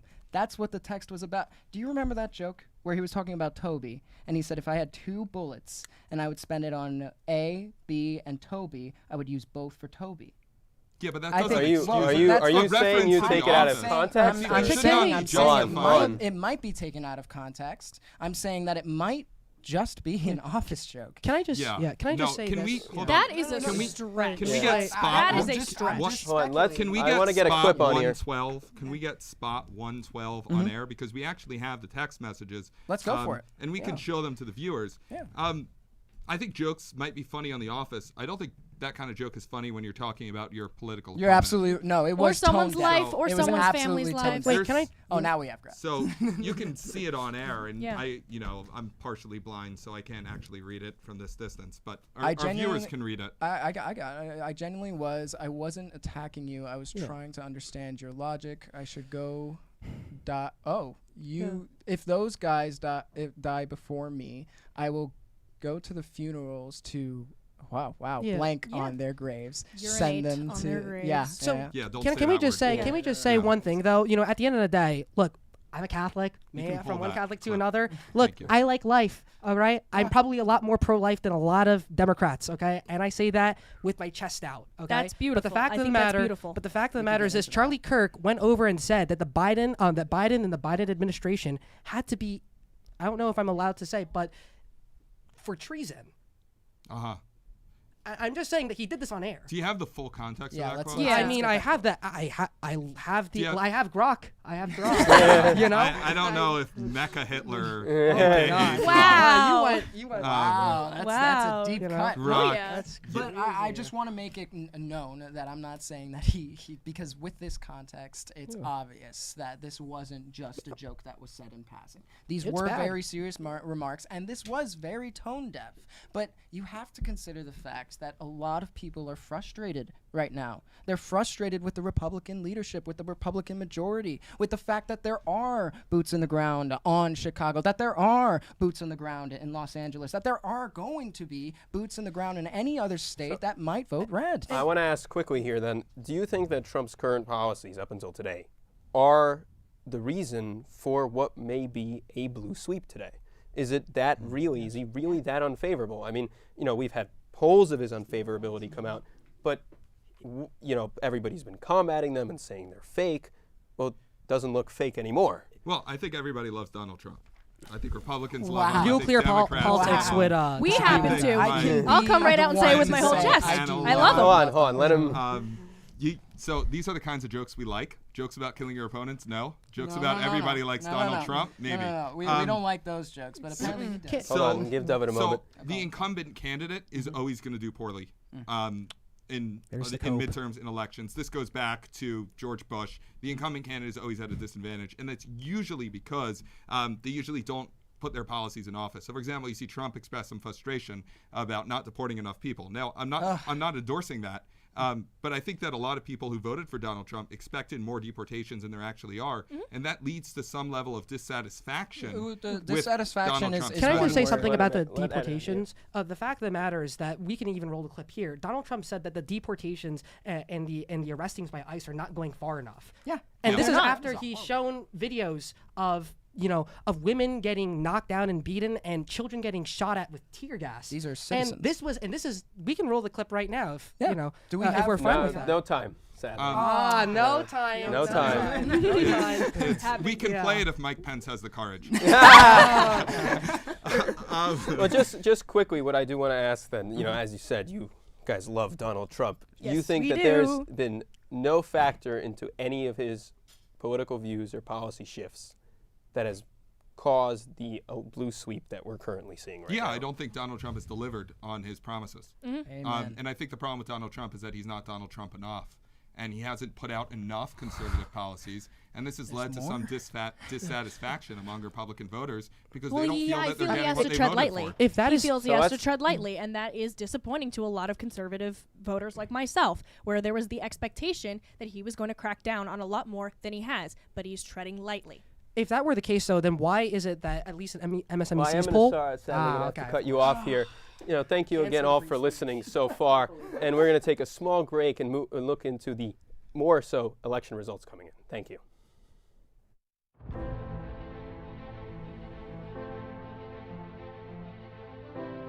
For all, forever. A promise that began 170 years ago and still guides us today. A legacy of knowledge, faith, and transformation. Born of vision, built on community. We are one university with one mission: to create an immensity of future good, as Mother Seton once hoped, to prepare minds, to open doors, to lead with compassion. This is Seton Hall. Driven by purpose, united by faith, reason, and possibility. And now, a campaign to elevate every Setonian, for all, forever. A historic goal to touch every corner of our university and every member of our community. We prepare leaders through scholarship. We enrich education through immersive experience and global reach. We strengthen our cornerstones with academic excellence, research, and faith. Because every gift touches every student, today and for generations to come. For opportunity, for discovery, for community. Join us in shaping the next 170 years. For all, forever. A campaign for a greater Seton Hall.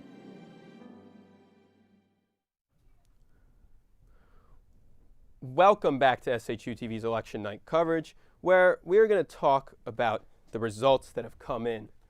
Joshua, are the polls lining up? What's going on here? Well, thus far, I'd say the polls, if anything, may have underestimated Democrats a little. So far, in the results we're seeing from Virginia and New Jersey, it's been a very strong night for Democrats. The Virginia governor's race, Abigail Spanberger, is on track to win potentially by double digits, which no Democrat has done since 1985. They're also on track to win the lieutenant governor's race with Ghazala Hashmi, who is probably going to finish somewhere in the high single digits. And in a mild upset, Jay Jones, the nominee for attorney general, is likely to win there as well. And on that last point, I'd say that the polls were wrong, but there's a human element explanation for it, which is that there were probably a contingent of voters in Virginia who were, shall we say, shy Jay Jones voters. Like they wouldn't want to talk about that they would vote for him, considering the controversy surrounding him and his text messages from a few years back. I'd like to then ask, actually, just as a follow-up here. I mean, from about even 2012 to 2024, and predominantly more 2016 to 2024, the polls always were really underestimating Republican turnout. And it seems like they kind of did the opposite here.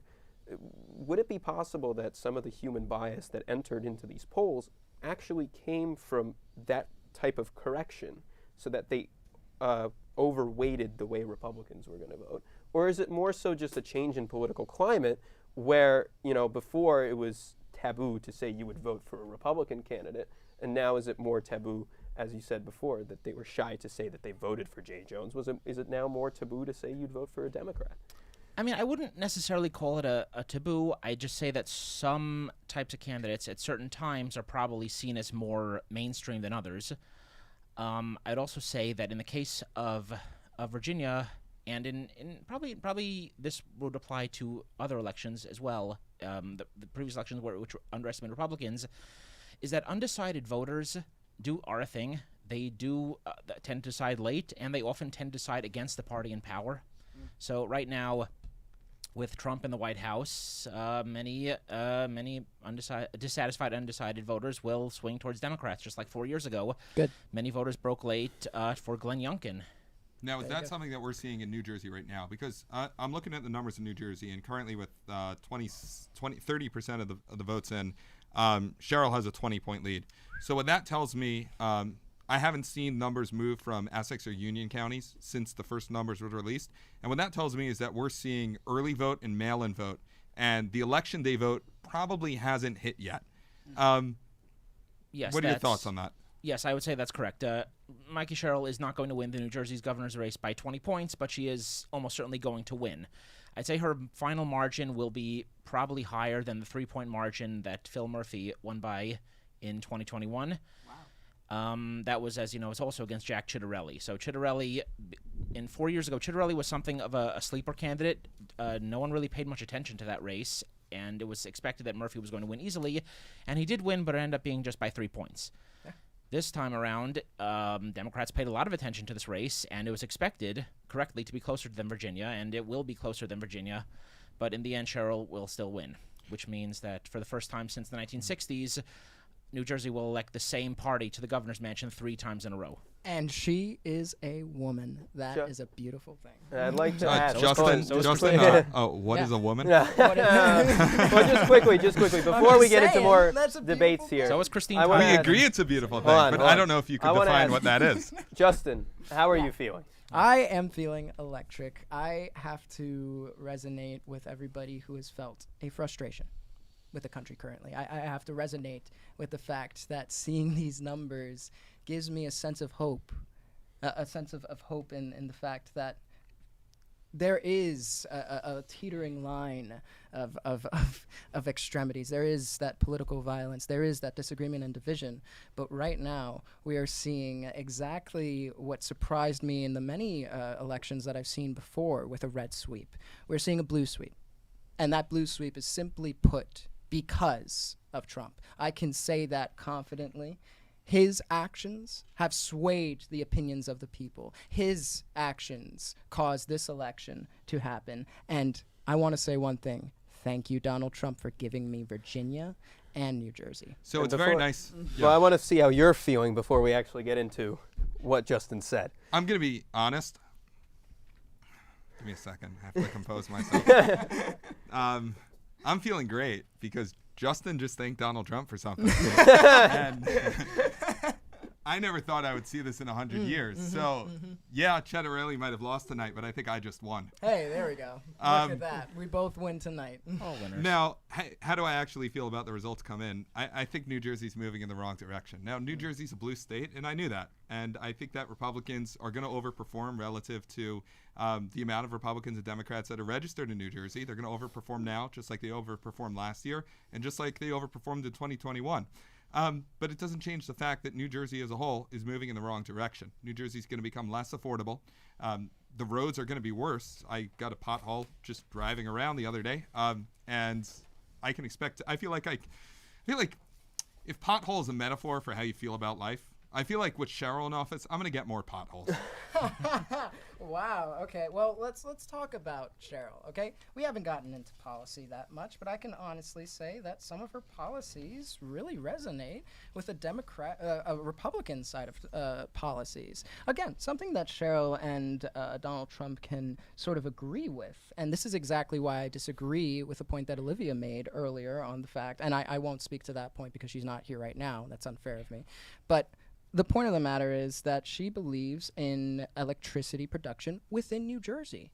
And that is a great idea. Calling a state of emergency on the electricity bills happening right now, hiking up prices, by the way, and the fact that I just bought an apartment and I just got my first electricity bill, and boy, oh boy.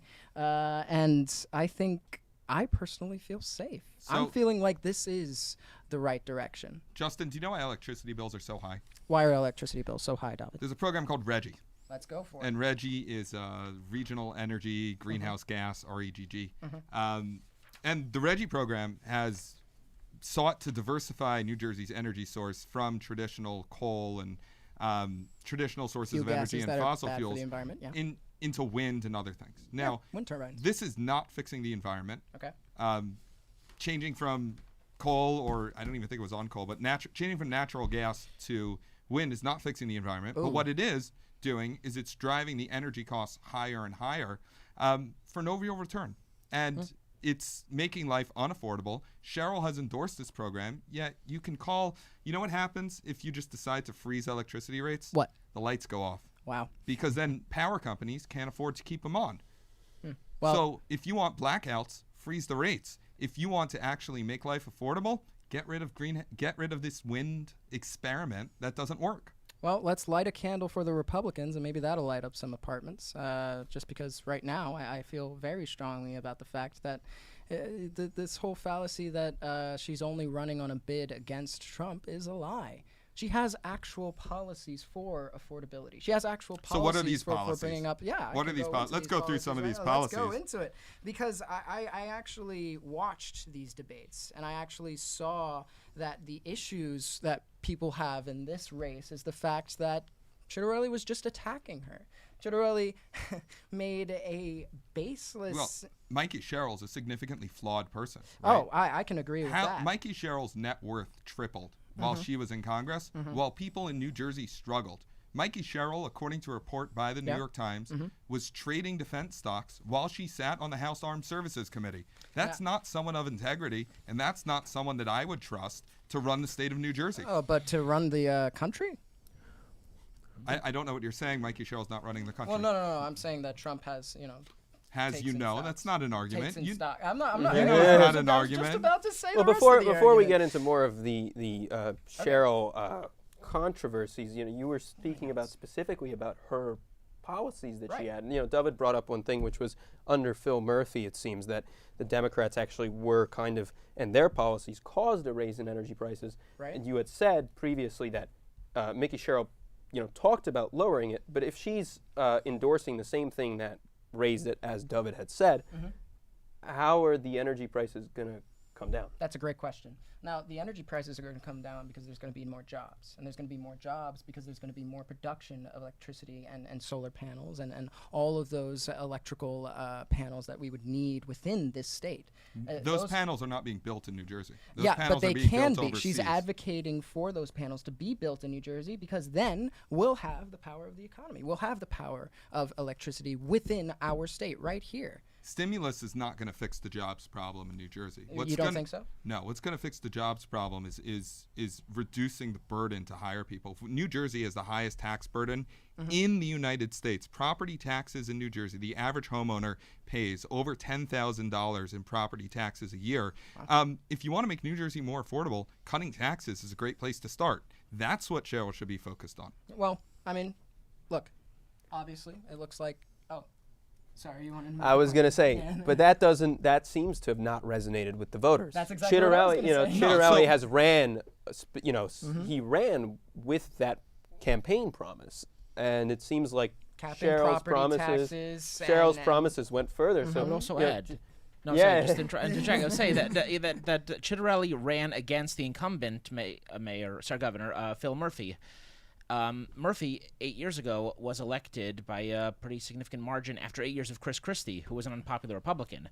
Phil Murphy, while not as unpopular as Christie, is not a super popular Democrat, and so Chitterelli ran much of his campaign on both Murphy and Sherrill. He was, in a way, unlike, say, Winsome Sears, the Republican nominee in Virginia, Jack Chitterelli was running against the state establishment. So that probably is going to help him by a few points. It's just not going to be enough to pull him over the finish line. I want to come in with another surprising statistic, is that Cheryl won the early vote in Sussex County, which is red territory, and you would think would be where Jack Chitterelli would perform well. She won by about 500 votes, which is not much, but it's a relatively small county, New Jersey-wise. Yeah. Now, you say that Jack Chitterelli's policies may not have registered with New Jersey voters. I think they did. And I think New Jersey, the electorate is just so blue that the barrier for Jack to win a race or the barrier for a conservative or a Republican to win the race is higher than it would be in some more purple states. I wish I could agree with you, but I'm going to openly disagree in the sense that you deny New Jersey's a blue state? No, well, I'm denying that that's the only reason why we're winning an election right now. I'm going to state the facts for you. There are boots on the ground. The National Guard is collecting people, separating families, okay? This immigration crisis, quote unquote, and the attack on criminality is attacking U.S. citizens. And personally, I saw it. I saw it in my county in Englewood, and I saw these cars come pick someone up, and that was that. So you there don't is no so due you don't process. believe in And with that fact, with it really quick, David, I'll let you speak. And with that fact, people are frustrated, and rightfully so. There is a humanitarian crisis. You don't believe in enforcing the law. And that is absolutely false. You don't believe in enforcing the law. Okay. There's something called immigration law. Yeah. So you concede it's a crime to enter the country illegally. Well, let's talk about what kind of crime. No. Is it a felony or is it a misdemeanor? Just answer the question. Is it a misdemeanor? Is it a law? It's a misdemeanor. Well, Under just the before United States Code, it is Right. a deportable offense. Uh-huh. Deportable. Okay. It's written into the code to enter the United States illegally. Right, but some of these people are not illegal citizens, and also but the those term are not is the people being undocumented deported. immigrants. No, those are not the people being Just before we get deported. more into Those this are the people being specifically, I deported. wanted to ask you, Justin. Go for it. You had just said previously that Yeah. it wasn't. It was Cheryl's policies. Yeah. That had led this vote, but you keep talking about boots on the ground. Yeah. Either is it a mix of both, or is it specifically more of a Trump thing? I will clarify it up for you right now. That is a very good question. Thank you, Nathan. The fact of the matter is it's a mix of both. It is an amalgamation of frustrations against the federal government right now, and it is a show of state government, the power of the state, the power of the people within that state. And I won't disagree that New Jersey is a blue state, but I will disagree in the fact that is the only reason we are winning right now, because New Jersey isn't the only one winning. It's Virginia, and they're not going to be the only one to win. We're looking at New York City, and we're going to win that too. I have news for you. Virginia and New Give it to York me. are also blue states. Yeah, And yeah, Cheryl yeah. is actually underperforming, relatively speaking. Well, because if Chitterelli pulls in to 3-4% and Cheryl only wins by under 3-4%, the electorate is something like +10 or +15 blue. That's actually a Chitterelli win, and that's actually a repudiation, not an endorsement of the policies that Mikey Sherrill and the Democrats stand for. That should be taken by the Democrats as a sign that their policies are wrong and they need to shift course to address the needs of the voters of New Jersey. I agree. Also add, I agree with that. Oh yeah, I just wanted to say that New Jersey, apart from New York, was the state that shifted the most to the right in 2024 compared to 2020. Yes, it was. So while it is still a blue state, it does show signs of getting more competitive in the future. Virginia too, also like Kamala Harris won both New Jersey and Virginia by about 5 or 6 points. Yeah. So it's fair to say that there's still blue territory. And it's also fair to say, I think, that if Kamala Harris were in the White House right now, both states would be a lot more competitive. And I think New Jersey, especially, could have flipped to Republican this year. Yeah. And just quickly to add on to Joshua's point, that there still is a very famous historian called Alan Lichtman who created the 13 Keys. One of his keys actually is called the mandate, and what that is basically, let's say you have an incumbent or running in an election. If they win Senate or House seats, they gain that key. If they lose, their competitor wins that key. From what I remember, the incumbent hasn't won that key since Ronald Reagan. Midterms. The sitting president always loses midterms. Oh, not always. This is in last 40 years. So being that that's the case, obviously this is in line with history, but something what I wanted to ask Joshua here is, you just said that if Kamala Harris was the president, the same thing would be occurring, a rightward shift. Is it fall under that mandate, or is that more towards, her policies and the way the country goes, or is it just history? I'd say it's not only history, I'd say it's becoming more common just as local politics grows more national. I think that statewide races are now seen as referendums on the party in the White House, and especially if that party also controls the House and the Senate and thus institutes policy. You saw this 4 years ago, or even with 2021 in the Virginia race, which Republicans won, the New Jersey race, which they almost won. To some extent, we saw it in 2022, although there were complicating factors. Republicans did flip the House that year, but not by the margin that they thought they would.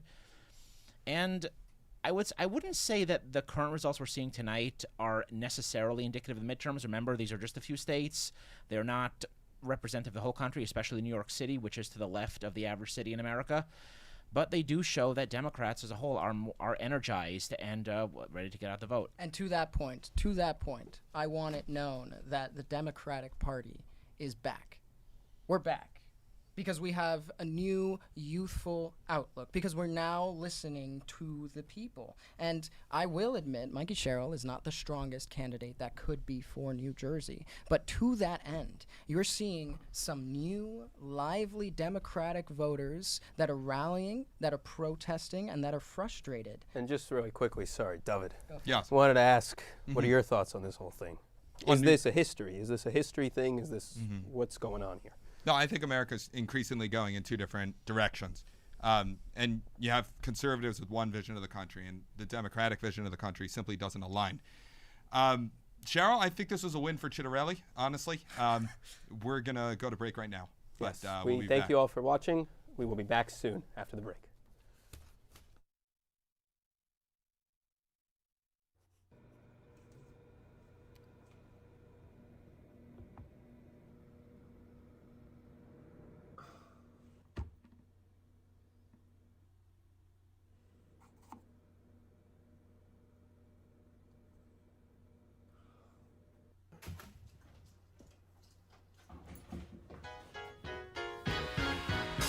I've got a song, I ain't got no melody.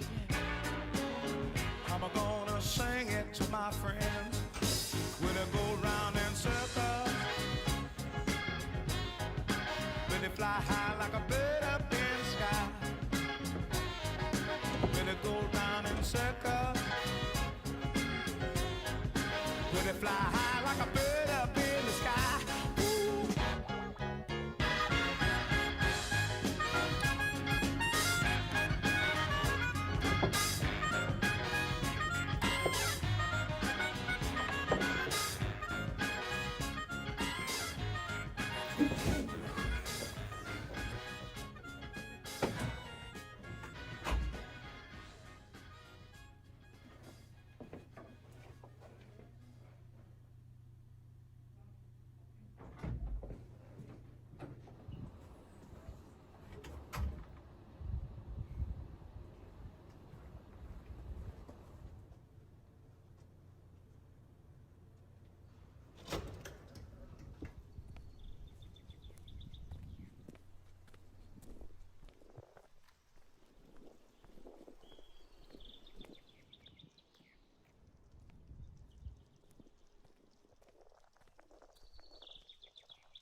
When they fly high like a bird up in the sky. Ooh. Since we've last spoken, we have a ton of new updates to share with you. Jersey has filled in from a blank map to many new colors on the map. We're about to go live and say that there were 4 counties that haven't even started, but that is not the case. I'm looking at the map right now. Currently, Morris County has just started, and they have a light red lead. That is in addition to 5 other counties that are going red right now as we're speaking. Of course, none of this is confirmed. This is all speculation with the numbers that we're given right now, but what we can assume is this is too early to call. This is too close to call. Of course, Jack has jumped from whatever he was earlier to now 8 points in addition to where he is now. And currently the polling average for both Jack and Mikey, we have Mikey up at 55% and we have Jack down trailing at a 38%. We'll be back with more, David. Welcome back to SHU TV's election night coverage. We return to the New York City race where the polls have now closed and we are waiting for results to come in. One of the candidates we have not talked about or barely talked about is Curtis Sliwa. I wonder why. Oh, maybe. What are you going to say, Devin? Curtis Sliwa he's a great Republican candidate. I want to start with Sliwa by attacking Cuomo, honestly. People were calling for Sliwa to drop out in order so Cuomo can take on Mamdani. First of all, I think Cuomo would be more dangerous for New York City than Zoran Mamdani. Wow. I think he'd be more dangerous. Yeah. You know, here's why. Because Zoran Mamdani, he's an actor. He's a politician. He's not a politician. He doesn't actually know how to use the levers of power to get his agenda across. Andrew Cuomo, on the other hand, he's a capable, competent governor. Now, I'm not saying he's a good governor. I don't like him. He has credible accusations of sexual assault against him. 13. But he knows how to pass laws, right? Mm-hmm. And I'm more afraid of a radical Democrat who knows how to pass laws than a democratic socialist who doesn't. Okay. Wow. Look at We'll see. Yeah, We'll I see in think 4 years how this works. when we're talking about the sorts of laws that are going to be passed and the sorts of promises that Mamdani is unleashing on Cuomo, I'd like to quote Mamdani here on one of the debates to Mr. Cuomo, quote, "I have never had to resign in disgrace. I've never cut Medicaid. I have never stolen millions of dollars from the MTA. I have never hounded the 13 women who credibly accused me of sexual assault. I have never sued for their gynecological records, and I have never done those things because I am not you, Mr. Cuomo, and furthermore, his name is Mamdani, M-A-M-D-A-N-I. To clarify, where did this happen? Just to clarify. This was in the debates. This was in the debates. Why do people always mispronounce Mamdani's name? It's I see like TV anchors. Admittedly, for people who don't typically pronounce that name, it's hard to pronounce. I don't M-A-M-D-A-N-I. Yeah, it's very hard. easy. Well, I mean, Mamdani. to be fair, my name has been mispronounced more times than I'm like years I have on me right now. I'm turning 21 in a couple days, and I swear my name has been mispronounced at least There you like go. 30. Well, I think we should return back to the policy. Let's go for Yes, it. of course. Let's get on to policy. No more Sliwa. Okay. We're talking about Sliwa. Wait, no. Let's talk about Sliwa's policy if we're Please, gonna get back please. on policy. He was originator of the the, Guardian Angels, Angels, and And it's actually an He's international thing. trying It's not just to in New York There City. you go. run as this sort of law and order candidate. He's trying to hire about 7,000 police officers into the NYPD. I know you guys probably don't have some thoughts about that. I wonder about the qualifications, but Yeah. okay, continue. Yeah, Well, please. I think it's more qualified if we continue to fund the NYPD more. Right now, the share of the budget in New York for the NYPD is decreasing. So I would say that this sort of myth that the NYPD is taking money from other areas of New York government is just blatantly false. And I think, look, New York does have a crime problem. There's a crime problem within inner cities. And I think the way that this is fixed is by more officers on the streets, not less. To quote Curtis Sliwa, we should be locking up criminals, not toothpaste. And to add a question before I throw it back to you guys, hold on, I just want to add a question here. What makes Sliwa qualified to run the city? What is his qualifications? Like Cuomo was New York governor, Mamdani, he's a state. He has no qualifications. Well, Sliwa. He's a character. You want to take this one? Well, I mean, he's a character, of course. He's a talk show host, but I mean, he also personally experienced a lot of the issues of crime in New York itself. He got attacked by the Ninja Turtles, man. It's insane. Well, I think the same problem Sliwa has that we're discussing is the problem Zoran has, is that neither of them have experience That in is not competent true. governance. That is not true. That is not true. What experience in governance does Zoran have? Yeah. He's been experienced in representing the District of Queens. Didn't he miss like 90% of votes? Well, No. He The statistic is less. I don't remember but the it's exact up there, number. right? It's up there. It's up there. I'm pretty and sure. He co-sponsored like 4 bills only in his entire history, and one of them was to decriminalize prostitution. If we want to talk qualifications, Donald Trump quite literally is not at all a politician. And look how great we voted him in. And look how great he is. No, but of he course, is like awful. you haven't seen how Mamdani is going to work. Well, So minus- let's just see. to Let's jump wait in. a couple years, right? Because he was a talk show host. Reagan was an actor. I think we should give Mamdani a chance. Let's go for So, it. I mean, there are a lot of issues that Trump, of course, faced within his own presidency with dealing, with politicians and institutional figures. Right now, Kathy Hochul is in opposition of a lot of the things Zoran Mamdani is in court, including his tax rate hikes. Well, so I but- suppose, how do you think is he going to effectuate that? Negotiation. Look, The this art is of the deal. The art of the deal. Look, this is negotiation 101. Okay, they're never going to make any difference if they're never going to sit down and talk to each other. And when they do talk to each other, they're going to have a share of opinion on the fact of the matter of fact that there needs to be a democratically led city to a point where there's more youth and more excitement with these policies. Can we play Spot 1-8? Spot 1-8. This is what happens when we have government-run grocery stores. This is going to be a grocery store in Kansas City, if we could get the audio on that too. Spot 1-8. This is a cool clip because we like to think Zoran's policies, I think, are well intended. I think that freezing the rent, you know. People see when they come in, there's barely any produce. A lot of the coolers and shelves around the store look the same way, empty. So shoppers have been asking us, if When the was store this? isn't closing, then where's all Probably the recently. food? Yeah. So government-run grocery stores don't work. That's contemporary. That's in the last 4 years. Government-run grocery stores, good idea, bad in practice. May I Yeah, give please. my Sato, take please. on that? I think that just because it didn't work once due to a lack of follow-through on an administration's part does not mean that it cannot be tweaked and worked again. That's what we do all the time. We have laws that we put them up. Maybe they don't work out for the first couple months, and then we fix them and we improve on them. What I think about Mamdani is that, of course, Hochul may not, want to negotiate with him. But the thing that Mamdani has that a lot of politicians don't, not even Cuomo, is the love from the people. You don't need the majority of New York City to go to bat for him. You only need about maybe 10%. And if you have 10% of people coming out in the streets and fighting for what Mamdani is asking for, they're going to get it one way or another. And let me tell you something. This is the greatest voter turnout of a young generation in a city that we've seen. And let me tell you another thing. The excitement behind this campaign is riveting. And New York City is a diverse melting pot of culture. And I do not have a single doubt in my mind that they're going to do something different than that grocery store will ever do. Now, and but- that's under Mamdani. But this is the same argument you made earlier about communism. It was tried in the Soviet Union, and 30 million people died. And it was tried but it's in not China. communism. It's Hold on. not communism, David. Hold on. Give it a It's, sec, give it a sec. Go ahead, it's go ahead. government redistribution of wealth. Government redistribution of wealth was tried in the Soviet Union. 30 million people died. Right. It was tried in China. 60 million people died.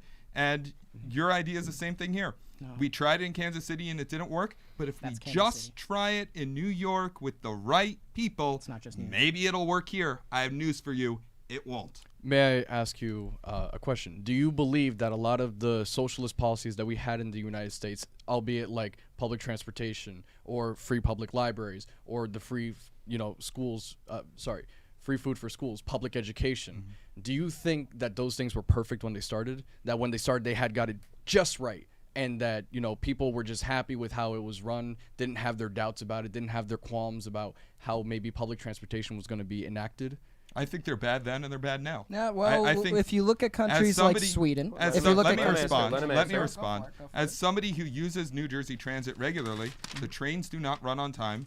I am regularly left stranded in old, broken down train cars that are making disturbing noises. Half an hour wait. The other day I was in Penn Station gonna for fix 90 those. minutes roasting in a train car. Yeah. Public transportation, again, good in theory, not so great in practice. I gonna agree fix with you, those. but then what's the alternative? The alternative, The I think the alternative is that we alternative here- improve public transportation. The The alternative alternative here is that that we we- make it better. We increase the funds to make sure that So people more are funding, safe more on them. sport, more money thrown into the hole that is the Yeah, empty. you want to taken throw money from at the police, my time. guy. Well, Let Josh- You let want to Josh throw go. money at police? Let's Well, throw well, money. no, I Let Josh think I go. think at the very least the MTA should at least have an audit by the federal government. I agree. Once again, the MTA is at a $40 billion debt overload and is seeking multi-million-dollar cost overruns every single year. It is a poorly managed system, and we just want to and throw he more is money going at to it fix it. by I throwing don't- more listen. money at it. No, let not me- just we, by we throwing more keep money saying at it. time and time again, and maybe it's just not clocking. Yeah. But it's not just the money; it's how you advocate for it and how you wish to keep improving it. There we go. Everyone wants to say like, "Oh, if you don't like it, just leave Okay, it. If you how? don't like it, get rid of it." Dude, if a toilet How? breaks in your house, you're not just gonna leave your house. No, go to a okay, different house. how? You fix the damn How? thing. How?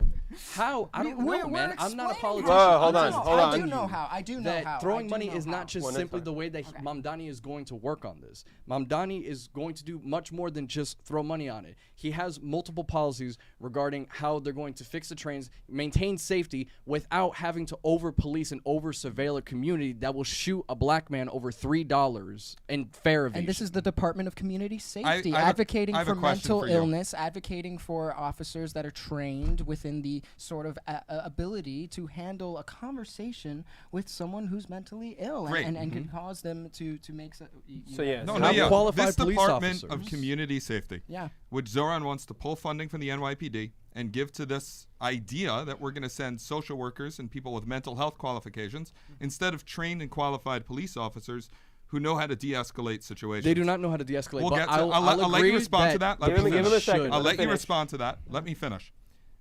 How does that address a case like Debrina Kawam, a woman who was on the subway in Coney Island, where an illegal immigrant came up to her, lit her on fire, and she burned to death in the eyes of to the eyes of the entire subway car?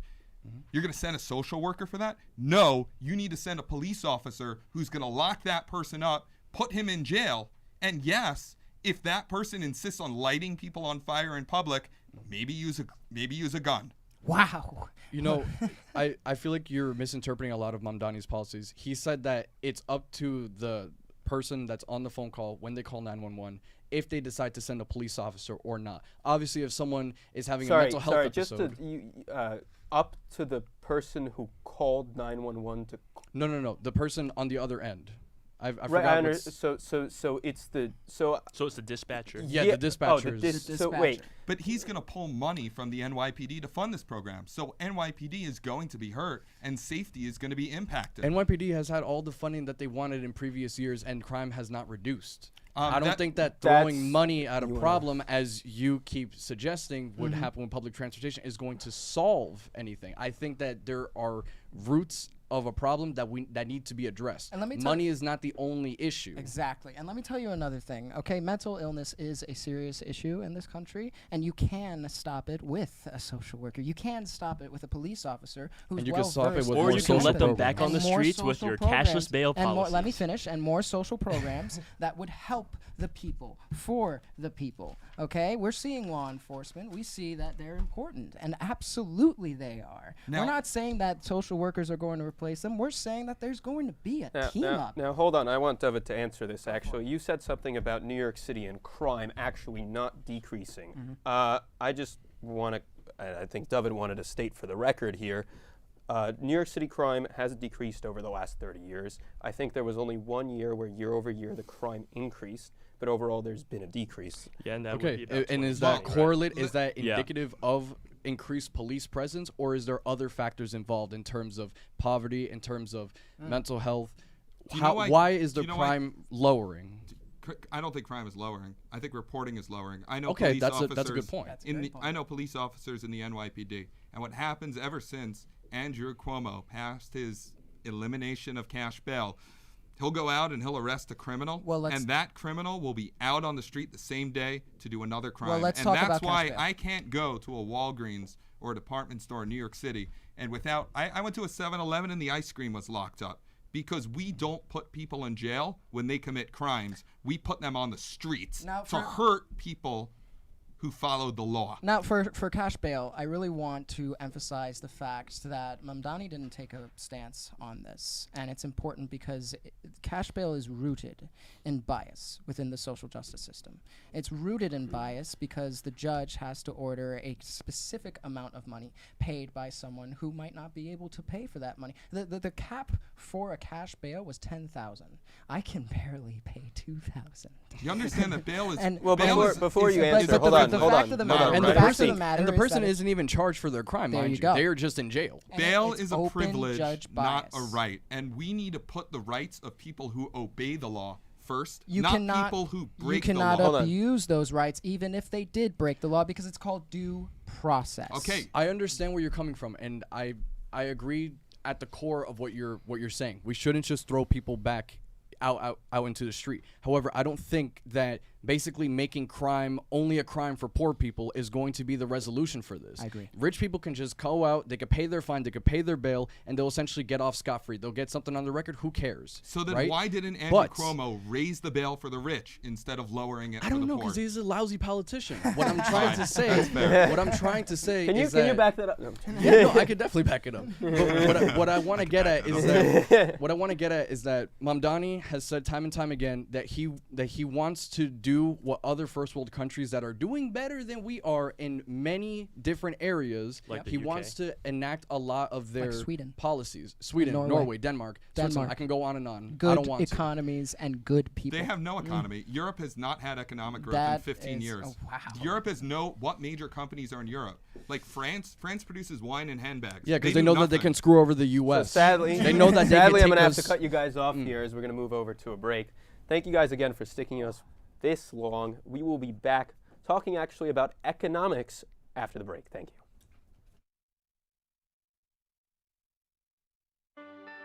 As one of America's leading Catholic universities, Seton Hall is creating graduates who are ready for anything. I'm ready. I'm ready I'm ready to work in the ICU. To work in the big leagues. to be a leader, To teach special ed. To make my mark. To volunteer in Micronesia. to improve health around the world. To get my master's. I'm ready to make a difference. To spread smiles. To help others. I'm ready for anything. Seton Hall. Imagine what great minds can do. Welcome back to SHU TV's election night coverage. The results are coming in. New Jersey has been called. Virginia has also been called. Then we're watching New York City. Currently, Mamdani has over 50% of the vote. Cuomo has about 40%, and Sliwa is sitting at 8%. He tried. Yes. The signature Red Beret did not take him as far as he hoped. However, I do want to turn to the issues that voters are facing, specifically inside of New York City again, and this is kind of, we are continuing the conversation that we were just having. Zoran obviously said he wants to freeze the rent. He wants to do all of these different things to alleviate the cost of living crisis. And one of the main debate and talking points that we've had here is about his socialist policies. Thank you. And as David said, and the Republicans have said, his communist policies. Do you mind if I Ted be annoying Cruz and go knows into that the there's a numbers? difference between Go, socialists hit the and numbers. communists. Hit the numbers. I don't like Ted Cruz. Okay, okay, we can agree. Hey, we can agree on something. Hold on, let's Lindsey Graham, Andrew Cuomo, Ted Cruz. All right, it's your turn to nominate someone. Obama. I want to go. Wow. Hold on, let's get the exact numbers. I want to go to the numbers. 43% of the vote is in New York. Zoran Mamdani is up by 9.5%. He's leading by just about 90,000 ballots. Now, I want to look at where he's doing well, where he's doing less well. There's only 5 counties in New York City. Mamdani is doing best in Brooklyn. With 39% in, he's plus 25. Follow that up with the Bronx, but turnout in the Bronx is suspiciously low. Manhattan and Queens, he's up 8. And in a real shock, Staten Island is Cuomo plus 31. Nobody's going for Curtis. Curtis has got 8.2% of the vote. At this point, Mamdani's going to win. I think that's pretty much clear. Beautiful. At this point, he's polling over 50%.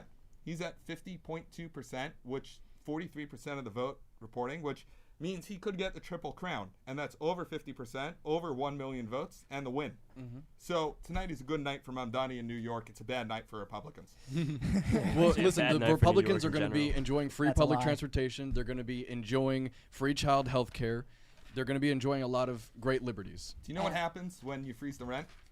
I mean, it's happened multiple times in New York City, but you tell me, what do you think happens when you freeze the rent? You run out of apartments.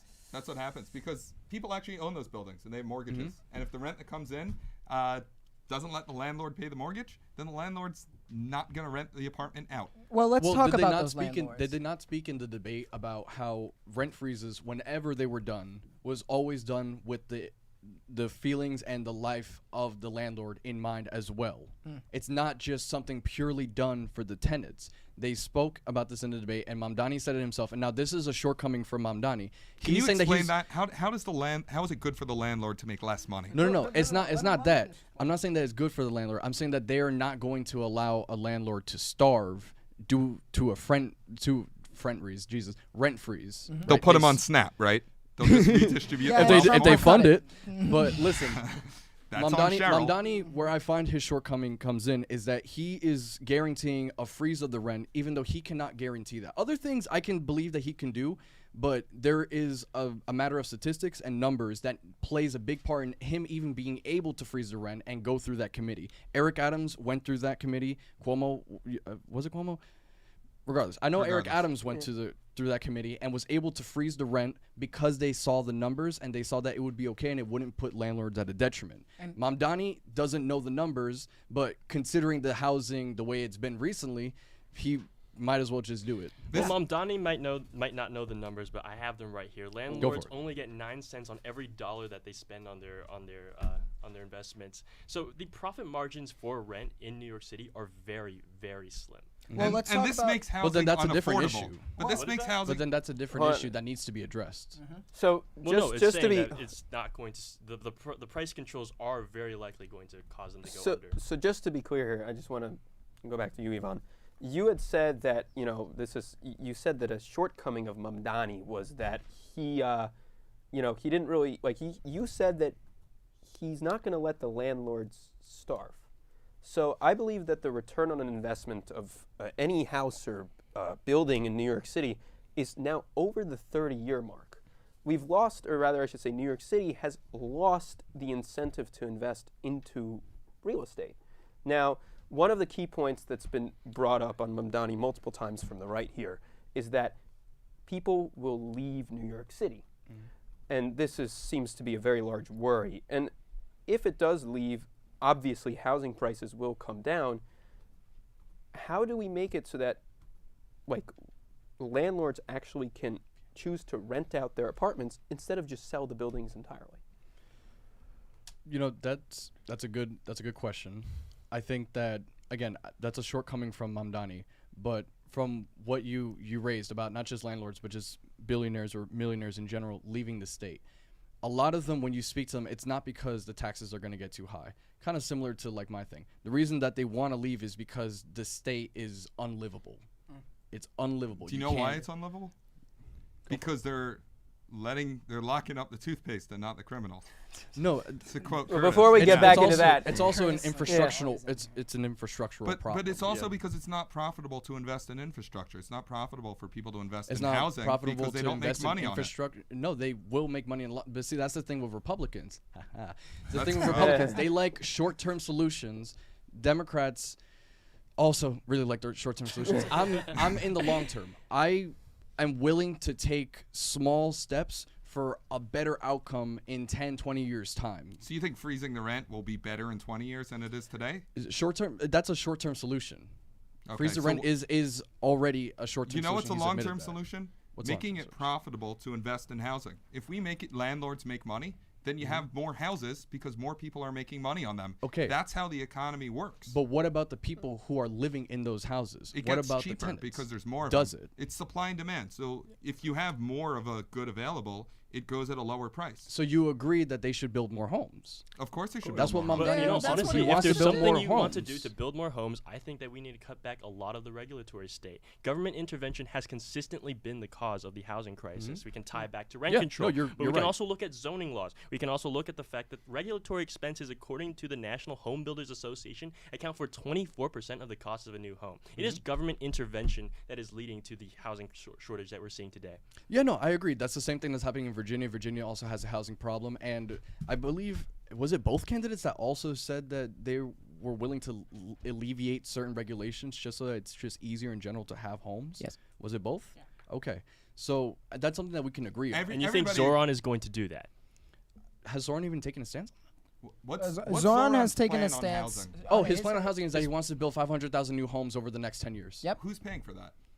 The 1%. The 1%. The of 1%. millionaires. Well, hold on. Just before, Probably going to leave for Florida. They're not. I just told you. He's spoken with billionaires and millionaires. They're not going to leave because, unfortunately, this is their home. And So it's not they only them; love it's it. corporate They businesses love New York City. What they within don't New York love City. is Yeah, how you think there's gonna be money from unlivable the nowhere. city is. Why And is they- the city unlivable? The city is unlivable because it has terrible infrastructure. And why does it have terrible infrastructure? Because of of poor overregulation.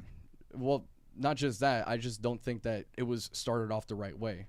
You have to when you're trying to build something, you need a good foundation, and New York City did not have a good foundation when it came to its. And this is in a the foundation. 17th century, when the colonials. Well, let's stay bought in this Manhattan century. I know from the Dutch. Republicans want to go back to the 17th century, but I actually want to stay here. Republicans are the party that freed the slaves. Oh That Oh wasn't my the God! I'm a Democrats. history major. Don't start with That this, bro. was the I will. Republicans in the middle of the 19th They're century. waving that. Confederate Guys, flags. Hold on. with Come Trump on. flags. Hold on, let him You go. guys did Let him If go. you let want him to go. look at Lincoln's policies and say that he is a conservative, be my I guest. said he's a Every Republican. historian, The okay, first Republican is by Republican name. Hold on. president When was we Abraham Guys, we're getting a Lincoln, bit off and topic. He freed the slaves. Okay, when let's we get were back point to is this the century. point is that $14 billion of tax income has left for the state of Florida alone since 2020.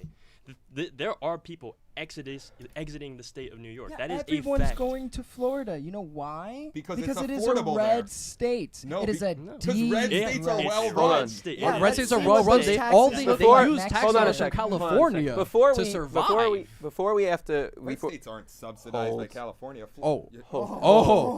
hold on, hold The fourth on. largest Before- I economy- just want to say, I just want to do two things, and I want to ask two questions. The first question is, and I think I'm only this one's quick. You know, some people have said that Mamdani is the future of the Democratic Party. Yes. Okay. For better Got or for it. worse, he is the future. Okay. We have segments on that schedule. Yes. And the second question that I wanted to ask was, a long time ago in New York City, there was actually, it was never a public transportation direct system. There was actually 3 private companies that would run the New York City subway system and some of the buses, I believe. Now, the buses were obviously limited in the 1920s, 30s, and the 40s. But the public transportation system was inherently private. Now, obviously, it's grown humongous. Like, it's not, you know, it's huge. It makes sense why it's become public transport. But what I wanted to ask you was, do you think that it's even remotely possible that privatization could save New York City? That's a good question. I'm unsure. I know Chitterelli mentioned in his policies when it came to busing and everything that he wanted to keep it all to one basic That was in the last mind. gubernatorial debate, yeah. Right. He wanted to keep it to one mind, and maybe that's the solution. Maybe it isn't. I don't know. What I do know is that making the buses free and fixing the way that they're ran is possible and can work. Virginia has free public busing. I know because I've been there. I asked them, how did they do it? They said during COVID, they didn't want to keep giving out, they didn't want to keep distributing dollars. And then they just kept the policy after COVID, after the COVID restrictions were lifted. The buses are free in Virginia now. Yeah. So it's possible. We're going over break. Yes. Let's All do right. it. Again, thank you to all of our viewers for sticking with us this long. We will cut to a break and be back shortly. This is a breaking news update. Justin, here in New Jersey, Mikey Sherrill, the Democrat, has just won the gubernatorial race in what is definitionally known as a landslide. It's roughly at least 15 points ahead of Jack. This is honestly something that, based on the previous polls, was not expected, because if you look at Nate Silver's 538 poll, if we look at the Emerson poll, if we look at the latest New York Times poll, they were both having Mikey and Jack within 3 or 4 points. And this was supposedly a dead heat. Now, we're not seeing that to be the case, as Mikey Sherrill clearly has the victory here with over 1.1 million votes and has gotten a vast majority of the counties. She received more of the counties than Kamala did in 2024. And that is something we're going to move on to the New York City polls in the next segment. Welcome back to SHU TV's election night coverage. Most of the results have already come in, and I want to hand it off over to Yvonne to start off. Yeah, I have my harsh criticisms of Sherrill, but I said this before and I say it again. I voted for her for damage control. I didn't vote for her in the primaries. I voted for Ras Baraka. He didn't win, and now she's pretty much our next governor. I'm pretty sure. Yeah, no, that's crazy. Yeah. Do I agree with a lot of her policies? Of course. Do I think that she is focusing on the wrong things? Do I think that she can do better? Of course. I think that she needs to focus more on education. She needs to focus more on affordability, the infrastructure, fixing public transit and everything, because New Jersey transit is abysmal. I took it for way too many years than I was supposed to. Okay, that was Andrew Cuomo, terrible. Ted Cruz, Lindsey Graham, New Jersey Transit. Yeah. No, I think we can all agree that New Jersey Transit is terrible. But I wanted to pose a question to you guys because obviously I have my opinion here. I spoke to Justin, and I asked him the question. I'm like, do you really think that Cheryl is the best that New Jersey has to offer in terms of governor? And we already have our answer. I'm sure you know our position. Do you think that Chitterelli is the best Republican that we have to offer here in New Jersey for the people? Me? Go for it. I think he's gonna jack up New Jersey. We'll see. Where I come from, jack is a bad term. So Yeah, and we don't want any kings or jacks. This isn't a card game. Wow. Great line. Thank you. Give credit where credit where credit's due. Speaking actually, this is we were talking about New York City, but a couple of different things on New Jersey here. I mean, we had a couple of different New Jersey candidates here. Yeah. We had on the Republican side, Bill Spadia was one of them, a radio talk show host. We had Mario Kranick, who is a dark horse, let's call him. Only got about less than 7%. Did you guys see Justin the Contractor? Did you guys not see? So he was the dark horse candidate in the Republican primary. If you want a rabbit hole, I think he was under indictment for evading divorce payments at the time he ran. Yo, he should have been I would have probably voted for him. That's crazy. Just off of I believe his insanity. business, his home, he had a home fixer-upper business. It was rated an F by the BBB or something. But yeah, that's him. Yeah. You know who we need? We need Will Tilley to run for governor. You know who that is? No. You seen the guy in Cranford who's dancing because of the high property taxes? You No, never is he seen that guy? dancing for a living? Oh no, he's he'll pull up to the meetings or whatever, and they'll be like, "All right, Will Tilley, your time is now. You have 2 minutes," and he'll just start breakdancing. Yeah, cool. Yeah. But okay, put him and Alex Stein at the same city council. But just quickly, I wanted to go, and then the last obvious candidate we had in New Jersey, Bramnick. And I wanted to, Josh. I mean, it seemed like obviously the voters in the primary agreed that Chitterelli was the best candidate to offer in New Jersey. Now, and I just kind of wanted to go into this just to kind of segment it into also the New York City question, congestion pricing. I mean, this was a huge issue for voters. I mean, every time you go into New York City, something like $9. I pay it. It's 13. 13. And it depends. Taxi drivers have to pay it. Truck drivers have to pay it. Everybody has to pay it as long as you're under 59th Street and under. California.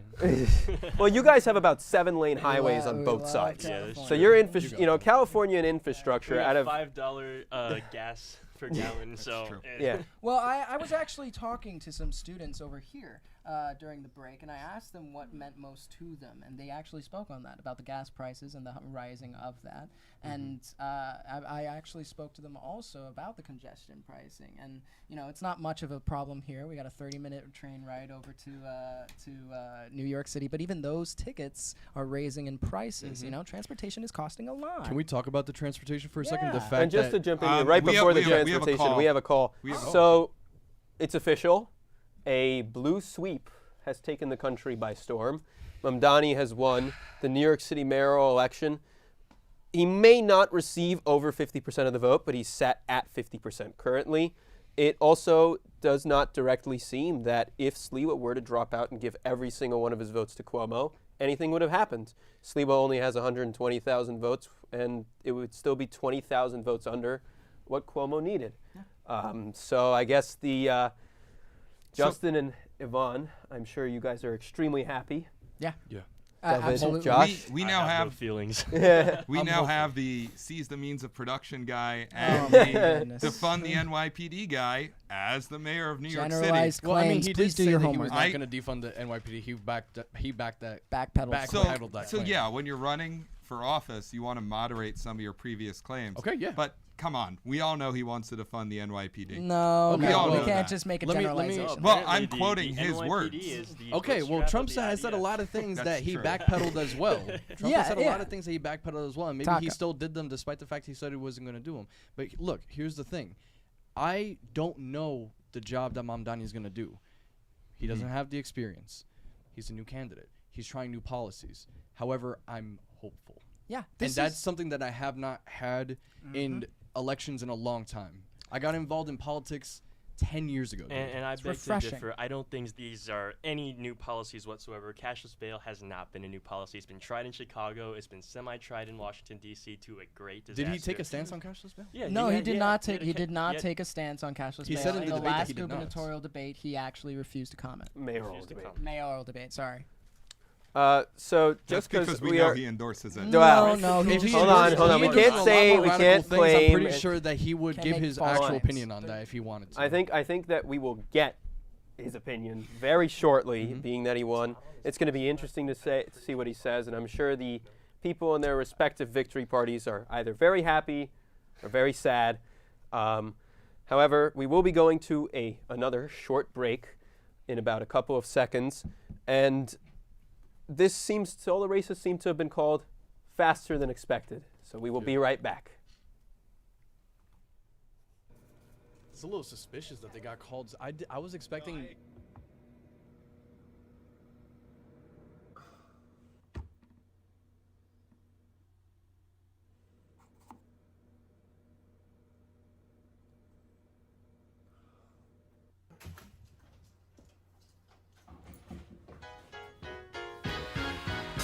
I've got a song, I ain't got no melody. I'm gonna sing it to my friends when I go round in circles. When they fly high like a bird up in the sky. When they go round in circles. When they fly high like a bird up in the sky. Ooh.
When I go round in circles.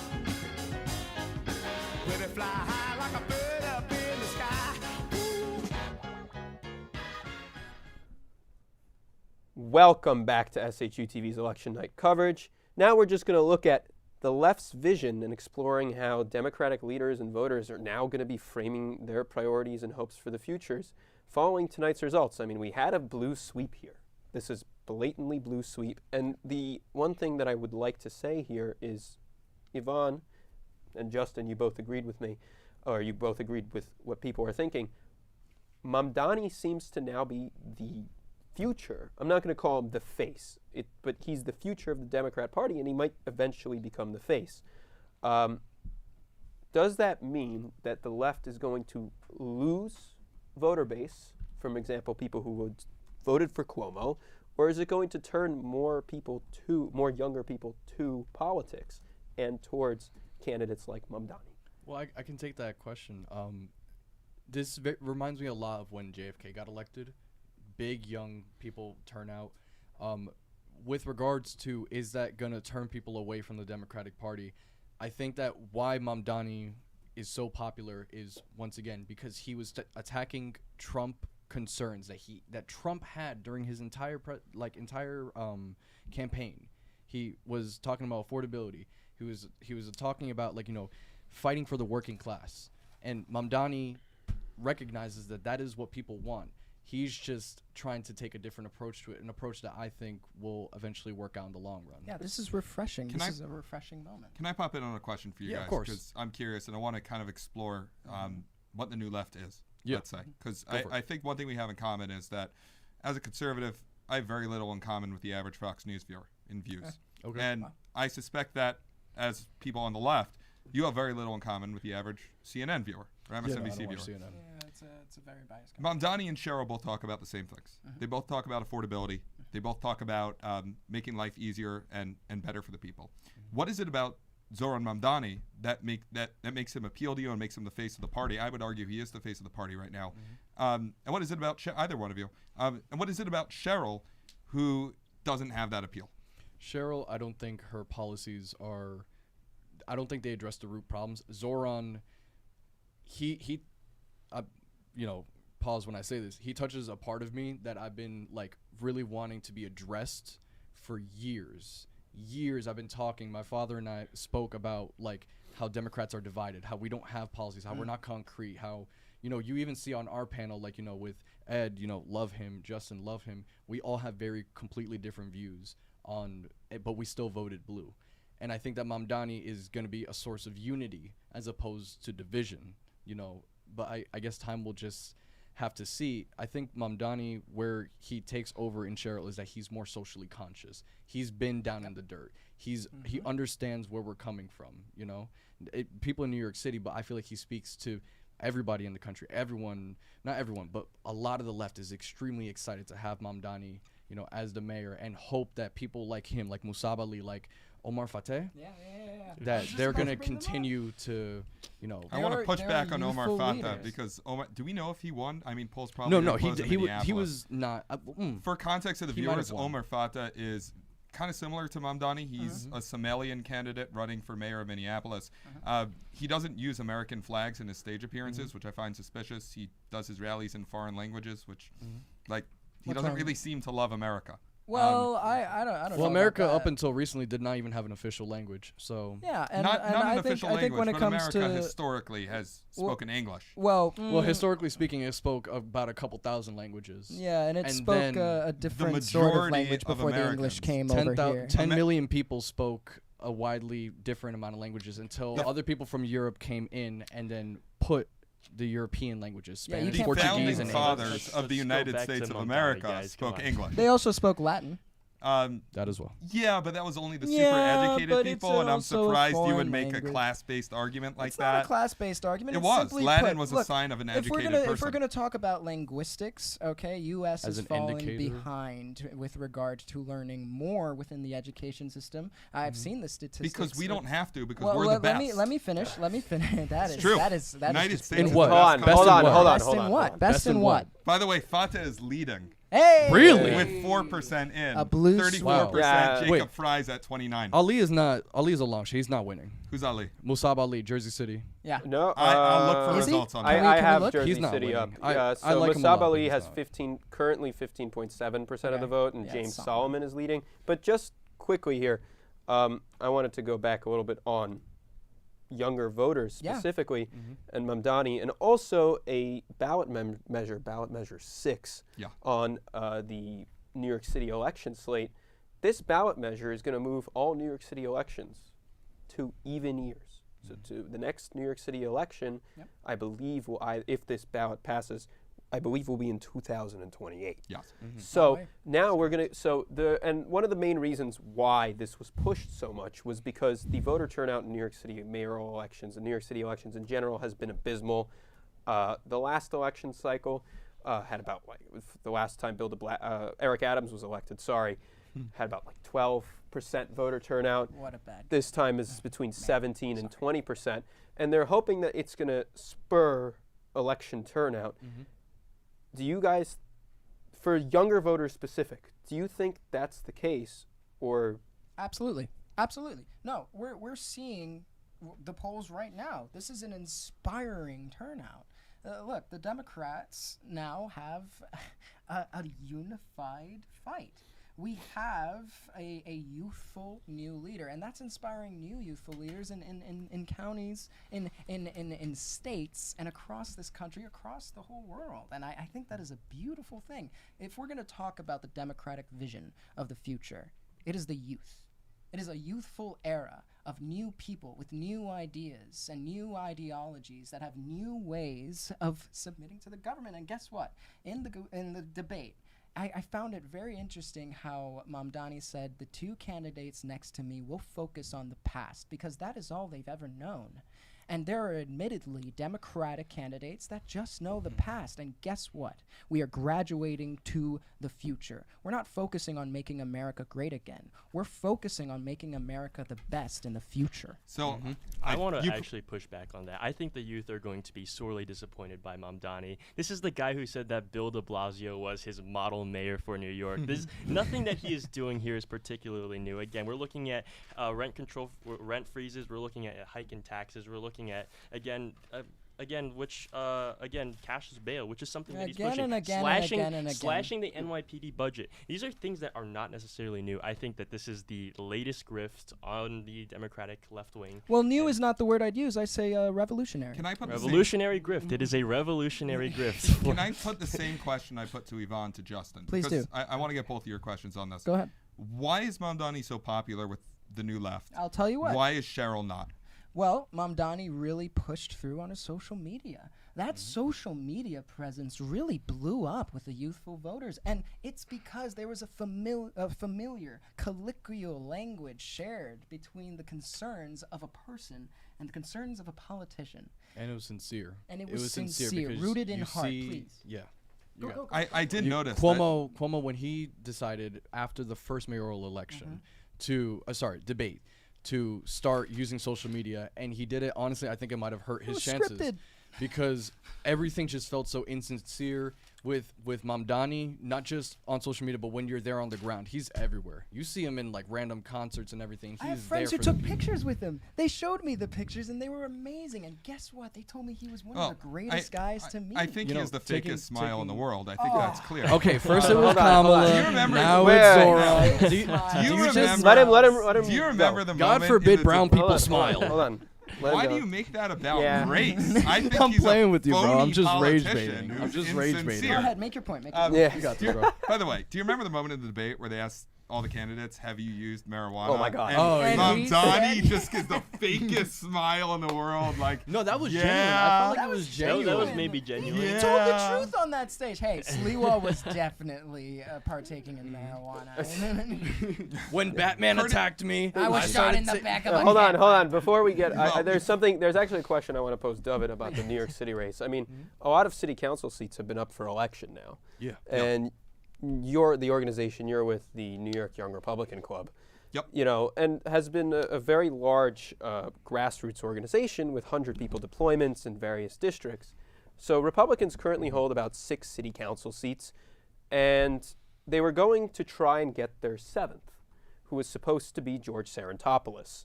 However, Santosuso is leading by 18 points. Wow. So, you know, is the question I wanted to ask here is 6 seats the limit? Especially now? I think it's possible the Republican Party makes further inroads on Staten Island. I'm still hopeful for George Sarantopoulos. He's a great guy. I've met him 3 or 4 times now because his opponent, Kayla Santosuso, she was actually Zoran's boss back in the day on the 2017 campaign of Kader al-Yatim in Bay. I think that was in Bay Ridge. She was actually Bay Ridge. In Bay Ridge, yes. She was actually his boss back in the day at the New York Young Republican Club. And if you'll just give me a minute to pitch, because they'll be happy with me. At the New York Young Republican Club, what we do is we win elections. We endorsed 5 races in the primary in June. And we won 5 races. And we might not win all the races we endorse in today. Today looks like a blue wave. But the New York Young Republican Club is the de facto political opposition in New York City. The rest of the Republican Party, we like them very much. We're making some progress in Brooklyn and on Staten Island. But we need to start putting our best foot forward. And I think that it's going to start with the youth. I think that with Democrats, it's going to start with the youth. Yep. I think with Republicans, it's going to start in the youth. If you're in New York City, the NYYRC.com, come and check us out. Can I ask you a question, or either of you Well, could answer? could I just Okay. before Yeah, go for too, it, go just for it. quickly? There's also one district, District 13, a Republican won it in 2023. However, and her name was Miss Marmorato, and she's currently facing Shirley Aldebo, who's a Democrat and a former union leader, but that doesn't really matter. And Aldebo is currently leading, and this could lower the Republican City Council down to 5 seats. Mm-hmm. And, you know, as you said, you were obviously hopeful for Saratopoulos, and, you know, Kayla's had her controversy. Marmorato is not a popular Republican. She's allied herself with the Joanne Areola wing of the Republican Party on the city council. She's the minority leader. And they're like more Cheryl-like than Mamdani-like, I think is the analogy I would use. Right, but it seems like Mamdani has driven so much down ballot voting. I mean, he has increased the voter turnout. Yes, he and has. you know, something that a lot of Republicans are currently talking about, especially inside of New York City, is something called accelerationism. Oh. Right? They think Let's that go. so they think Disavow. so they think that Zohran Mamdani will cause such a disaster for New York City that the only person that people will vote for will be a Republican in 2029. Which would obviously it's supposed to create a massive red wave. Now, what I wanted to ask you firstly is, Bill de Blasio is supposedly the most unfavorable mayor of New York City ever. I believe in his second term, that election, he had an approval rating of like 12%. Yes. He actually won against a Seton Hall alum in that election. Shame. And so I wanted to ask, like, we've had our bout, or rather New York City has had that bout of accelerationism already, and nothing has changed. Where are we going? Where is New York City going? And I say we because I am a New York resident. I think it's about to get a lot worse in New York City, and I think we're going to see some of that. I think that if the Republican Party takes advantage of this moment, and that's 50-50, if they take advantage of this moment, the Republican Party will be in great position to win a mayorship election in New York City in 2029. The question is if the Republican Party can get with the times. The Republican Party of 20 years ago is not the Republican Party of today. If they run good social media campaigns, if they appeal to young voters, if they adopt parts of the Mamdani playbook for how to run a campaign, and I think Mamdani has the best run campaign outside of a national campaign I've ever seen in my life. Oh, yeah. That's a sincere compliment. Oh, yeah. I think the Republican Party can win in 29. If they don't do that, if they decide to stay stagnant and stale, then Democrats will continue to win. So the ball is in their court. Now I do want to press him on this now, just because I feel like I keep pressing you guys about Mamdani. But so one of the things, like you said, that Mamdani had the best run campaign for a local election, not a national election. And what I wanted to ask is, the Democrats seem to be technologically ahead. I would say 5 to 10 years technologically ahead, especially with what Mamdani has shown us here. Bill Ackman and all of these millionaires threw so much money at Cuomo, and they just could not change anything. I mean, they couldn't even get Curtis Sliwa to drop out. You could put a pig on a tie, but he's still a pig. Well, yes. I'm sorry, Andrew. Allegedly. He's a sexual abuser Allegedly. of women, allegedly. I believe it, but allegedly. I will say allegedly. You can't take someone like that and hold him out as an alternative to a charismatic guy like Zohran Mamdani. I'm sorry, that's ridiculous. These aren't the only. I just wanted to ask the question before we finish up this segment here. For example, when I mean technologically ahead, the Democrats are centralized. All of their opposition research is on a single website that is accessible to any public person. Any voter can access it. It goes from national all the way down to city council and tiny mayoral seat elections. Why hasn't the Republican Party been able to centralize like that? I think you're starting to see that, and I think that They're too radical. well, No, you're you could saying be, that the you could be radical Republican and still connect with the people. Well- It's a matter of getting on the same page. Yeah. Well, That's I want correct. to I'll let hear you- I'll from let the you answer that. Republicans. You know, the Democrats. You know, Yeah, they'll I say- apologize. they'll- No, I but apologize, I too. think Yvonne makes a good point, which is that you can be radical and connect, and that's Zoran. That's what Zoran did. Zoran's a radical. I think that's obvious, and he also connected very well. I think you're starting to see the shift of Republicans' media messaging with Donald Trump at the White House. Donald Trump in the 24 campaign, had what I would call the best social media campaign of any candidacy, maybe ever. He did a great job on that. The people running his social media really know what they're doing.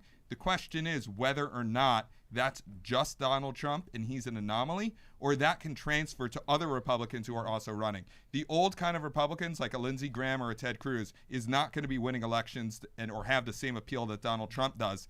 So it's about getting with the times, and can the Republican Party get with the times? That's an open question. You know what else it is? It's personability. Trump, I believe we were talking about this in the back. He used to be very funny, right? And he connects with people on like a personal level. He feels like a family member to a lot of people, right? I feel like Republicans need that. They need someone who can connect with them on a personal level in order to really engage with them. No, sorry, I do want to just cut. I'm sorry, I have to cut you off, guys, and we will get back here. But again, viewers, thank you very much for sticking with us. I know most of the results have been called, but we will be back after this break for more conversation.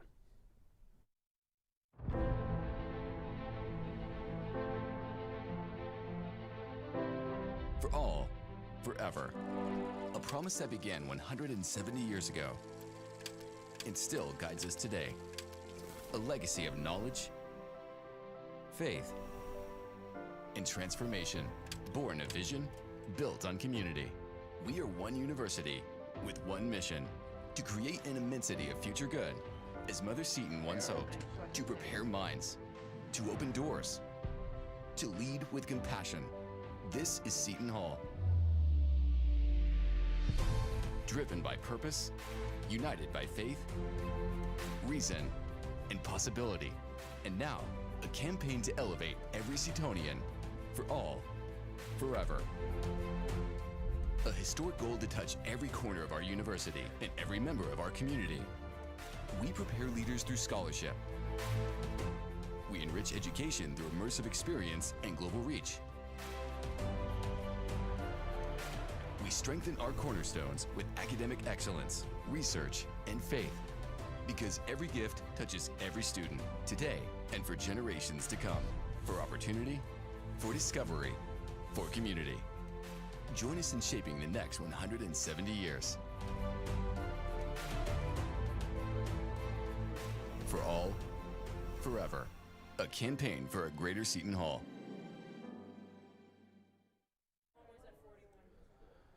So Zoran Mondani, as you may know, has won the New York City mayoral election in a very close race, although it was outside of the margin of error. Cuomo ended up around the 41 mark, and Mondani was around the 50 mark. So it was pretty close, although people are saying, looking away from this, they walk away. The different campaigns are asking themselves, what if Curtis were to drop out? What if the supposed real New Yorker were to drop out of the race 3 weeks prior to this moment now? Would he have won the election? Something else I wanted, when I mean he, I'm talking about Cuomo. Something else that I would like to talk about is Zoran's age. So he is 34 years old, which makes him the second youngest mayor to date. He trails behind Hugh Grant, who ran in 1889, 31 years old. This is going to be something interesting to see with the Democrat Socialists. Back to you, David. Welcome back to SHU TV's election night coverage. We now turn to the right. Now, we did a little bit of this earlier, speaking to, the right losing some city council seats. But I wanted to turn more towards something called the new right. This has been a phenomenon that we have seen since the killing of Charlie Kirk, where, as Olivia had said earlier, the left had killed the nice guy. So what I wanted to ask, and obviously I want to start with the Republicans here on the panel, and I would love for Olivia to chime in here. how do we, or how does the right, in a sense, and how do we as a country view what happened today because of these insurgents of the far right? I think what happened today in terms of the election in New Jersey, in terms of the mayoral election in New York, and even the AG race, which it's still going on, I believe. I think it's been called. It's been called? It's Okay. been called. It's really a disturbing lack of misinformation when it comes to people my age, people our age. You're not doing enough research, and I think a big part of what we're calling, I think affectionately, the young right, the young conservative movement is the importance of educating young voters like myself, voters like people your age, anybody working who is watching and like working on really educating yourself on policy and not just watching TikTok, watching Instagram. Oh, so-and-so said this out of context. And I think a lot of the biggest problems when it comes to people who are attacking Charlie Kirk's principles and his ideas on what it is that he stood for is that they're taking it out of context and they're not looking at the bigger picture. And so I think it's a very big danger to young voters. Well, just to jump in here, obviously what happened to Charlie Kirk was terrible. We've covered it a lot now. Yes. But what I wanted to focus on here is specifically this new right phenomenon that we're seeing.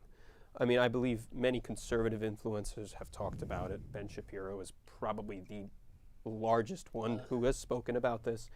And I love the faces. I love it. I hope they're live on air. I love hope when you they can see it. mention Ben Shapiro. I love you immediately see a face.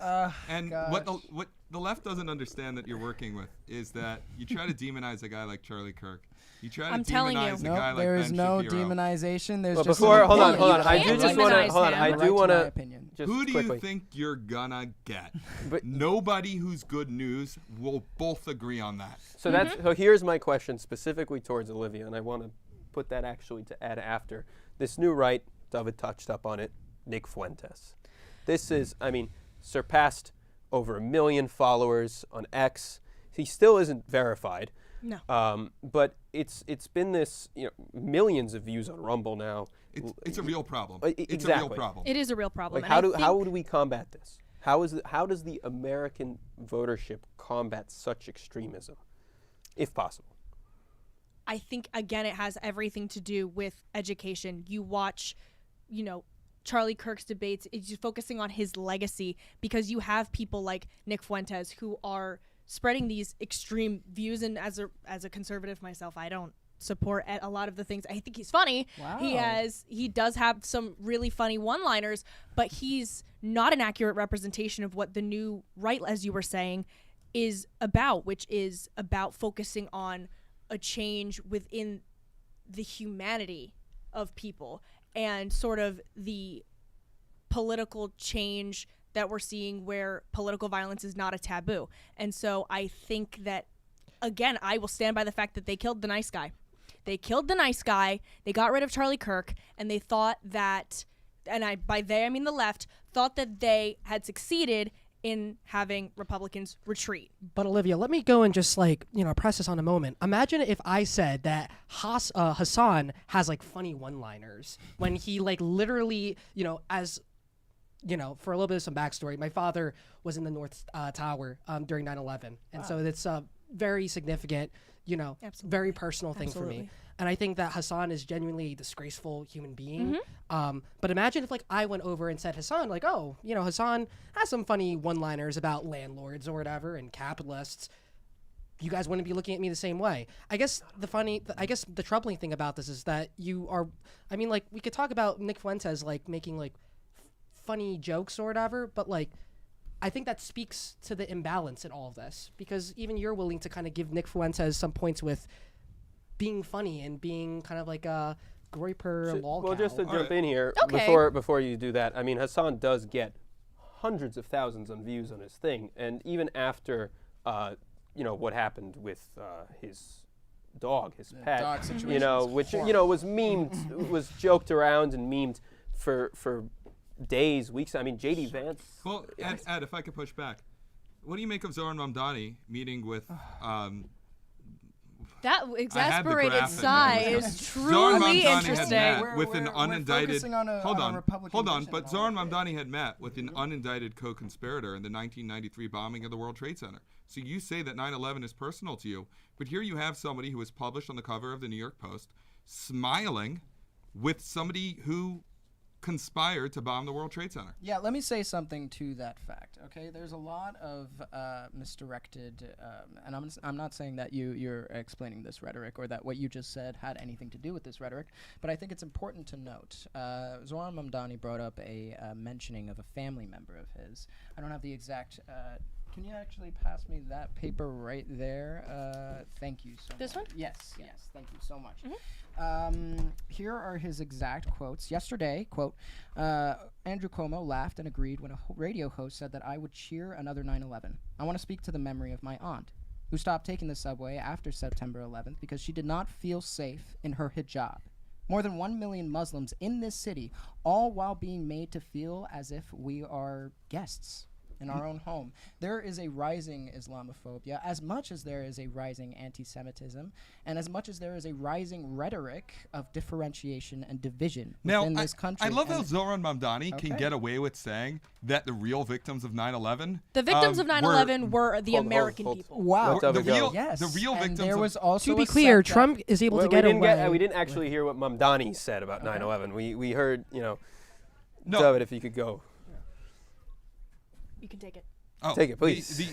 I love how Mamdani thinks he can get away with saying that the real victims of 9/11 are Muslims who were It's not what he discriminated said. against after. He But said it's not in what that they're conversation, noticing. in that press conference, he said nothing about the people who burned to death in those towers. I'm sorry, Who so were do you killed think- in those do you towers. Sorry, that but can he I just supports- interject Go here? ahead. Like, Trump can basically get away with talking about how he's going to grab women by a particular body part. He's able to get away with flip-flopping on things like Roe v. Wade. I mean, I think that, Mamdani should have never have taken a Well, picture he's of not that Imran. But the flip-flopping. fact of the matter, well, yes, he is, because beforehand he was talking about how he was pro, I want to nominate anti-Roe judges. And then now in the 2024 election campaign, he's then talking about how he wants to leave Roe v. Wade to the states. I think That's we should Because move- he we wants should to move turn it away over from to the Roe. states. We Well, should but move it's away from worthy. Roe. It's worthy of noting the fact that there is a hypocrisy here, and it is a prevalent hypocrisy. Where's your hypocrisy? Well, where's the hypocrisy? Where's the hypocrisy? I'm showing the Zoran hypocrisy Mamdani Trump said can that the say real whatever. victims Let of me finish my 9/11 point. Let me finish my were point. Muslims who were Well, let's discriminated talk against. about that. And I not the want to people talk who about that voted too. for Hold I on, do- just really I wanna quickly. talk I about don't that want to too. hold on. I don't want to cut you guys off. But Jay Jones, the Democrat, has won the VA Attorney General election. And AP what called does it. that say about political violence? What does that Continue, say about political please. leadership? And I believe. We- okay. I'm extremely Can disappointed. we pull this back to the new right? Because I think Sure, that's the yeah. focus of this panel. Let me make a point right now. We need to address what conservatives are going to do over the next 20 years before we have more issues, right? And if we don't have a viable alternative within conservatism, I want to say that we have a real problem on our hands. And it's not better on the left with Jay Jones winning an election, winning the endorsement of Obama and the people of Virginia. And we have a problem on the right as well.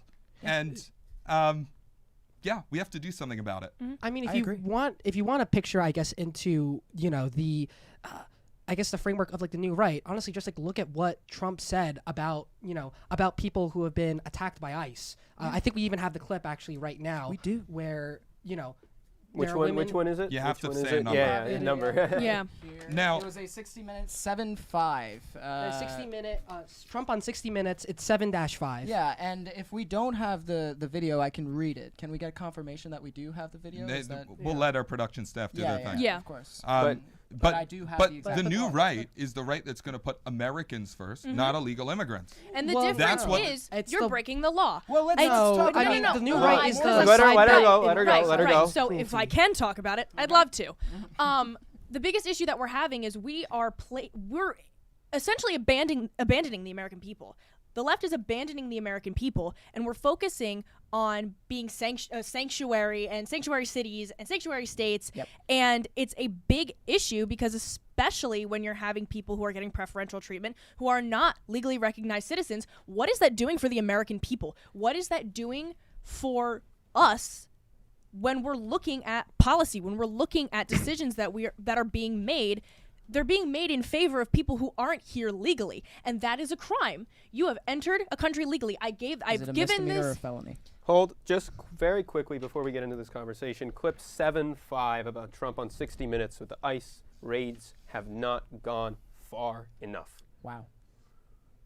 Americans have been watching videos of ICE tackling a young mother, tear gas being used in a Chicago residential neighborhood, and the smashing of car windows. Have some of these raids gone too far? No, I think they haven't gone far enough because we've been held back by the judges, by the liberal judges that were put in by Biden and by Obama. You're okay with that? You know what? As long as law-abiding women are being burned to death on subway cars in Coney Island by people who are in the country illegally, deportations have not gone far enough. If you're looking, no, if you're looking at let him respond because you went. I'll say that. But you had the question of the misdemeanor and all of those different things. But just to first you had the clip, and so something that I wanted to ask you specifically is you touched upon immigration beforehand. Right. You said separating families and all of these types of things. Yeah.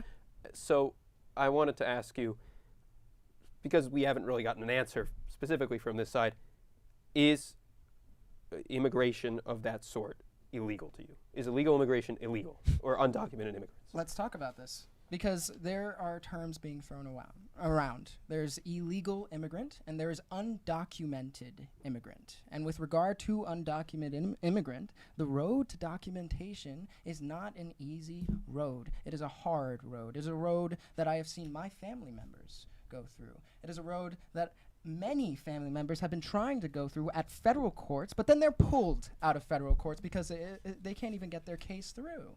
They're deported too soon. Now, there are disheartening stories of kids.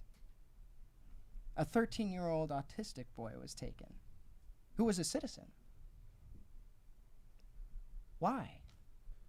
You have students that were revoked of their student visas. You have HPV visas that are raised to $200,000. We're exiting out of the international diaspora. We are losing our touch. I think it's a touching story. I do think it's a touching story. However, you can soliloquize to the camera all you want. It's a touching story. It's a good point. I'm going to talk to you. Go ahead. Talk to Give David.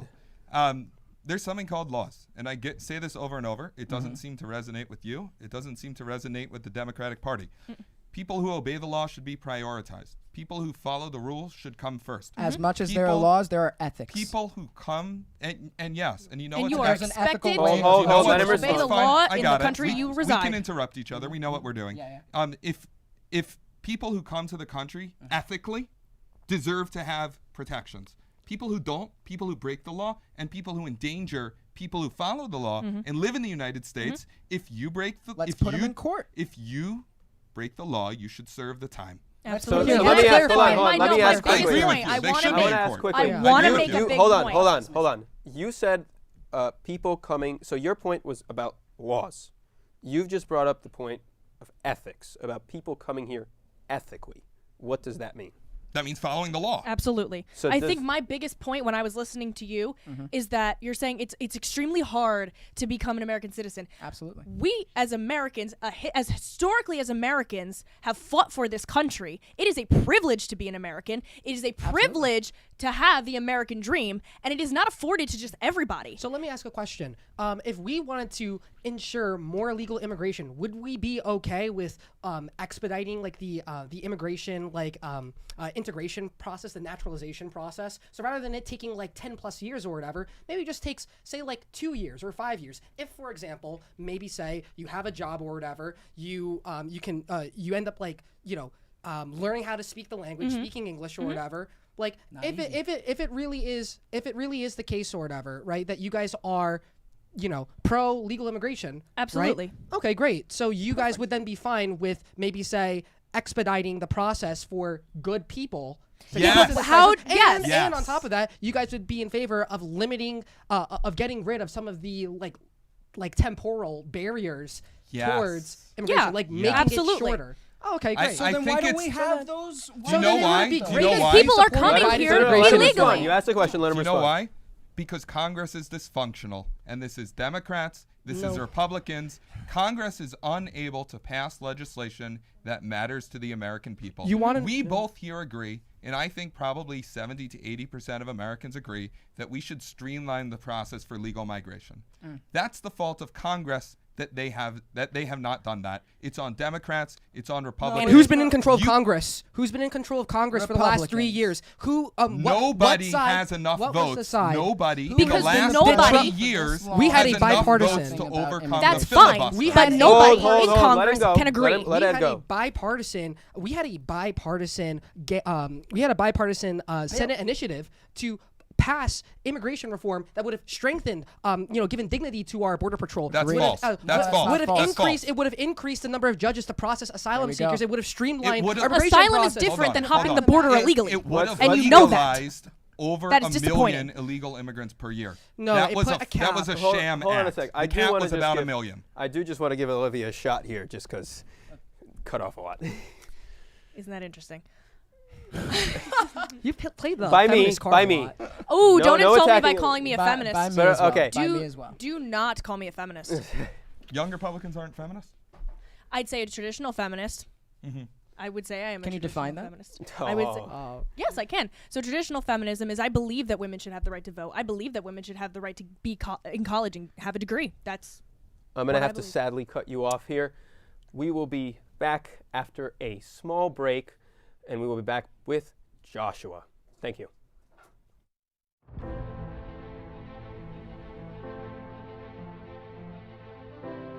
For all, forever.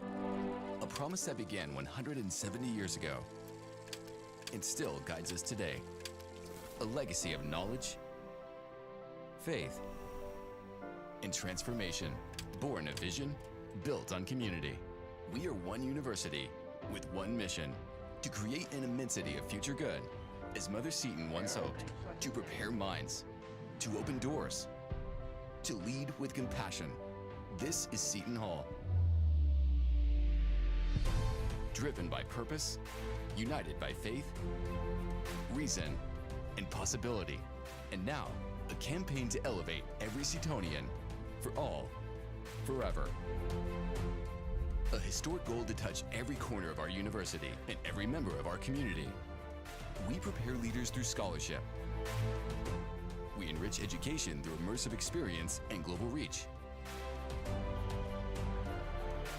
We strengthen our cornerstones with academic excellence, research, and faith. Because every gift touches every student, today and for generations to come. For opportunity, for discovery, for community. Join us in shaping the next 170 years. For all, forever. A campaign for a greater Seton Hall.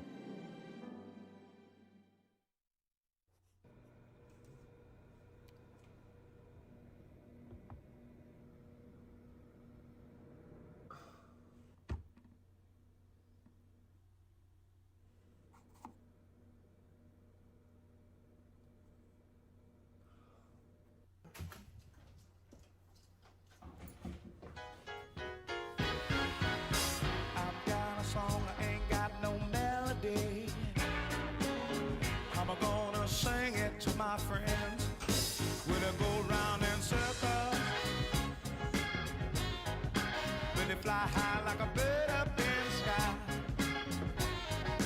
When they go round in circles.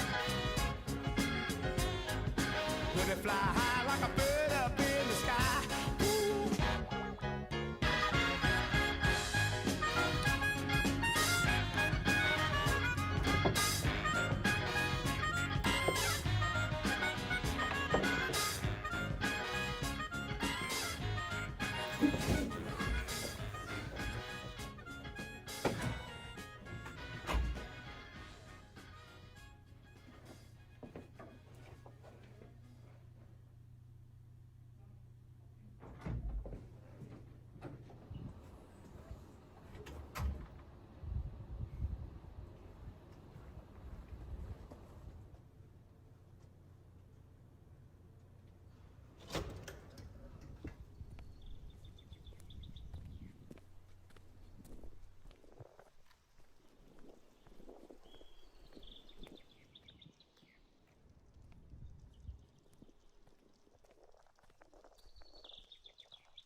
Hello, guys. Welcome back to SHU TV. And just before we start again, I would like to make a very important disclaimer. The opinions expressed during this program are solely those of the individual panelists and do not reflect the views of SHU TV, Seton Hall University, or the production team. Back with us is Joshua. By the way, do you think that viewer discretion is advised is for you or me?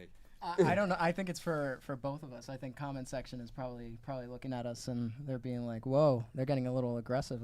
I feel like chat favors you. No. I don't. Based on what I read, I think the voters. I've interrupted Olivia a collective of almost 7 times, and I'd like to apologize on air because I just got so passionate about it. She's well learned.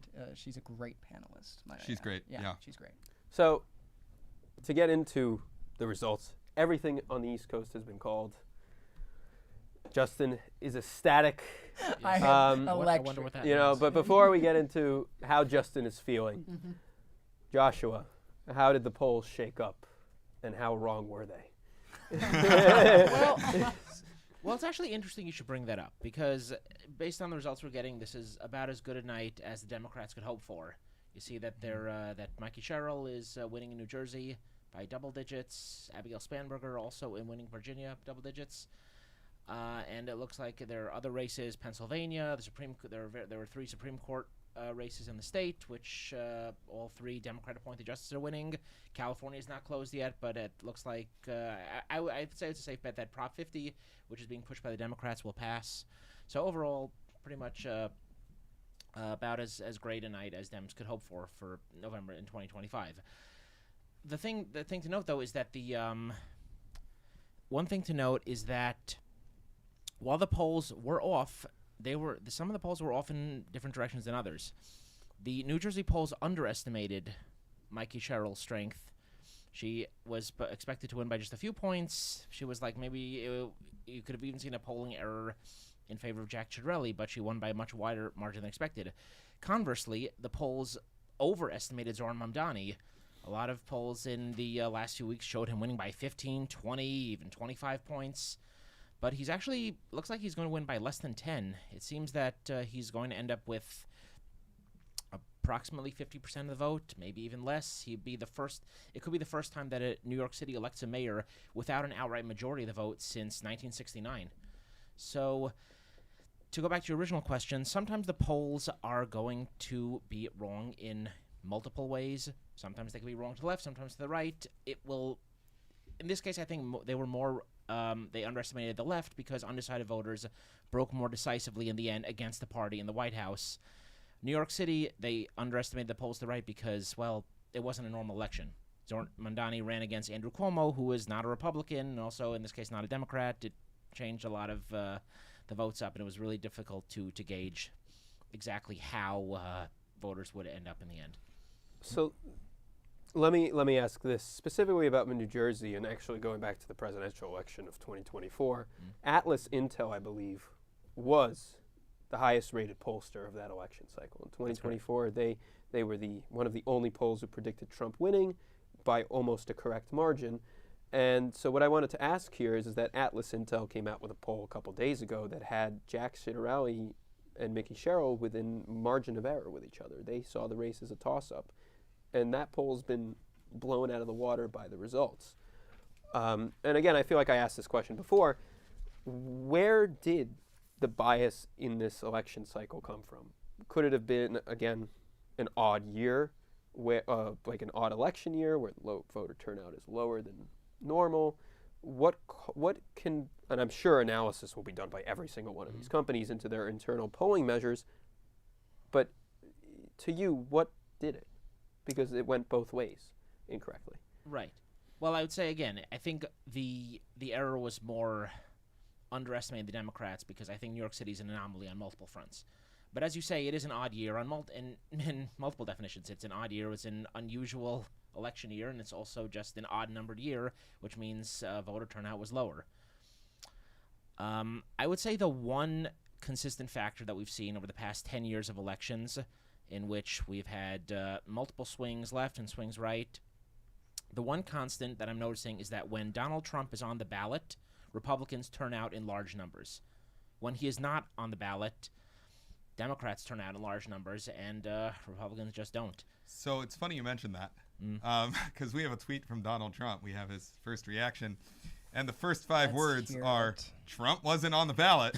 Ah, wow. Wow. He says, is he trying to take my job? You know what? If we had Donald Trump here on the show. God, please.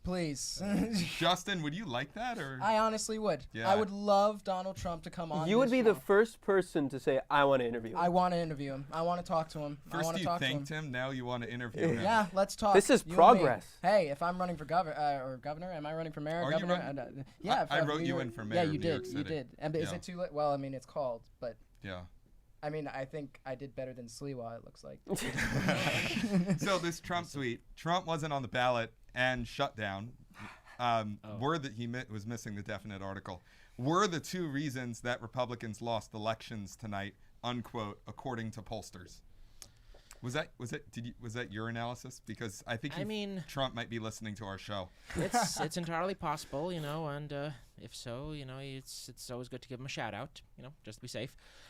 I think that the shutdown is important because I don't think you can really do a full assessment or full read in how tonight's elections will affect the midterms because of the shutdown, because that is a factor that's just most likely, can't say for sure, knock wood, is not going to be a thing come next year. It's an abnormal situation. It is, in a couple of hours, that shutdown will break the record for the longest shutdown in American history. And that has disaffected voters, especially in Virginia, where a lot of federal workers live and have been out of a job probably for several weeks. So that's one reason why we can't read too much into this specific election of 2025.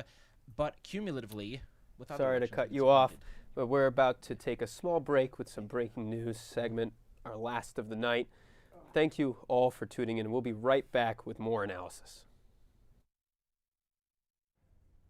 All right, all the election results are in for all the major elections that we promised that we would cover for you tonight. It was relatively early compared to some of the previous elections. Let's jump right into it. Here in New Jersey, Mikey Sherrill, the U.S. representative, took the lead against Jack Ciattarelli, the former state assemblyman, 56-43 respectively. Let's move over to the Big Apple. Zohran Mamdani took half of the votes, so that's 50%, and the remaining went to the 42%, the former New York governor, Andrew Cuomo, and then Curtis trailing by 7%. Now let's move on to the Virginia governor race, where Stattenberger won roughly 57%, and Winsome Earl Sears won around 43%. Jay Jones, the Virginia Attorney General, won by 53 points against the Republican incumbent Jason Mayoris, 47%. Now, there's a quick story I want to mention that is worth noting since we're here at Seton Hall. Former alumnus who was a 2-time Big East state champion went on to become a state assemblyman here, and he's currently in the polling data. We don't have that number yet, but he is currently in the lead last we checked. We're going to bring you more updates if that time arrives. Back to you, Nathaniel. Welcome back to SHU TV's election night coverage. As Joshua was saying, and David, there seems to have been a obvious decline in the polls and the trust in the polls. Trump just put out this tweet, which we all know in Trump fashion is going to put less trust in the polls than there ever has been. That's what he's been doing for 8 years. And just back to Josh, what are we looking at here? Can I toss something at you? Sure. That Atlas poll that came out in New Jersey. Yeah. Is that the Wright's version of that Ann Selzer poll that had Kamala Harris winning Iowa? Oh boy. Yeah. the Ann Selzer poll that haunts many pollsters in their nightmares now, right? Yeah. Oh boy. Listen, no pollster ever bats 1,000, and we've seen in past cycles, we always look at like the one pollster that gets it right, that gets it the most right, is seen as the standard bearer, but that can always change. 2 years later, it could be a different pollster because the metrics they use the ways that they weigh polls that can change. You know, Ann Selzer was sort of criticized. One issue with that poll was that the methods she was using to weigh data was seen as a little outdated, and it had worked for many years, but at just one point it didn't. And let's be clear, polling is hard. It's not an easy thing to do because you're guessing. And when you're Atlas and you're an established pollster and you have methods that work, and you get a certain number and it's an outlier, sometimes you think you have to have the courage to run with it because you don't want to manipulate the data to kind of do what everyone else is saying. So you're saying herding, right? That's the issue. Is one point of some pollsters, they tend to herd the results, which is to kind of weigh the results to make it closer to the average, national average. In a way, it's braver, I would say, for some pollsters to post outliers and say, look, here everyone's saying that Mamdani will win by 20, and here's our poll saying it'll win by 5, because that was Atlas Intel. They had a poll showing that Mamdani's going to win by 4, when a lot of other pollsters show that he was going to win by 15 to 20 points or more. And the answer, my friend, lies somewhere in between. I want to go through some of the ballot measures in New York City that are going through. The 3 ones on affordable housing all passed by similar margins, about plus 13 to plus 15. So what those would do is they would centralize control over building housing within the mayor's office and take power away from the city council. So those were controversial for that reason. They ended up passing. It looks like the measure to, well, nobody cares about the Mount Van Hoevenberg Sports Complex, but that's going to pass. Number 6 is the big one, is to move elections to presidential years. That's currently down 7, almost 8 points with 90% counted. So it does not look like elections are going to move to 28. Zoran will have 4 full years. Wow. Yeah. 4 full years. That's exciting. It's interesting. Earlier today, Zoran Mamdani was questioned after he'd gone to vote, and he said he had voted yes on Props 1 through 5 and no on 6. Prop 6, for those who don't know, was a proposition meant to move the New York City mayoral elections to the presidential years, which meant that the next mayoral race, had it passed and then it had gone to the state and had that the state legislature made an amendment to pass it, would have made it so that the next mayoral election would happen in 3 years from now, in 2028, rather than 29. And this proposition has become a point of contention because, during presidential years, many more people turn out to vote. And during New York City mayoral elections, which are held in odd-numbered years, turnout is lower, which tends to mean, especially lately, that more, shall we say, more radical candidates have a better chance because more devoted voters turn out to vote during off-year elections, and they tend to be a little more to either the left or the right. In New York City, that would be more to the left. And so if it looks like that's just not going to pass, and thus Mamdani will not face voters again until 2029. He's still sitting slightly over that 50% mark with 50.4. He's got 1 million votes. Right. So I wouldn't say that this is a resounding victory just based on these numbers. This is for New York City. Barely getting 50% is just not that impressive. Eric Adams 4 years ago got over 67% of the vote. Also notable is that Mamdani, based on exit polling, and keep in mind this has not been fully weighted yet, but exit polls show that Mamdani is winning winning black voters by a pretty small amount. He is losing Jewish voters by a pretty large margin. Surprise. He's not necessarily the template that Democrats will be looking for in the midterm so much as, say, Mikey Sherrill or Abigail Spanberger, who are showing quite a bit of crossover appeal in their votes. Yeah. Justin, the big midterm candidate, is going to be AOC running for Schumer Senate seat. Just quick correction there. Chuck Schumer will not be up again until 2028. Excuse me. Yes. I'm wrong. Oh, it's what's her name? Gillibrand. Kristen Gillibrand. I believe she is. She's up. You're right. In 30. No, she's not until sorry. 2030. Yeah. I apologize. Well, let me just say that I race. think it's a very exciting time for the Democratic Party. I think this is very good news for the Democratic Party. That's an obvious. But I also want to state a little tiny bit less of the obvious, but what has been restated over and over again in this show. This is a new beginning. This is a new front. This is a new fight. And this is a new Democrat that we can really ironically, I'll say, capitalize on. I think it's important that we recognize these are new views, these are fresh, young Democrats ready to run for you. I would add, I think it's important for your vision that Mamdani succeed. Oh, yeah. What happens if he doesn't? I just want to cut you off here. But again, thank you very much to our viewers. We're going to take a short break.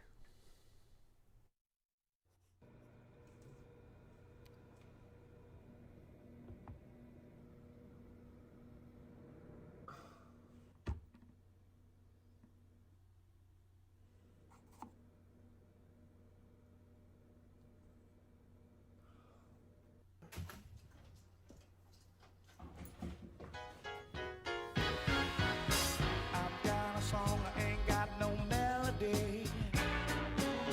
I'm gonna sing it to my friends. When I go round in circles, when they fly high like a bird up in the sky.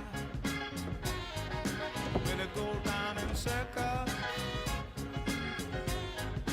when they fly high like a bird up in the sky. Ooh.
Fly high like a bird up in the sky.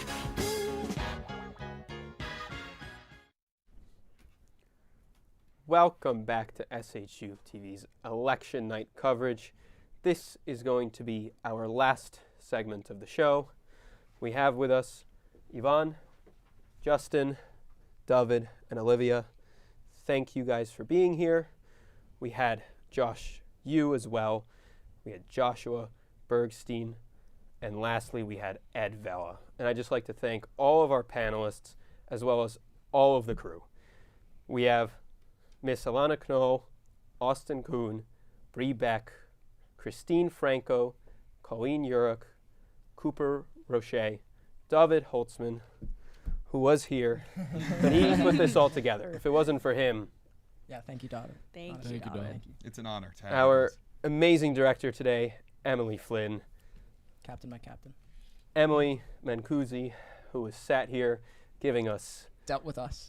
Dealt with us, yeah. I mean, giving us floor commands for 5 hours Telling straight. us to stop talking. Gino Granado, Jules Caleri, or Juliana Caleri, Kat Rosenbaum, Kelsey Wright, sorry, I apologize. Kesley. Liana Cruz, Manuel Pereri, myself, doesn't count. You count, bro. You matter. Yes, thank you. I did okay. Thank you. Sam Stinson, Sanaya Jones, and Sean Jean-Francois. Thank you very much to everybody who was here today. I didn't want to get cut off while I was doing it at the end. And I know Yvonne had a question. Yeah, I recognize that with every single election that we see, especially with the presidential election, we keep flipping back and forth between Democrat, Republican, and each time it slows down the progress that this country could be making. Because when a Democrat gets in office, they reverse the policies of the Republican Party. When a Republican gets in office, then they reverse the Democrat, and it's just this constant stalemate. I wanted to ask both of you, but obviously off camera, I asked David, if how do you feel about that? Do you think that there's a way that we can improve for all voters, this kind of like 5 steps forward, 10 steps back sort of approach that we've been taking in this country for the last better part of a decade? I'd like to point out the things that we agreed to on the panel tonight. And we agreed we didn't like 4 things. And that was Andrew Cuomo, Ted Cruz, and New Jersey Transit. I think we could do more, but well, we don't have time to unpack all. No, of that. New York City public transit. I think that the young right and the young left actually have a lot in common, and I think that there is a core agenda that we can unify around. Now, I think what still has to be worked out is we still disagree on the means on how to get there, but I think we both agree we want affordability. Yes. Yep. We both agree we want better education. Absolutely. We both agree we want better healthcare. Mm-hmm. We agree that we want a government that serves the people and is held accountable to the people. Yes. And I hope we can find common ground in that agenda. Yes. Olivia, if you have something to add. Please. I mean, honestly, I agree with everything that you're saying, and I like the way that we went about doing this in terms of like having this open floor discussion in terms of like how is it we want the same things, and I can honestly sit and admit that the young right and the young left at the end of the day want the same things. They don't want to go about it the same way, but the division is truly just it's party lines. I think what I've learned tonight, even speaking with you guys and even speaking with Ed, we all want the same things at the end of the day. We want affordability. We want peace. We want a government that stands up for us and represents us. And I think that, to your point, the way we can go about doing that is focusing less on an individualized, what is it the politician wants, and more what is it that the American people want. That's Yeah. very good. Very well spoke. Thank you. I would love to say that the panelists that were here, both Republican, both Democrat, we've both shared, we've both spoken over each other, we've both raised our voices and gotten passionate, but we've also both approved and agreed. I think tonight is a model of what will be the best for both parties. Absolutely. It will be the Absolutely. best if there is a form of conversation, Absolutely. because we can talk, we can find middle ground, and there can be a day when we can all be hand in hand, and we will tackle America's problems together as a United States of America. Absolutely. Yeah. Yvonne. I think, maybe, and how I feel about like wishful thinking. I'm not a wishful thinker, and I don't think that it was necessarily even this election that pushed me to that, but recently I've come around to seeing your vision of it. And honestly, I want to hand it to you guys. I was unsure of what to expect. I came very highly prepared. We had our highly notes, we had prepared. our 12 Bibles. hours on Yeah. this, no sleep. Nope. We did stay up a long time together. Yeah. And honestly, like, I want to appreciate David's patience with us.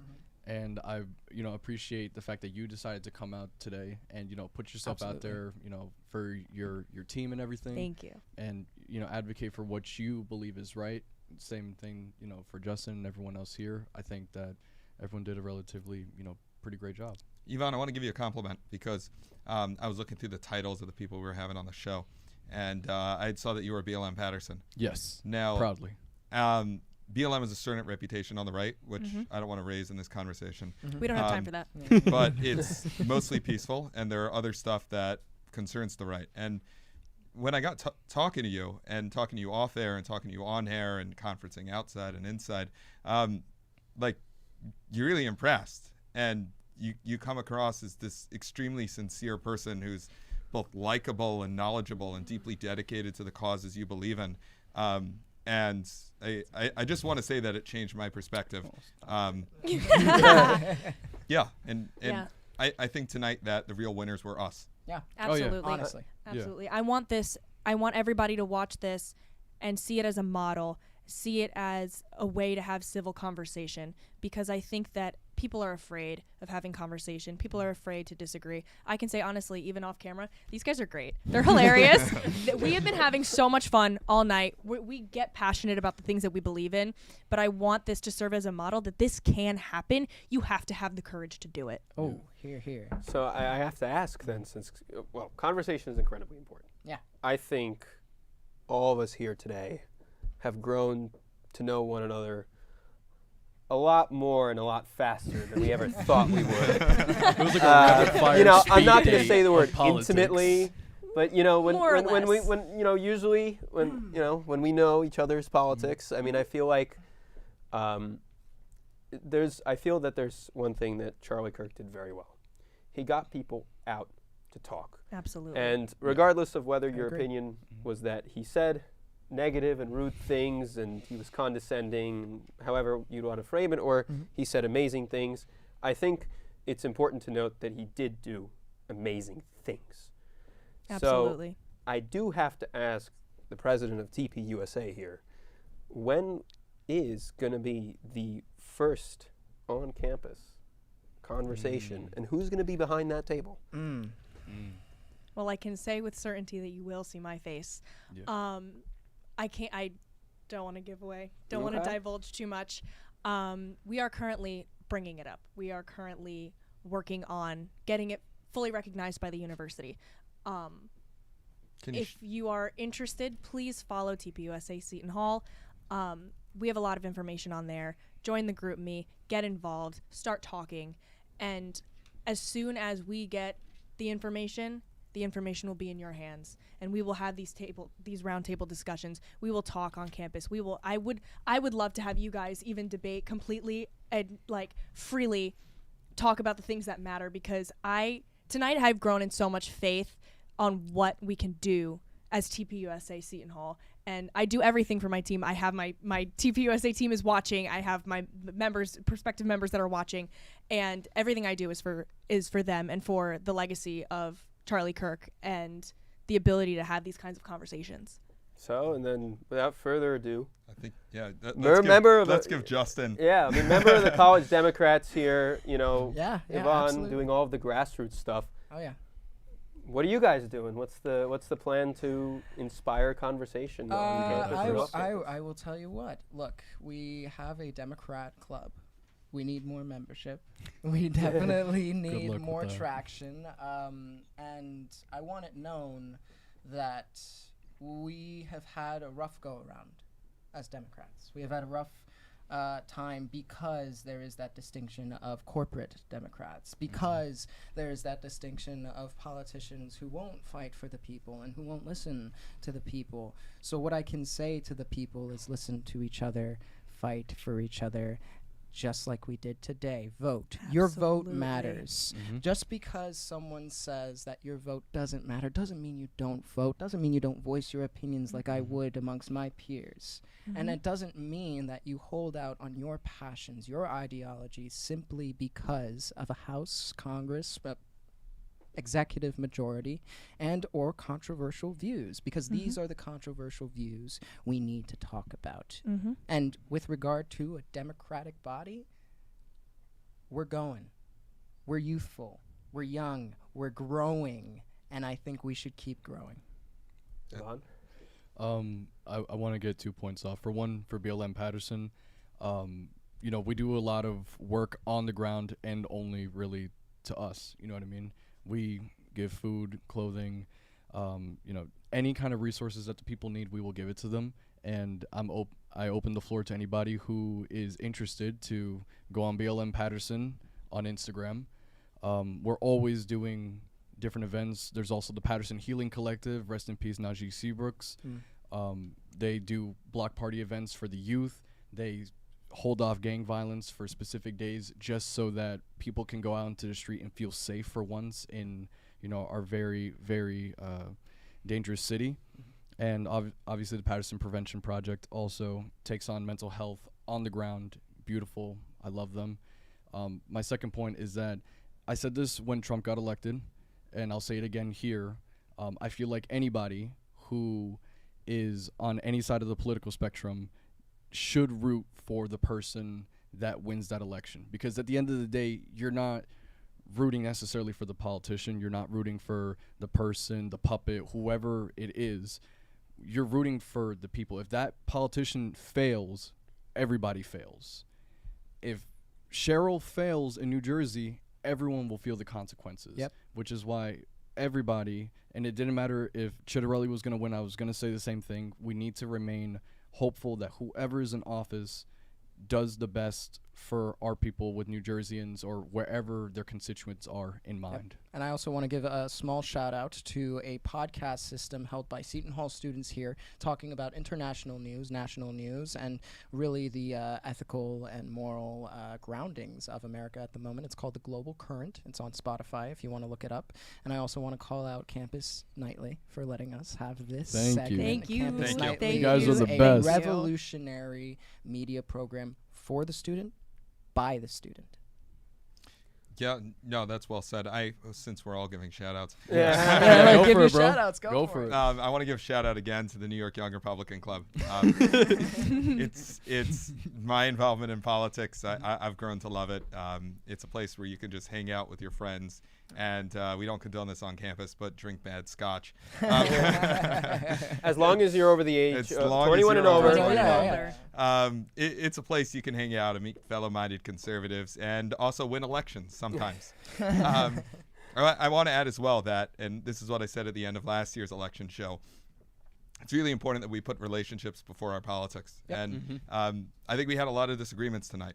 And I think that my relationships with you, Justin, and with you, Yvonne, mean more to me than those disagreements. And we can disagree on these issues all we want to disagree, but I value our relationship more than that. And I'm glad when we hopped on the phone the other night and we had a very great and edgy discussion. You wanted to rip my face off. I could feel it over the phone. Not this beautiful mug. No. But David has been as cordial as ever. It is a wonderful panel of people here. Absolutely. So we got 2 minutes more of airtime tonight. I hope we haven't run out of compliments. 5 minutes. 5 minutes? We're going to Just 11. give me a minute at the end. Round. Let's go Rapid round. I do want to Now, I say think that it's- in terms of the Republicans, we do feel that it is a bit of a dark day in terms of New York, in terms of New Jersey. But what I can say is that I am leaving this studio feeling so hopeful amid the expected disappointment based on the fact that the party that I support was not an elected office. But the most important thing is that I'm leaving here feeling more hopeful than ever that we can have these kinds of conversations. And I'm leaving here with a smile on my face. I am not in the least upset with how this night has gone. And I think that the more often that we do things like this, and the more often we have dialogue like this, the better off we are going to be. The real winner tonight was Shoe TV. Absolutely, yes. absolutely. All of us. Seton Hall University Truly, Television. Great job to the crew. Winners. Yeah, great job to the crew. Should I read through the list of names again? Yeah, do it again. One more We have time. time. One more time. We We got to show them love. Okay. I will. Wait, listen. do we have the can we pull up the email where we have their jobs as well so that we tell the people just what they've been doing for hours? Dude. Like I think They're These phenomenal. poor guys, like they've been going Looking 5 They're hours locked in straight. the Seton Hall basement, basically I'm stuck gonna to the butcher computers. I'm sure half of it again. Like it's not. no, you know. I think you did really well. Oh, I think. I mean, look. They haven't been fed in like 3 days, right? I would. Please release them. Yeah. No, Emily, our floor and manager, just did to not round it have out before I food. thank everybody again. Conversation is incredibly important. I said this in the intro. We've been saying this all night. We have seen over the last couple of years what happens when conversation ceases.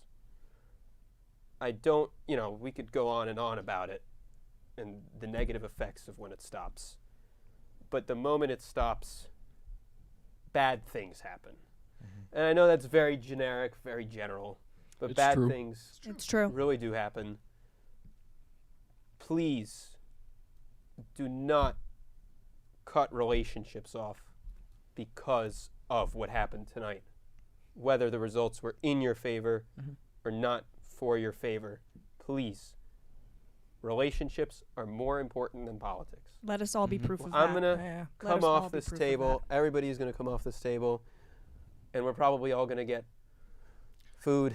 Hugs all I around. don't know, energy drinks. Yeah. Hugs all around. You know, coffee. The first thing I'm going to do I is don't do call my energy friend drinks. Zoran and wish him well. Yeah, of course. You know, so it's not. I'm gonna call Chitterelli, tell him I'm gonna give him a big old hug when I see We've him. had. I'm gonna call my hug and mama. a kiss on a cheek. You know, we've had so many elections where I just see it all over Reddit, on X, on Instagram, that people are cutting off loved ones, getting divorced, Yeah. breaking off relationships because of this. And I again want to emphasize the fact, please keep relationships going. Politics is not a religion. Mm-mm. It's not Amen. supposed Amen to to be that. a Amen to cult. that. Do not make it. Now, I just want to thank everybody again, and I'm going to read names with positions this time. Great. Thank you very much to our director, Miss Emily Flynn. Yeah. Oh, Everybody's screaming in the back. We She can was hear them so applauding good. in She the did other so room. amazing all night. Emily deserves She every bit of deserves it. it. Yep. Our assistant director, Juliana Caleri. Jewels, crown jewels. The two senior producers that were here today, Mr. Austin Kuhn and Miss Christine Franco. Chris. Thank you, Chris. Our technical director, Gino Granato. The general. Who's a wizard, The magician. general. The wizard. Audio, Mr. Sam Stinson, who mic'd me very well. Shout out, Sam. The best. PTZ operator, Sanaya Jones. There we go. Teleprompter operator, Miss Alana Knoll. Chiron, Colleen Urich. In-studio camera operator, Kelsey Wright. Just right there. Our floor manager, again, standing on her 2 feet for about 5 hours, if not longer, telling us exactly what's going wrong. And how to fix it. How long Yeah, we and have. how to fix And it. how to Mad fix at it. us. Emily Mancusi. Our assistant floor manager, who got us our Red Bull, with some saltine crackers and Look at that. tissues. I Yeah. needed those tissues. Free sponsor there. Manny Pereira, I'm sorry. Our 2 unit still photographers, who I hope have taken pictures of me this year. I didn't get any last time. Liana Cruz and Cooper Roche. Cooper's talented. Talented guy. All of our on-camera talent, David Holtzman, Ah. Please. I appreciate that, guys. Justin Del Val, Olivia McCory, Truly. Ivan, There we go. Tanev Vivas, Thank you. Joshua Bergstein, and Josh Yu. And And Ed. Ed Vella. And Ed. And Ed. Sorry. And also, We love Ed. we do love Ed Vella. And yeah, I mean, there's me, but that's. you've heard Hey, enough of hey. me. Shout out. Thank you. Yeah. Come on. Shout out. I'm not He going to kept us promote from myself, jumping it's across okay. the table Everybody at each wants other. to go home. Yeah, that's He Thank- defended everybody Thank this night. you very much for watching tonight. Please have a good night, Please. and I wish you an amazing year. Be safe. Christmas is coming up, or whatever Woohoo! holiday you celebrate. Woohoo! Oh wait, Thanksgiving first. Yeah, Yeah. yeah. Yes. Be Get thankful, together America. with your families. And Whether eat you good Talk disagree about with politics Yeah. and eat amazing At food. the Be dinner. your Do not cousin's least cut favorite anybody off. relative. And tell them about Stir Shoot the TV. pot. Yeah, Yep. shoot SHU TV. Campus Thank Nightly, you guys. very much. Have a good night. Take care.